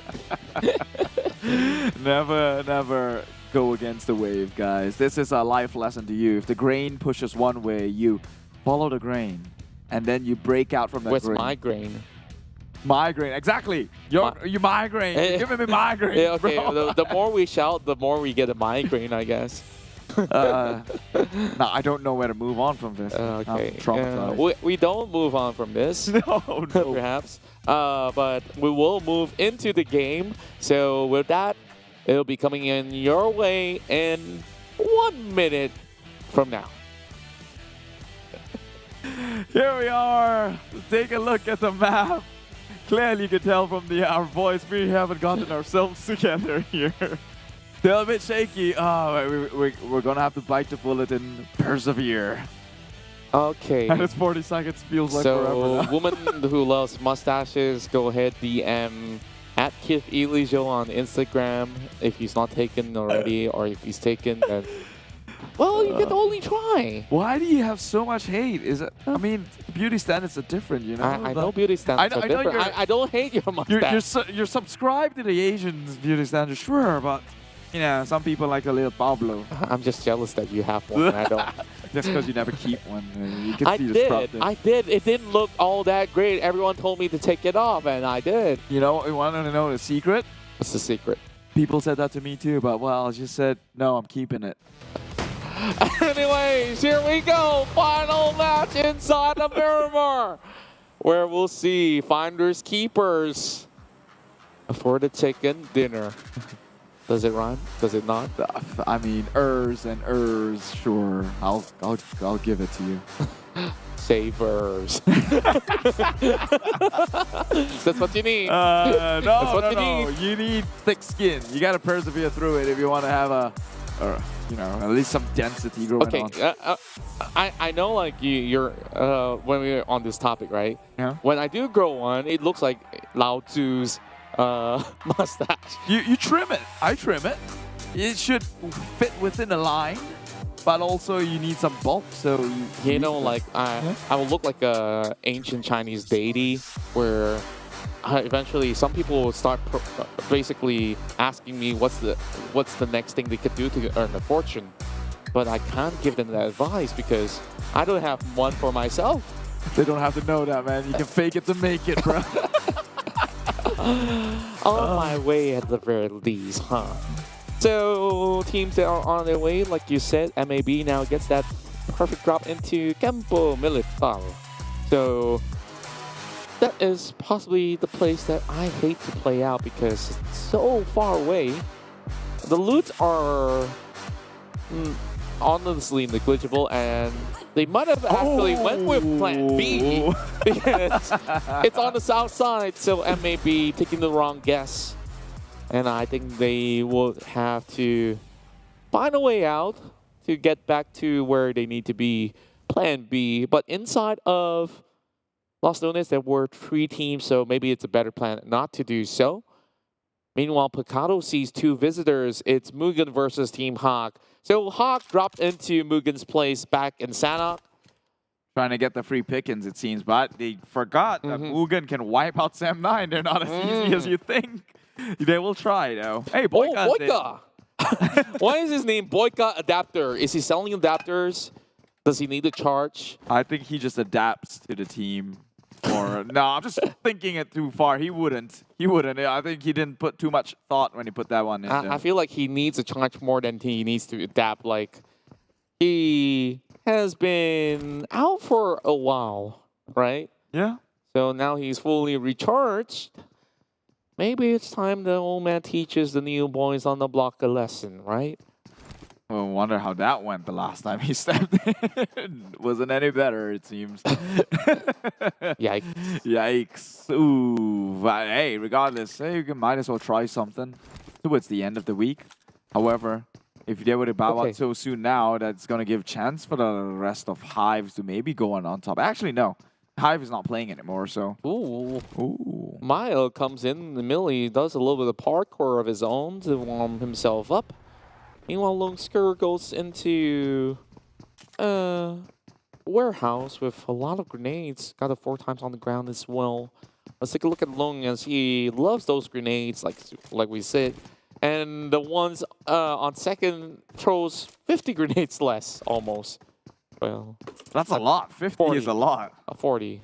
I think like my maths are all over the place. But bombardments aside, I want you to predict the first blood minute. When are we getting? Okay, so now we have Genexus, right? I would say with Genexus in, things will kick it up into a faster pace. I would say 14 minutes again. 14 minutes mark.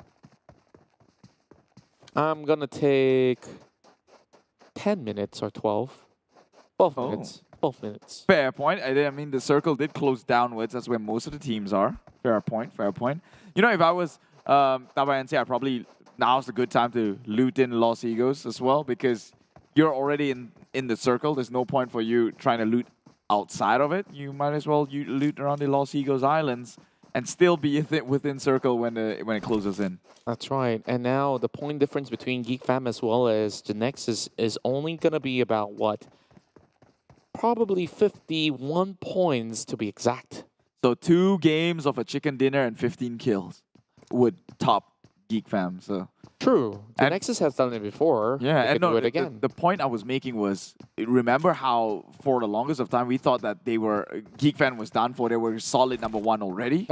Now it feels like they can still lose it. That's how far Genexus has come. And I just feel like in any given moment, like these teams will be able to find the sort of rhythm Genexus has gotten to in the road today to make this happen. Tabah NSEA, if they do get one more chicken dinner, they will overtake RSG. And therefore, the Dingoz, if they won 1 on board, chase back to number 4, they also need 1. So a lot of stakes here for the teams that are on the upper half. Meanwhile, if we look at the bottom half of the standings, right? It's neck and neck between Crit VIP, DBD, Bosskurr, Axis, redONE, as well as Team Hawk. Because 1 chicken dinner for those over on the 80 point easily sends them into top 8, I would say. Well, Crit VIP is a name that hasn't yet etched himself as amongst one of the greats here. Besides the VIP, right? Right. That's up to them to you know, solidify crits and their entry into market. But hold that thought, because Aris shooting down to Team Hawk. We just talked about how Team Hawk wants to challenge MUGEN, but there are no pushovers. So Aris, he will notify his members, but will the backup come in time? XMZ though is just driving through in a drive-by. Do they stop to maybe taking some pickups? No, they will instead avoid all confrontation. Yeah, they will just convoy their way through. They are aiming at the last vehicle instead. Razor might just be the one that popped over the tires, but like a adapter. Omen now on crutches and seams. And it's MUGEN. Hoping to get those tags on. The shot came in a little bit late on towards Zilly. Nasty 10K. Not really hitting those numbers yet, but MAB are about to take on the rest of Bosskurr. Sends Calamity directly forward to challenge Mano El Mano. And he's the one that takes most of the brunt of the damage instead. Aspar. He knew his mistake, immediately retreated, so Seed can actually come in and cover fire. But Maki, what is happening? So many people just face planting onto the ground. Oh, the push on forward. Calamity surely just push. You have the health advantage and the cover fire from Syed. And they will secure this one. But man, so many members just seem to unable to hit the exit button onto their vehicles. They just die off through. Now, one thing to note here is that the kill happened before 10-minute mark, so we were both wrong in that position, and things did get faster. So we're gonna have a game here, MUGEN versus Team Hawk. Oh, those long-range trades are actually favoring members of MUGEN. It doesn't seem like Team Hawk has the scopes to trade right back. Boyka Adapter is trying to find ways, but Riv found himself into this situation here, dropping the Molotov. Will burn Aboy for a little bit. He will still challenge running over, but he didn't seem like Riv responded in time. Spots out another member just running across, more being attacked. And oh my goodness, the spray transition gets onto Aboy and also hits onto Ayman. More like they lined up for it unintentionally. Both of them crossing the line of fire. Gets taken out though, and now Axis, they have the upper hand. Only Ayman left, and he's trying to play the ground here, but it seems like Kachang Susu from the top side spots him out, proning, and will, well, secure his death into the lobby. Nut milk, almond milk. Kachang Susu is back in the game. Wait, what? Almond? Almond is a nut. I thought it's soya bean milk. Kachang is basically nuts or... Susu kachang, right?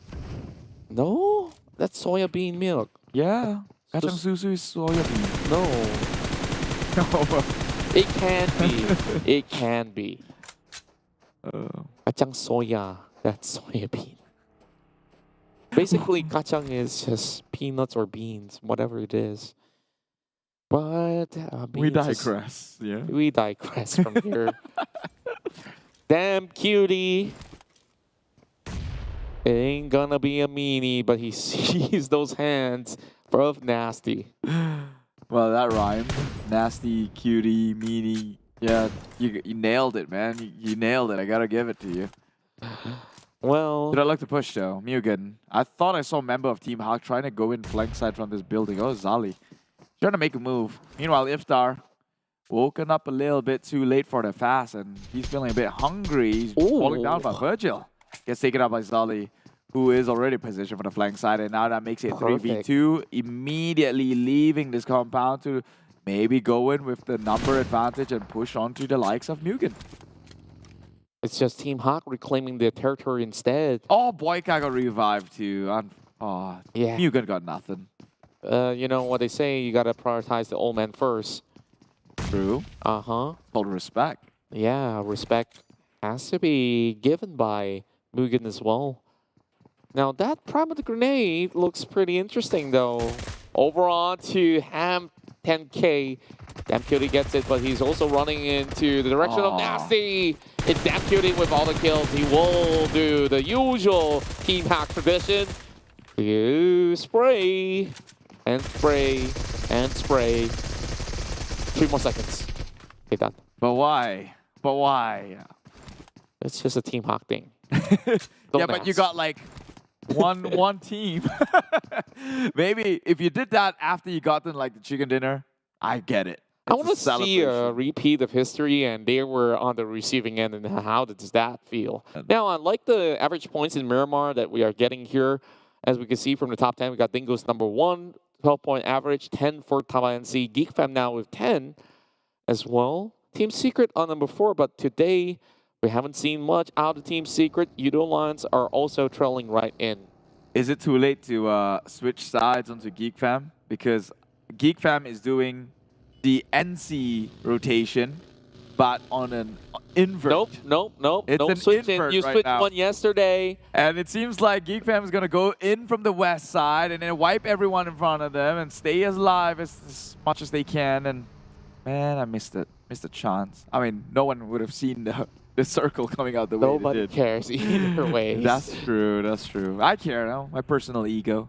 Personal ego is where it goes as far as it can. Oh boy. At least the first blood streak has been broken some time ago. We didn't even 7 minutes. follow through. Yeah, 7 minutes. Much faster than we thought. As we're going to get a quick round of Miramar, we assume, because this circle moves up to Chumachera. And Team Secret doing much better. Now just hoping to stop anybody from proceeding into the city. As you can see, that Axis, RG, Team Hawk, MAB, they have to cut through into the highways. While NC also secures 1/4 map for themselves. Well, maybe your prediction's got to be right this time, you know. No point of switching over, still have your ego intact. I don't care about your ego. That's true. NC is still in a good position. I would tell him that much because no one else is here backstabbing them. I think the flaw in their plan would be if they will never suspect people to come in from behind because they already planned to move in late, right? So you wouldn't expect people to be behind you, only in front of you. But this time around, there's so many factors to keep in check, seeing as though they are first movers in the circle. Nobody likes it from behind, that's for sure. And HomeBois, they are the ones that will be able to get there safely forward, while Yoodo Alliance are also doing exactly the same. A little bit late though, coming in from behind. Who said that? Who told you about that? A wise man. A man. Okay, that's very nice. Let's move on with this. SMG. Could be a woman too. I say MEN. SMG now, and this little... I lost my train of thought because of you, man. They will be camping it out. I think they should take a book from what you mentioned. They should play a bit more passive, seeing as though that their fights we've seen in a previous Miramar just wasn't the cleanest of execution. The timing wasn't there. When someone's peeking, the cover fire isn't even in place yet to even, you know, maybe switch the tide onto their favor. So maybe SMG plays center circle. This is the game plan. They have to play center circle and just camp there for dear life. Yeah. Still, are they really in the center though is the question. Team Hawk finds another pick out there. It's going to be a 5-3, like we assume it to be. More and more sprays. Wasting bullets, man. I tell you that. You got to keep some for the late game. Boyka, at least we're given level 3 gears to work with so that he won't be on crutches again.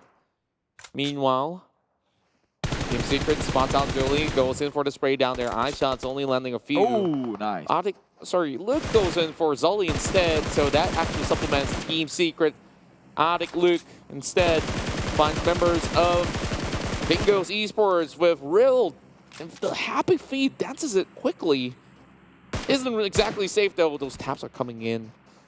Oof. He's got an idea. He's tossing a nade on forward. I don't think that nade will connect though, can it? It won't, but it probably deter him from going. Oh, it does. Actually, yes. We were wrong about this man. I mean, he is the wonder kid for a reason, and Luke, time and time again, just showing up big time. Why he's so well known within the communities. You know, there's Superwoman, there's also Batman, but is there no Wonder Man? I don't believe you. You're making that up. Instead of lasso of truth, the man comes with a lasso of lies. which someone will say, man always lies. Yeah, I know. I was about to say that, but I didn't want to pull that stereotype out. But GEEK, they haven't had a great game yet, but Snipes now come in. Taking probably the first one onto GEEK fam. Trying to kick it up a notch a bit. Already facing up against NC though, and now RSG up against Team Secret, both with the blue tags here. Oh, went on the wrong turf it seems. RSG just have 2 members lost out. The moment that they come in for their entry, this is the game plan all along for Team Secret. Is guarding the northern side of the city. Meanwhile, Crit VIP was surprised with the ambush from the back. Drax gets one. And I tell you, man, they don't like it at all. It's going to be Dammer there. Trying to pin down a member of Dingoz that got into a tree. And they will shatter that vehicle. Mel have no saving grace. Dingoz, where's the rest of the members, though? Don't see them anywhere nearby, so GEEK fam take what they can get, 3 points in. Like I said, man, if I could change prediction, it'd be right now. It's the rotation. NC's figured it out, and now GEEK fam is trying to do similar things. Well, they're getting away with it. Cold-blooded murder. Meanwhile, MAB, Maki takes one member of HomeBois itself. HomeBois, just the bottom of the barrel right now. Not even fishes. They are the barnacles in the hierarchy, out in 14 with 0 kills. MAB now has 4 in their name. Barnacles are actually one of the weirdest creatures on Earth. Like, they stick to boats and stuff like that, and like, what do they really do? They're filter feeders, right? Filter feeders. Yeah, they eat whatever. So planktons. you're saying, okay, so SMG isn't exactly like barnacles right now, but then again, it's like, yeah, HomeBois are more like it. Yeah. So bottom feeders they go.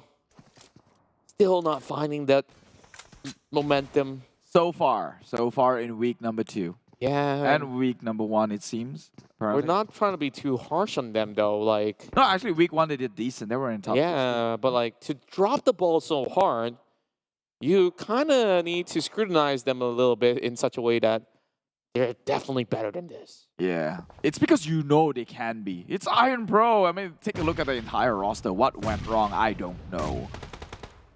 But we do know that we're about to get into a really good fight here with Axis, MAB as well as Genexus, all being trigger fingers on the dot. And maybe they're not even suspecting members of Genexus just about yet. They heard those footsteps. Here comes the flank coming from Long. Coming over a couple of shots there, but not really connecting onto anything but the ground.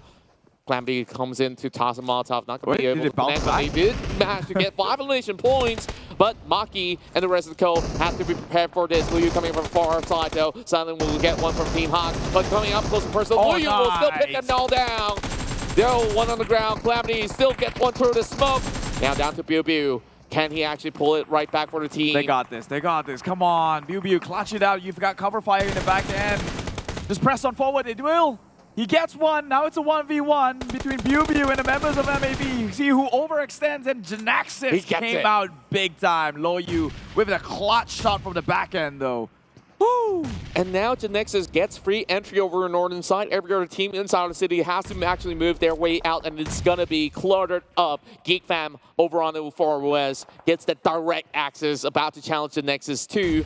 Meanwhile, DBD also guarding on patrol to see if anyone tries to leave, they will be the ones that shut the gates in front of their eyes. Team Hawk next to fall face flat from the vehicle. Everyone's just dropping out from vehicles. I guess they were shot out there, and SMG were the one that actually get them all shut out. Meanwhile, over the top end of factory grounds, we see another fight break loose. Team NC just pushing it through. Magics can only get a drop.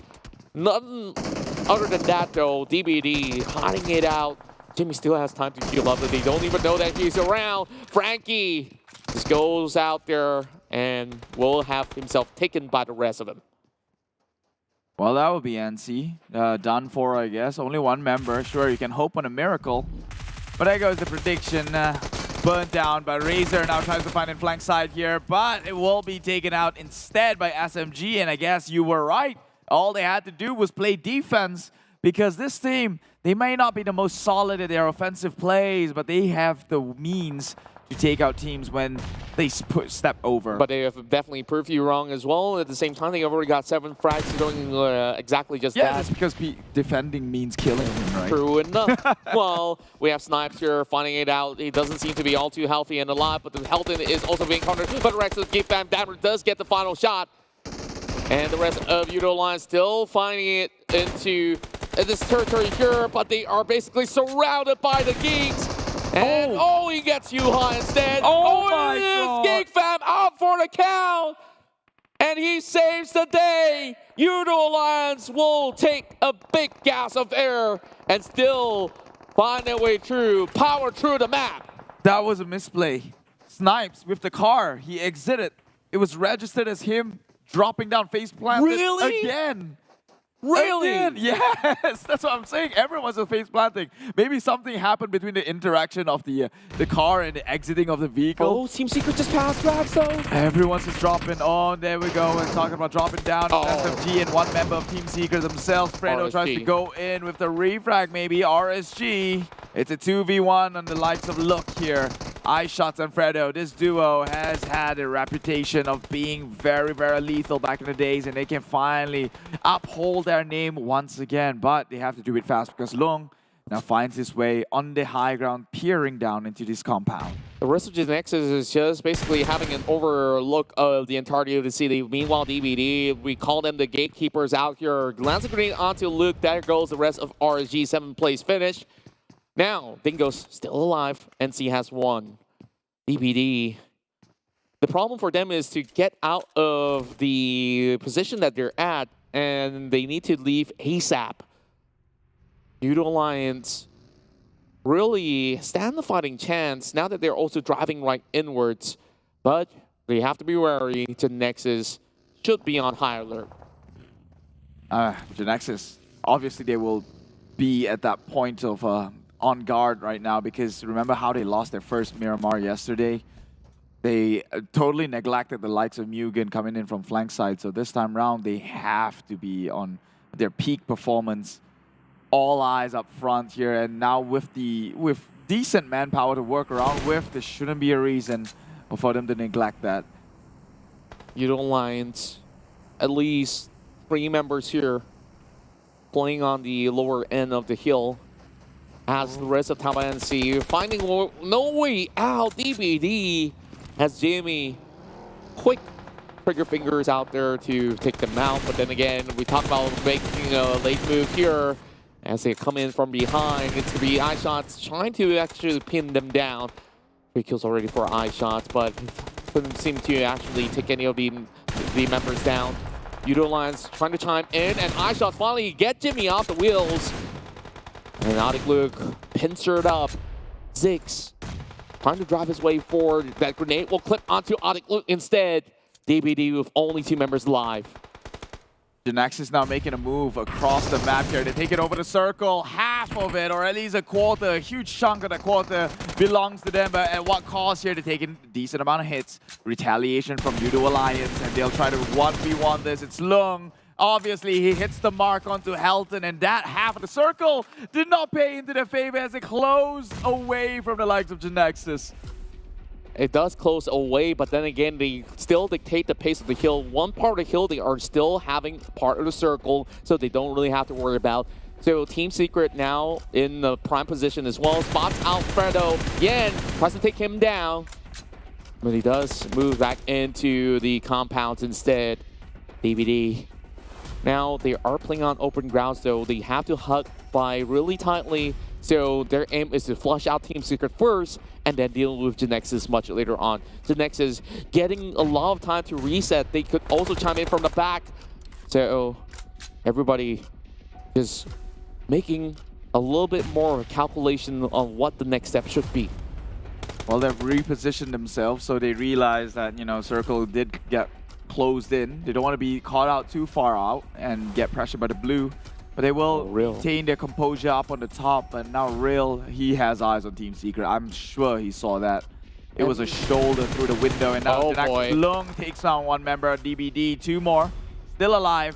Way behind the smokes. I don't think they have the info here. But BU and the rest of the boys should be spread out wide enough to get such information done. iShot spraying into the blank. iShot still being the one that chases away the rest of the DBD members, but here comes Bosskurr. He will prime a nade down below. A little bit too far front, and he soaks in all the damage coming in from Yen as well. Brings out the UMP spray. Oh my word, Pew Pew! Got his teammate from the back, and it's going to be Fredo. This is hopping around. Real doesn't want to give away his position, but this is the perfect time, though. He will just take it's slow. DBD's crumbling. The nades. It's just carpet bombing at this point. And, well, Zeke's the last man standing. He will confirm that kill and reveal his position. Is now Bew. 1v1 against Zeke's. He will be taken out. Team Secret can rise, but he has to address Dingoz coming in at back foot. They have gone through this over and over. Even in the last season, the thorn in the bush just seemed to be the bane of Team Secret. And right now, they're trying to push on high ground. Fredo and iShots against Genexus 2. It is this crazy duo, Bew and Loyu.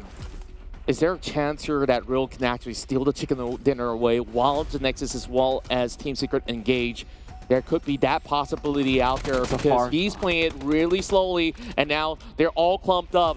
Team Secret wants to challenge. They find Loyu jumping around, but it's not going to be able to land. redONE can quickly go in for a little bit of restock while BioBio hides over the corner and spots out iShot peeking outwards. He does get a little bit of damage done, not enough though. It's a far shot for Real, right? Because whoever wins this fight takes the high ground. And Real, it's impossible to go on high ground. They should take the shot. iShot's actually got the trade on the low U. That's the sharpest shot right now in this composition with only 2 members. But Real, he's right there. He sees them. iShot just got in with the heals. BioBio. Oh my goodness. God, he died out. And Team Secret, they still don't know when they know. Oh my God, no, it's not happening. Not like this. Real. 1v1. It's a 1v1 and pushing up onto the high ground. Surely iShot. Oh, here comes a grenade though. Can he actually land it perfectly onto iShot? He missed will the mark. drop away. Just a little bit of chip damage now. He does know that he's going to be pushing upwards. Mark him out. And it's going to be so close. Oh my word! Actually did it!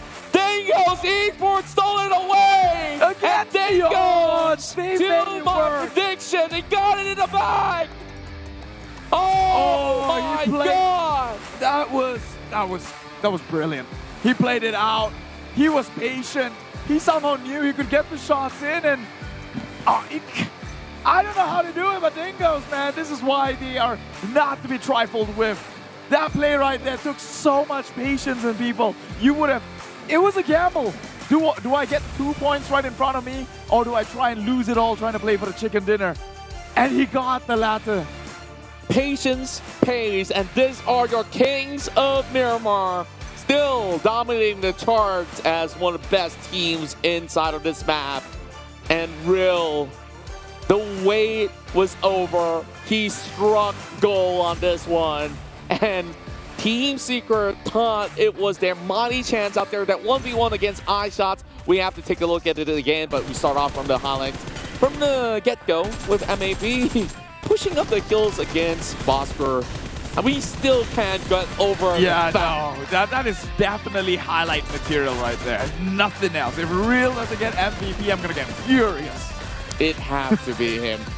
He's the only one with the 2 kills, but then again, there are other players out there that has gotten so many takedowns out there, so but they didn't get, it wasn't a crucial moment. Yes, but you know, it's skewed towards who does the highest metrics and numbers. Come on, give me a break here. Yeah. Take a look at this though. Genexus, this was the make or break moment for them. Thankfully for Luyo on the far side and BioBio clutching things out. They managed to keep themselves their foot in the game. And then GEEK fam, this was the one. Weird. Look at that. Snipes is going to crash in, and look at that. He fell out.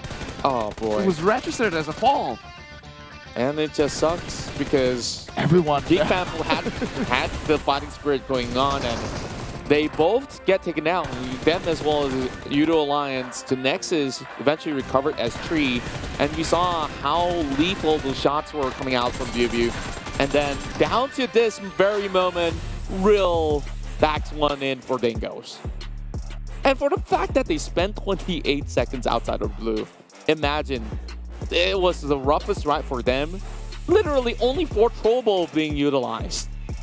Against everybody else, the math don't make sense, my guy. That's why, you know, in times like this, it's a circumstantial matter, and that's why Real should be the chicken dinner. I mean, the MVP. Look, 2 kills, but it was a good kill that gave him 17 points. But of course, it will be Genexus who gets out with most of the total points raked in here, especially with the 11 elims and the 3rd place finish. Team Secret not too shabby themselves, 19, but Dingoz only 2 kills, but the 17 they brought home. Oh, that is sweet right there. Oh, yeah. And DBD comes in with 14 points of their own on 4th place, 10 points in for you. Yoodo Alliance, now GEEK fam. They could secure 4 more points by taking out Yoodo Alliance, but they couldn't because of a little bit of fumble out there. But hey, it's been a long day's work for the Geeks. Now, most valuable player, like I said, this guy has 2 eliminations too, but how is he here? 747 damage. Okay, makes sense. Map it out. Where's the metric now? You talking about metric and kills damage. And Damage. It's always about damage. 747. That's the I'm not even gonna argue it because it's right on the screen. But man, hey, if you're listening, Real, you the MVP, man. You the MVP. Anyways, taking a look at the weekly rankings right now, GEEK fam definitely on move over number 1. Genexus on number 2, pushing down some of these teams out there. But then again, RSG will maintain their spot as that's 167 points. And see now, number 4, SEM9 will be pushed downwards with only 1 point of difference. Tomorrow is where we'll continue on with that journey. 150 points now. Dingoz moves up to 6, and that will push down 4 rivals to the 7th spot. Over on the changes here, Team Secret, after getting a 2nd place finish, gets 98 points, so they're on 12th place. Team Hawk now on the 14 with 87 points, and that pushes back HYVE International down on the 17th because they weren't playing this game. But tomorrow when they're back, they're about to push MAB Axis as well as Team Hawk. Mark my words. I'm definitely looking forward to that one, right? It's time for the underdogs to rise, which, speaking of which, Genexus wasn't in the top draft last week, but now they are in number 2 spot, it seems. And here are the eliminators of the week 2, day 4. Right now, Mika, Yuhai, and Damroot occupies the top spot. But man, although it doesn't seem like it in this match, let's not forget that they did contribute a hefty amount of cushion for GEEK Fam to maintain number 1. That's right, and of course, these 3 are the best players throughout the week so far. And eventually, we might even see Genexus members to be popping on the screen if they were to get even bigger games for tomorrow. Sunday evening is where we're going to continue 6 rounds back-to-back of matches. Why 6? Because we got Livik in store for the top 12 teams to play it out. Very exciting stuff, right? Livik, but only top 12, you mentioned, could make it in. So will HYVE get the chance? I guess we'll find out. But first, how did that chicken dinner come to fruition? Let's check it out.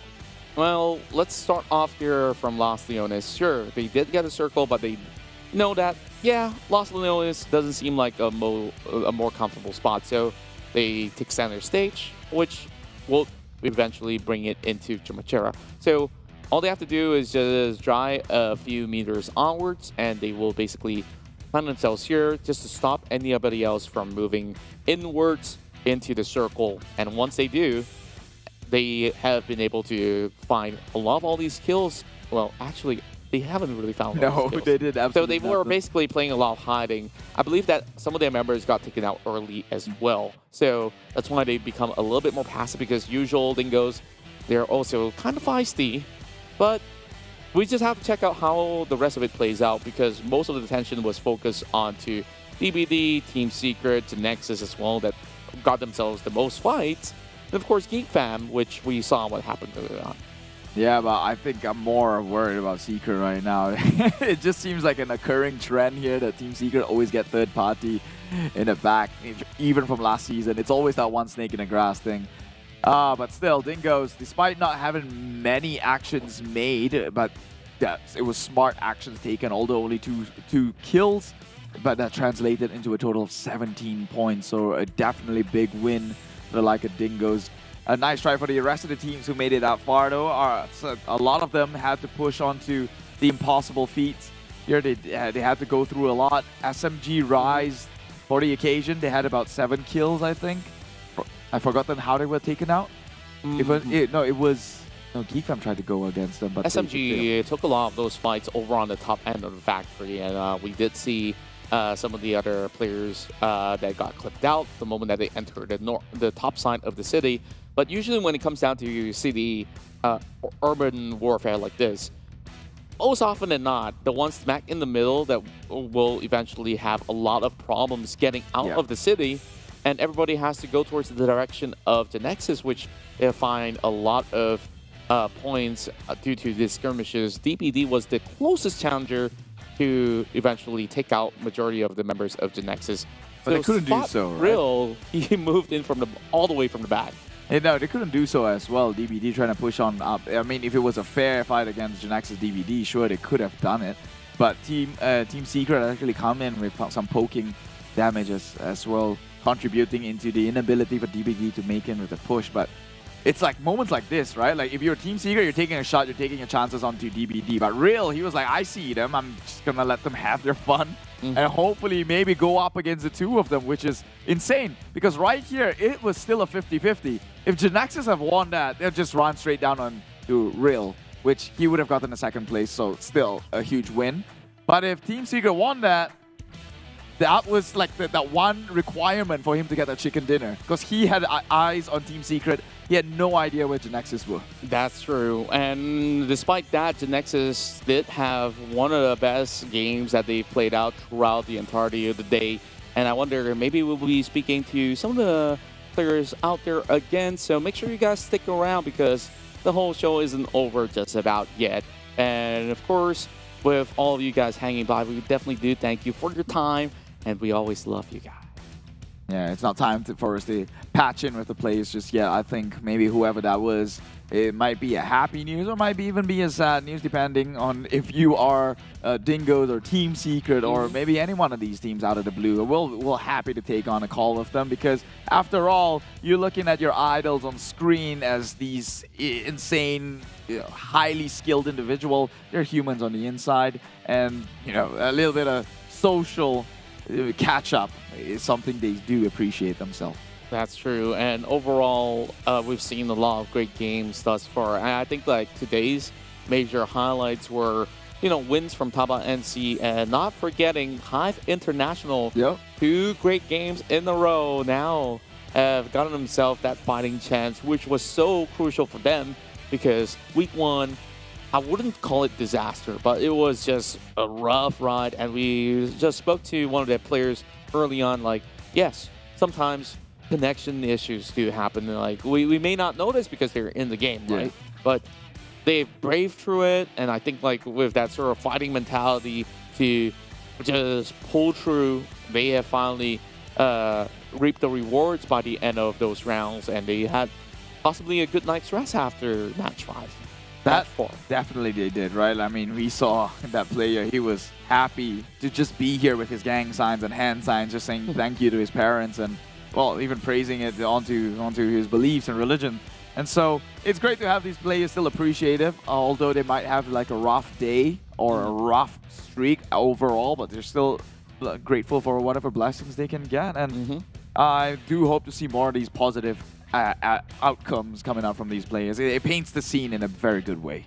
That's true, and of course, there's a lot to be thankful for. And of course, we thank PUBG Mobile as well as everyone over at Tencent Games for providing this platform for all of our esports athletes here, basically entertaining all of us and at the same time making a living for themselves for this sort of new career that hasn't existed 20 years ago, right? So it's about new stars being birthed in such a scene, and now each region have their own local heroes to tell their own story. I'm hoping to see MUGEN up next, because MUGEN also deserves the limelight, because throughout yesterday's run, they got 2nd place inside Miramar, and they've also had a few good, decent runs for themselves. You don't even have to look way back, right?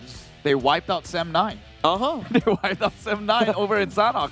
You don't have to go that far. Like MUGEN, they definitely one of the top contenders are there. I mean, when given the chance, and we're hoping for that moment to strike. But right now, the moment is time for an interview with members of Genexus shortly. So do stay on.